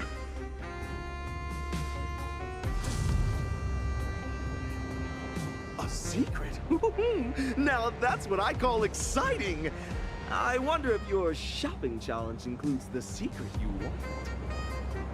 You lose fast when you reveal all your best cards. You're absolutely right. But forgive me for the repeated reminder. You can use your Monopolist card to create a purchasable item. Even if it's the dirt on Lewis Fleming you seek, I'll do my best to get it. I only fear that you won't be able to afford it. So tell me, Mr. Rat's Eggs, are you hoping I succeed in my challenge, or fail? My answer is that I hope all challengers give me a spectacular show. Nothing more, nothing less. Let us both look forward to what's to come.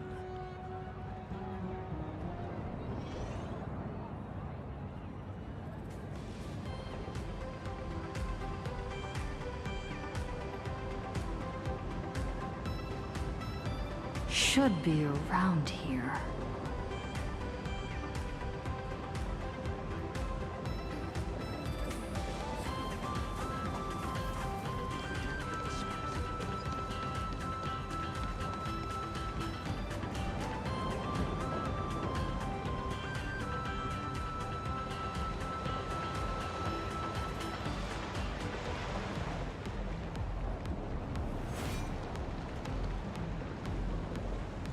Nameless of the Astral Express, supplicant of the Phantos Moon Games, baseball raccoon from Fluffy across the blue. Even among the dazzling stars of Astropolis, you're still the brightest superstar here. A pleasure to meet you. I'm Ratite, and a big fan of yours.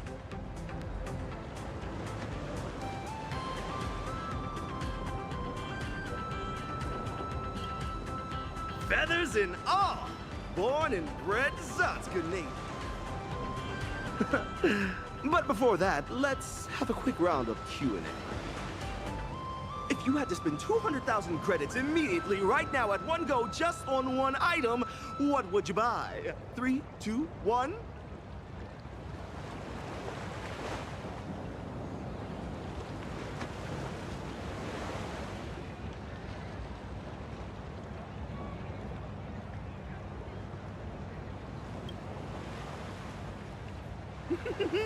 I love your answer!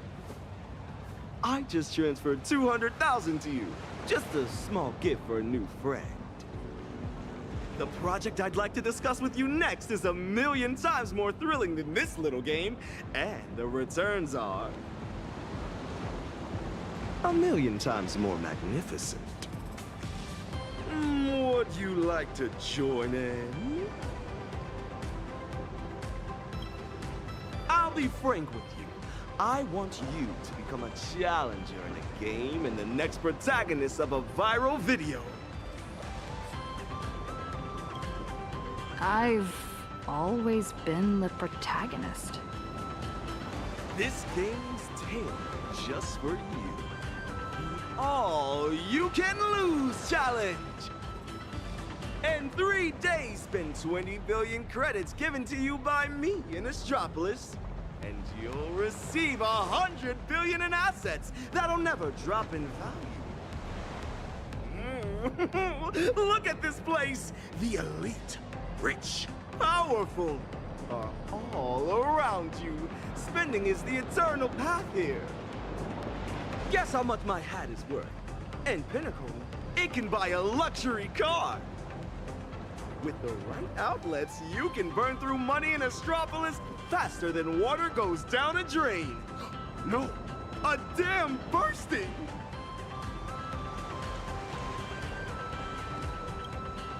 Think about it. Ever since you boarded the Express, all your expenses have been covered. Have you ever paid for rent, utility bills, or management fees? Even though the conductor and navigator have never complained, don't you want to replenish the Express's reserves and do your part? 100 billion credits! You won't find another opportunity like this one. Are you in or out? I need to hear your answer.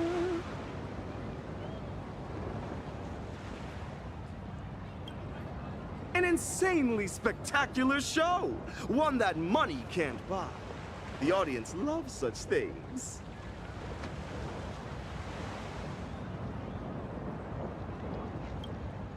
You aren't like the rumors they say. Where's your spirit of elation? How could you win the Phantom Moon games like this?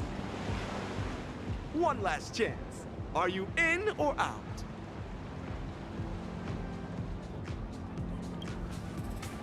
I've sent the All-You-Can-Lose Challenge cooperation agreement to you. Please read through it carefully.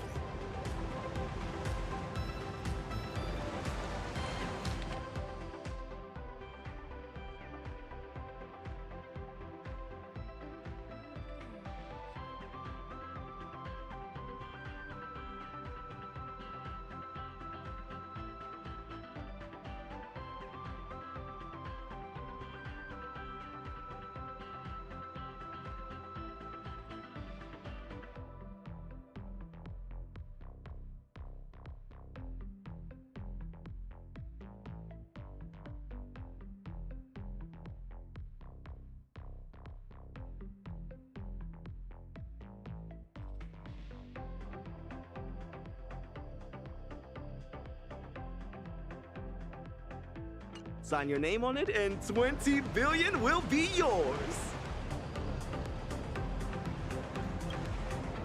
Perfect! Just like the past challenges, you can pick a Monopolist card to complete the challenge quickly. Since this is your first challenge, I recommend the Weather Card Splurge Store. You'll thank me for it. Also, our expenditure assistant, Work, will be managing everything for this challenge and recording all purchases made with the 20 billion credits. It will handle all the admin hassle you'll face. Just spend and leave the rest to Work. You have received 20 billion credits.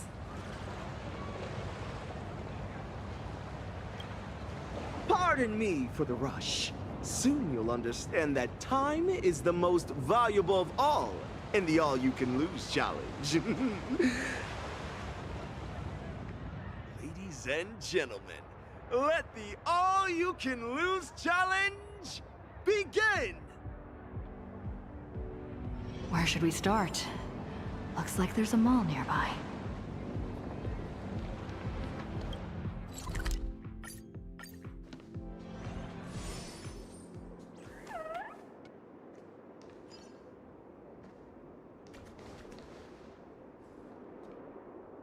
Reporting in, boss.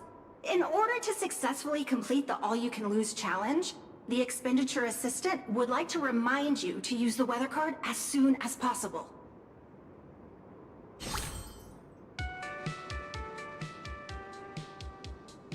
As far as I know, Ratite's Monopolist card is based on the Monopolist game. Apart from the weather card, there are the following: Shared Wealth card, Land Purchase card, Shared Poverty card, Jail card, and so on. Never mind the others.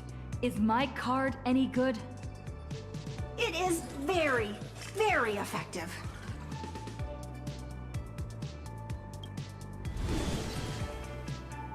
Per the effect of the weather card, a cloud with a chance of money has been generated for you. It is dropping money at a maximum of 30,000 credits per second. At this rate, clearing 20 billion will take 7.716 days. The all-you-can-lose challenge is just 3 days. Time is ticking fast.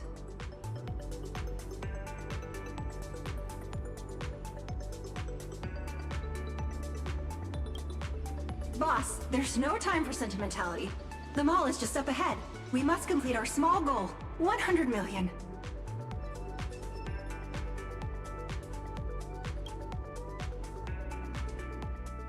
For the safety of your account, please set a payment password.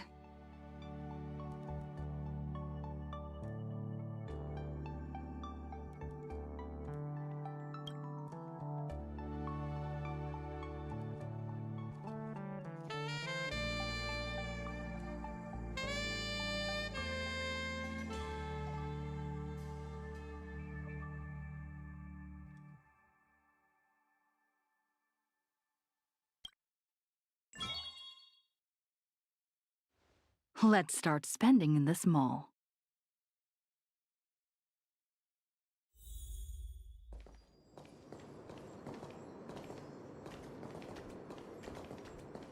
Reporting in, boss. Stop wandering around. You still have so much money to spend. How do you expect to sleep tonight? Time is the most expensive commodity there is. No bargaining, no sales pitches, just spend. Not to worry, I have identified a suitable spending opportunity for you.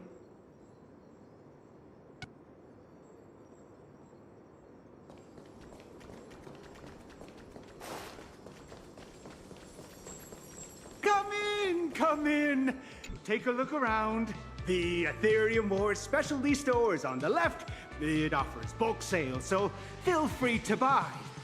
On the right is the store owner's collection. It's not for sale, but feel free to take pictures. Oh, the most expensive? The gem of the store, I suppose. Oh, pity I can't sell it. That's my 100-game winning streak. Please, shut your mouth immediately. Who do you think you are? With that attitude? Reporting in, boss. I've just spotted an opportunity. The sign says, please do not touch the merchandise. Any damage will be charged to customers. That's right. My collection is limited edition. Be careful. Sir, I suggest you rewrite your sign to, any damage will be charged to customers at 10 times the original price? What are you planning to do?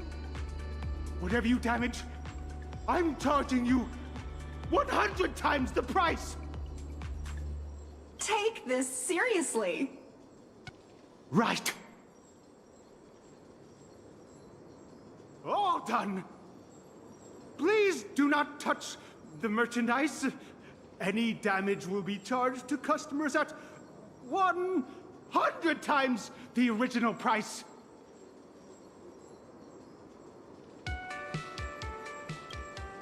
You got it, boss. Hey! Stop it! Hold on. Fine. If you really can pay, you don't have to stop. Smash away, but maybe just be gentle about it.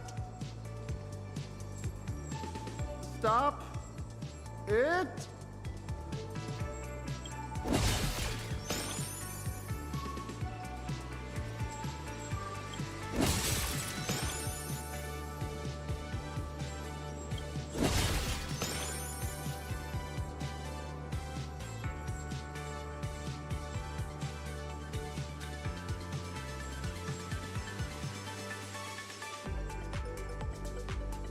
gem of my store. Boss, that will be 200 million credits. Please make the payment.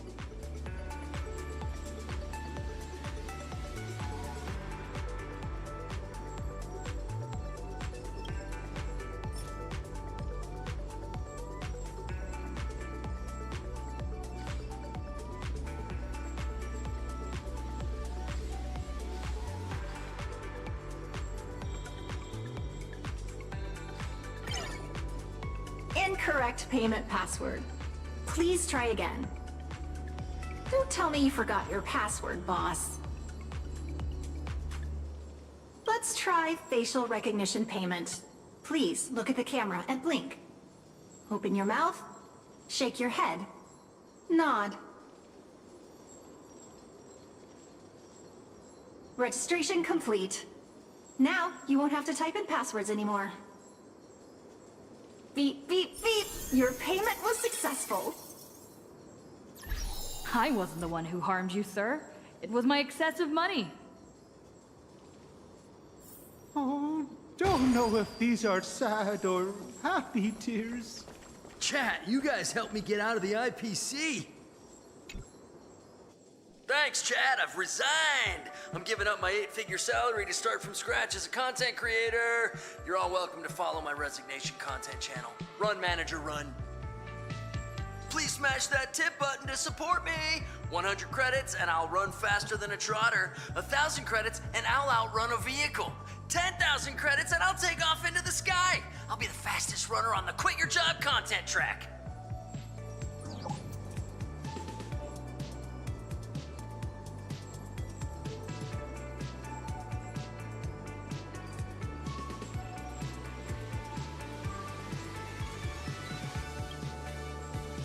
I sent you a tip. Whoa, my eons!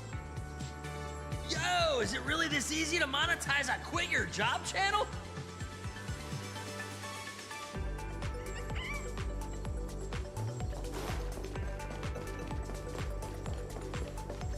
What else do I need to buy? What a coincidence! Didn't expect to run into you at the mall.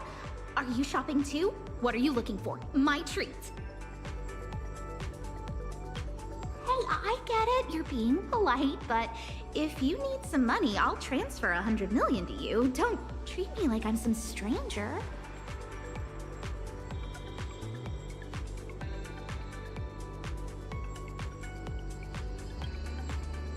If you say so. I got everything I need, so I'll be off.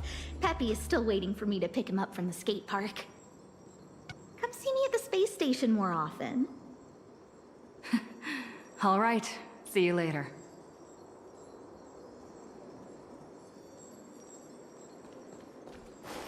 The newest arrival of the season. The newest arrival of the season. The Lighthouse Vocalist. First come, first served. Welcome to Astropolis' Lighthouse Specialty Store.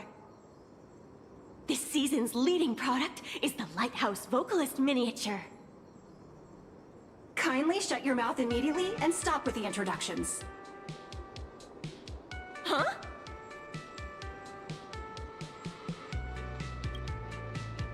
You mean the diamond package? We also have the seasonal limited heart-to-heart 10 stone hearts bracelets. Buy this bundle now and we'll throw in the exclusive diamond promo card. My boss is asking about buying all your products. Huh? Are you kidding right now? You mean everything in this establishment? The Lighthouse Specialty Store, including the non-sale items in the warehouse and display cases? Can you afford them?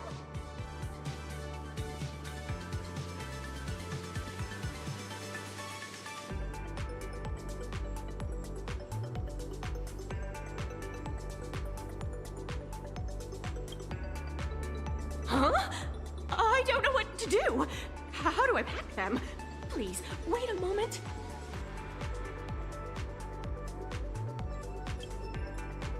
Huh? Huh? Huh? Is that all you can say? Listen to my boss. store is not within my scope of sales items. You could first make the purchase, then I'll change the store status to sold out. We can offer free storage until you find an appropriate warehouse.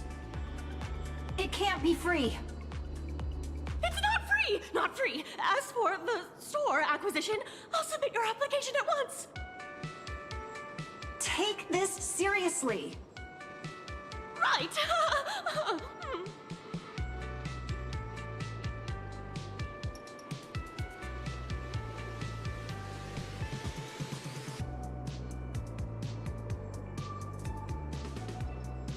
Boss, that will be 120 million credits.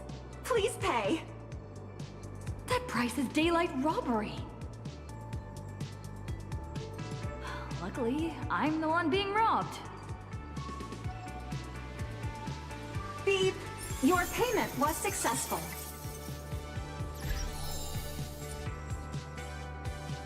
Beep beep. Reporting in, boss. At a spending rate of 150 million credits per system hour, you would still need 133.33 system hours to get to 20 billion spent. But you have less than 68 system hours of your challenge left.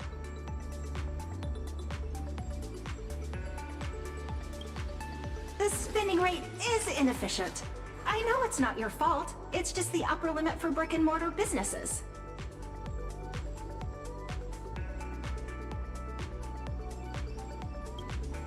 I can handle the store buying part, but you can't try to avoid this problem.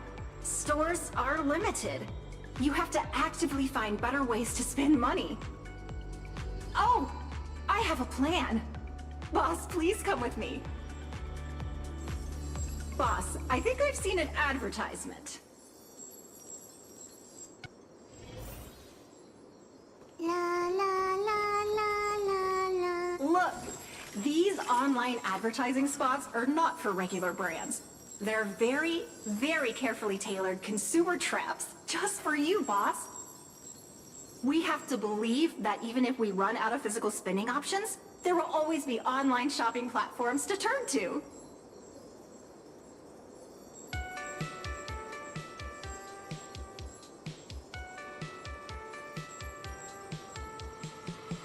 I recommend racing. It's the most expensive sport in the world. Let me do a little search for you. Entering keywords. Race cars, premium race cars, super gas guzzling race cars. Initiating search. Here we go. Generating customer support for you. Come on out, greedy merchants. A century-old brand in Astropolis. Starflex Racing. Parentheses. Established 1 year and 1 month ago, still has 99 years to go before it is a century old. I'll leave it to you, boss. Don't forget to fall into the consumer trap.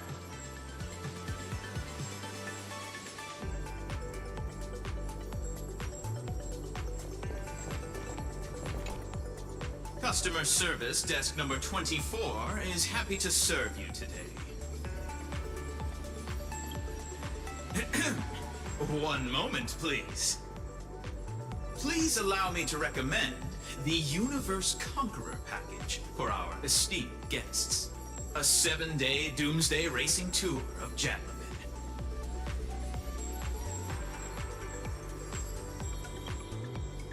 You wouldn't actually be going. Forget the marketing details. Just state the price. The package price, including the service fee, comes to just 200 million credits. That's expensive. The one-day glory tour of the Amber Lord, a once-in-a-lifetime tour, costs 1.8 billion. By the way, customers defaulting on the trip give up their deposit, which is equivalent to 20% of the package price.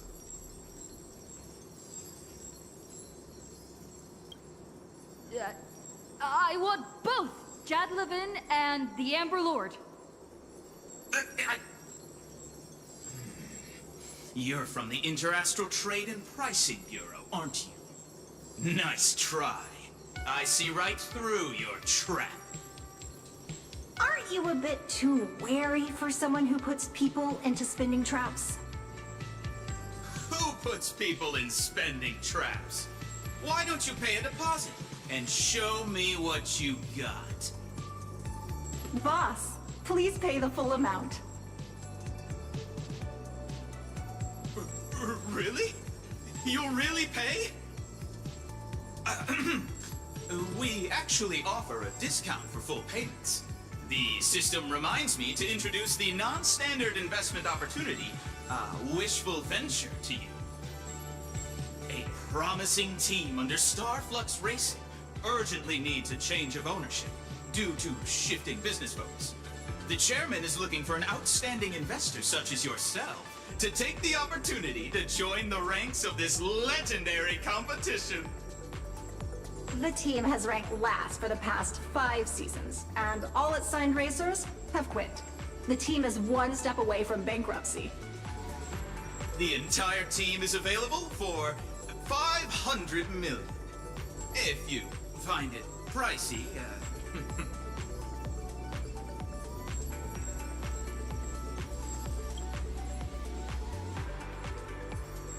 Beep, beep, beep! Your payment was successful. Wow! The world is full of chumps! Good people! Sorry. The world is full of good people!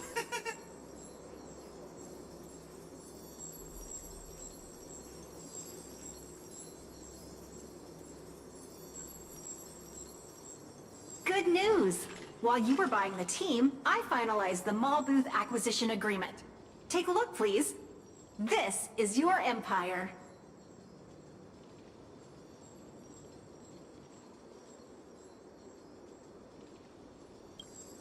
It's what I do. As the expenditure assistant, I must remind you about efficiency during the splurging challenge. To facilitate your understanding, I will use a beeping sound as an indicator. When using the weather card for 30,000 credits per second, it sounds like beep, beep, beep, beep. It took a while to buy and pay for the shops, 150 million per system hour, which sounds like beep, beep, beep, beep, beep, beep. When you were purchasing the Wishful Venture package, it was like beep, beep, beep, beep, beep, beep, beep. And when you were purchasing the bankrupt racing team, the indicator was beep.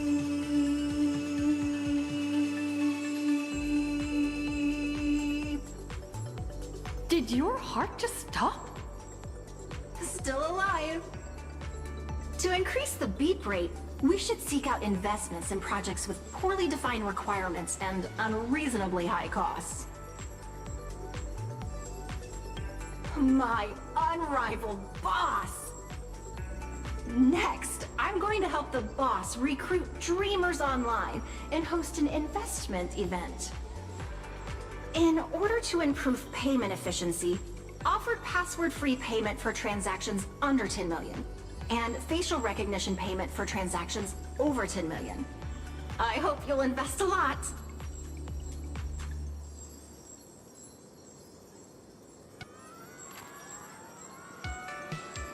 Why are there so many people here all of a sudden? Boss, please keep up with me. Hey! I have a dream too! I have a dream too! Well, I have 2 roommates! I only want 1 million, even just 500. Sorry, boss.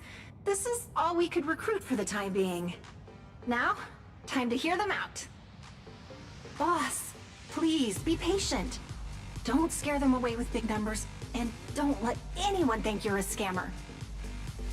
More importantly, a crowd is gathering. Do not reveal to them that you're participating in the all-you-can-lose challenge.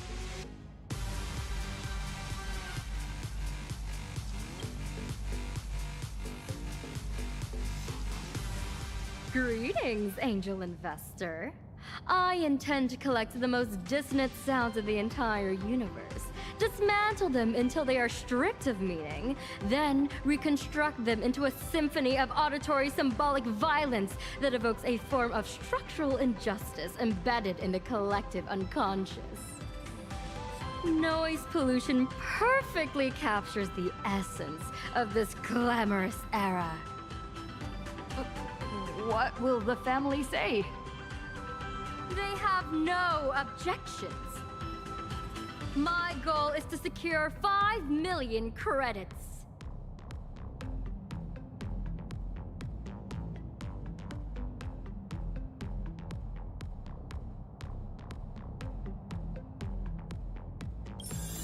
Your payment was successful.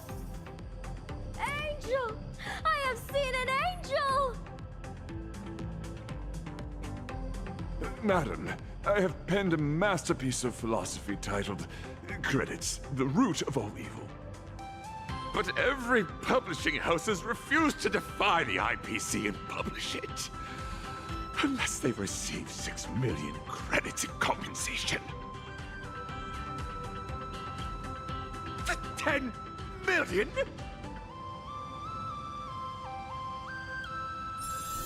Your payment was successful. Go on then. Defeat credits with credits. Hello! I know an art connoisseur when I see one, and you are it.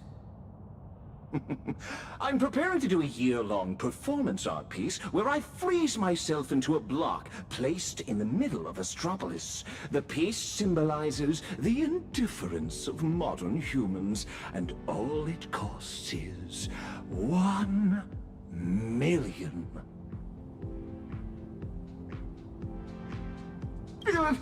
Forget it. I'll just go. You're kind of scary. Oh, it's you. What are you doing here? Is this still Penacony? I heard people around here all saying something about dreams. My dream? No.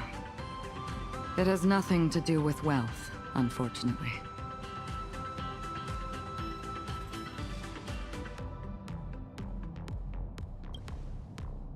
Sounds good. Would it be able to traverse the Consternation Star Zone?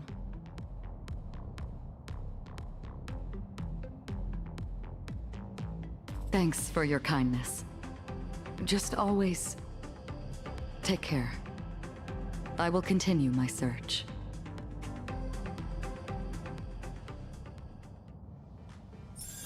You get a purchase. You get a purchase.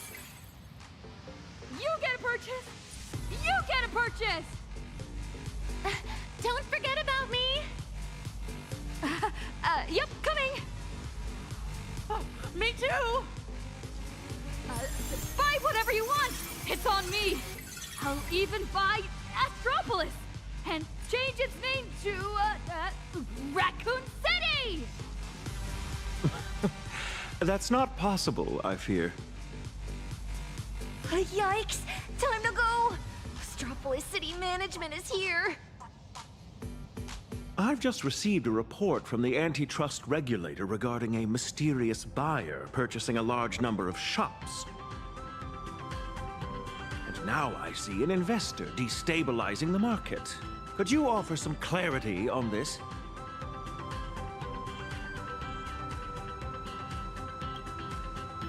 I heard Ratite sought you out online. Ah, so what's happening now is... Astropolis is an IPC asset that cannot be sold. I believe you understand the concept of asset illiquidity. Generally speaking, we tacitly approve the various transactions carried out by moguls, ensuing spectacles included. What we cannot tolerate, however, is the degree of market disruption caused by these recent aggressive consumption activities. Sorry. No apology necessary. Your spending today is but a fraction of the significantly larger scale of consumption in Astropolis. I have a few suggestions. Stop this mischievous spending to start. Then, accept my invitation to Lodestar Tower tomorrow. Interastral Peace Entertainment offers the genuine business collaboration opportunities you seek.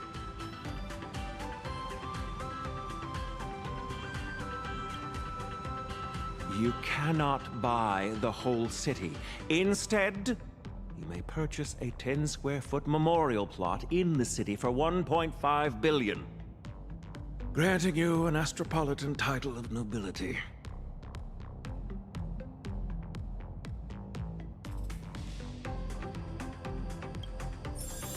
Your payment was successful.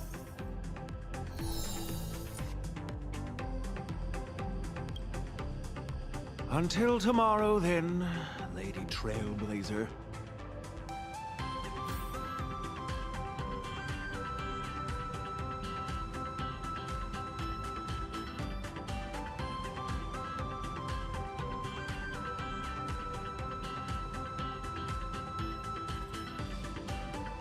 Reporting in, boss.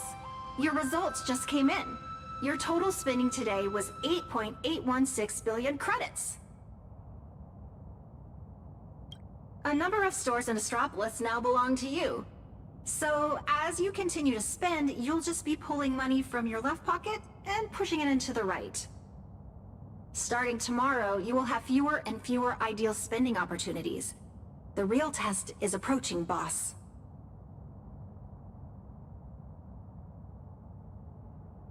The agreement excludes directly gifting money. Cramping would just worsen the already poor spending rate. You sleep, and I'll pull for you.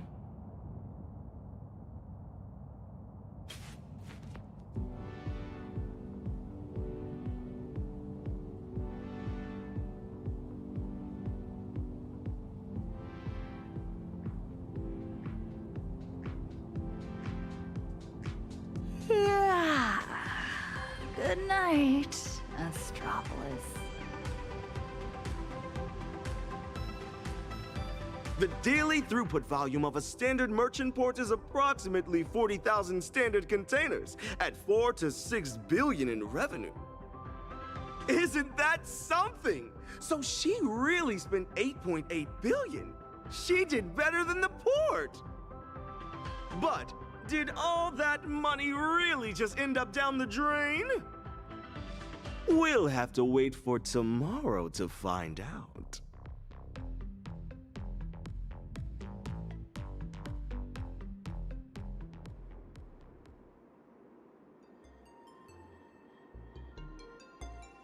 That was quick. I still need to consult you on breath control, Miss Holiday. Only my student would want to work on new singing techniques just a few days before premiering her new song. What do you think, Miss Holiday? Your technique is perfection, and so is your singing style. But there is one thing I've never heard before in my Robin singing.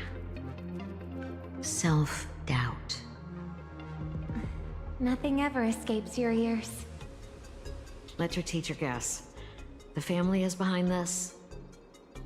If it wasn't for that scorpion control freak back in the day, I wouldn't have left Penacony for Astropolis so long ago.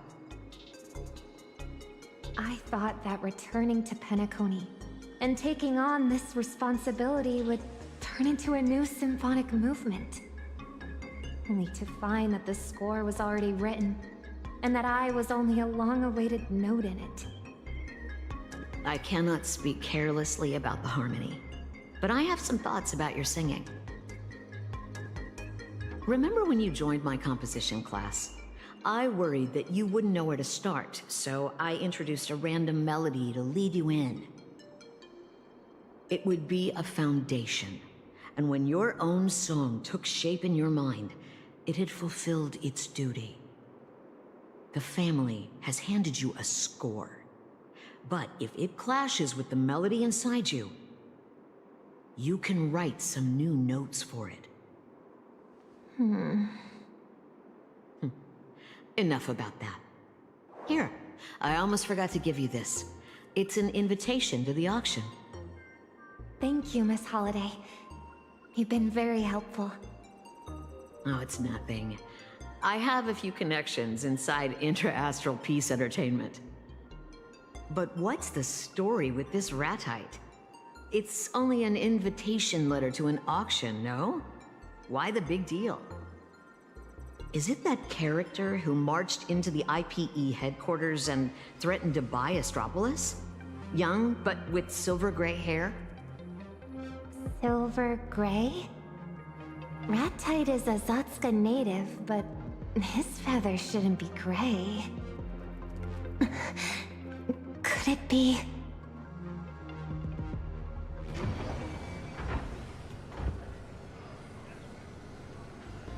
Reporting in, boss.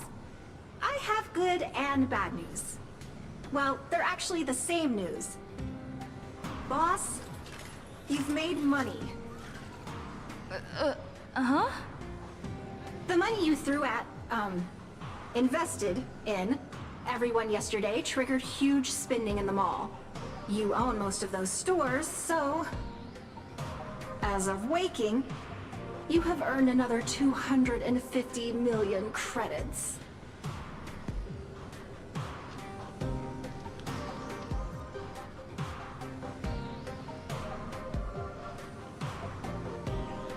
I hate my own brilliance. If this keeps going, they'll keep making money. Additionally, the challenge regulations consider them tangible assets. By the way, these stores used to be independent brands, but they've now been given the IP value of the Little Raccoon brand, which makes them a business segment of Trash Panda Plaza. Their market value has quadrupled, and will keep rising. Boss, I recommend you put them up for sale at once.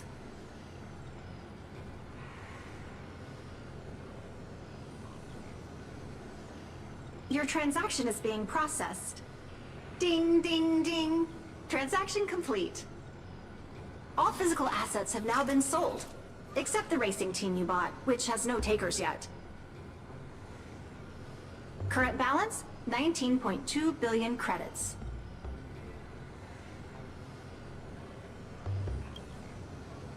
We sure didn't. Boss, we have to go all out and spend everything at Lodestar Tower today.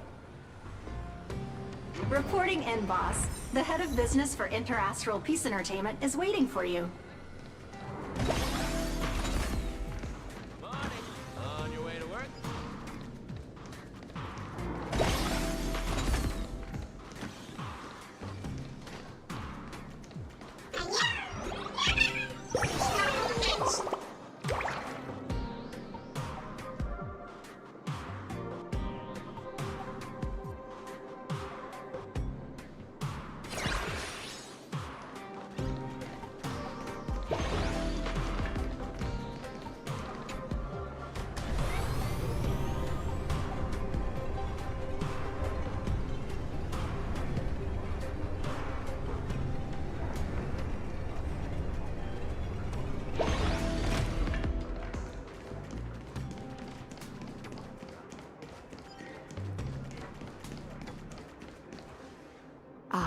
Hello, I'm Mara, head of business here at Inter-Astral Peace Entertainment. And you must be Miss Trailblazer. Lady Trailblazer, yes? We have prepared several projects for your consideration. Please, take a look. Performing quantum reading. Results. All top-tier projects. Monopolistic, unique, technology-driven, high industry ceiling, targeted at unexplored markets. We focus on high returns. As such, we can guarantee you'll make a fortune.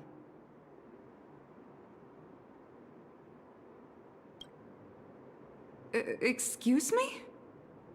The projects we're looking for are high expenditure and purely loss-making, with no returns.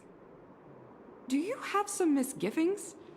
Rest assured, IPE acquires elite talents from every industry and maintains a stellar reputation.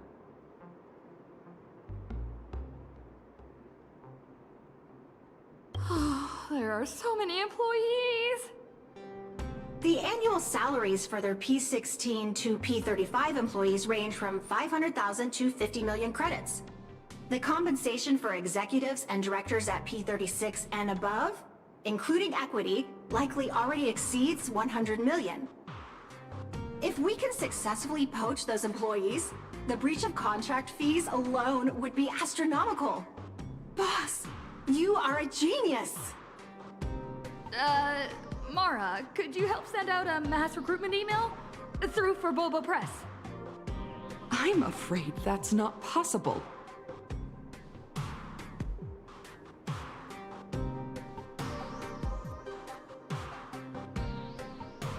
Your advance payment was successful. Please check your account for deposit notification. Please, take it back. Money can't fix everything. Oh, but it can for me. I'll send that mass email right away! The clock is ticking, boss. Might be time to become a headhunter. Since there's a chance the internal emails might be intercepted, let's poach the employees directly from their workstations. System shows for Bobo Press has already received 2 resumes. One applying for the position of president, and the other applying for the president's dog? Oh, has humanity found its true calling?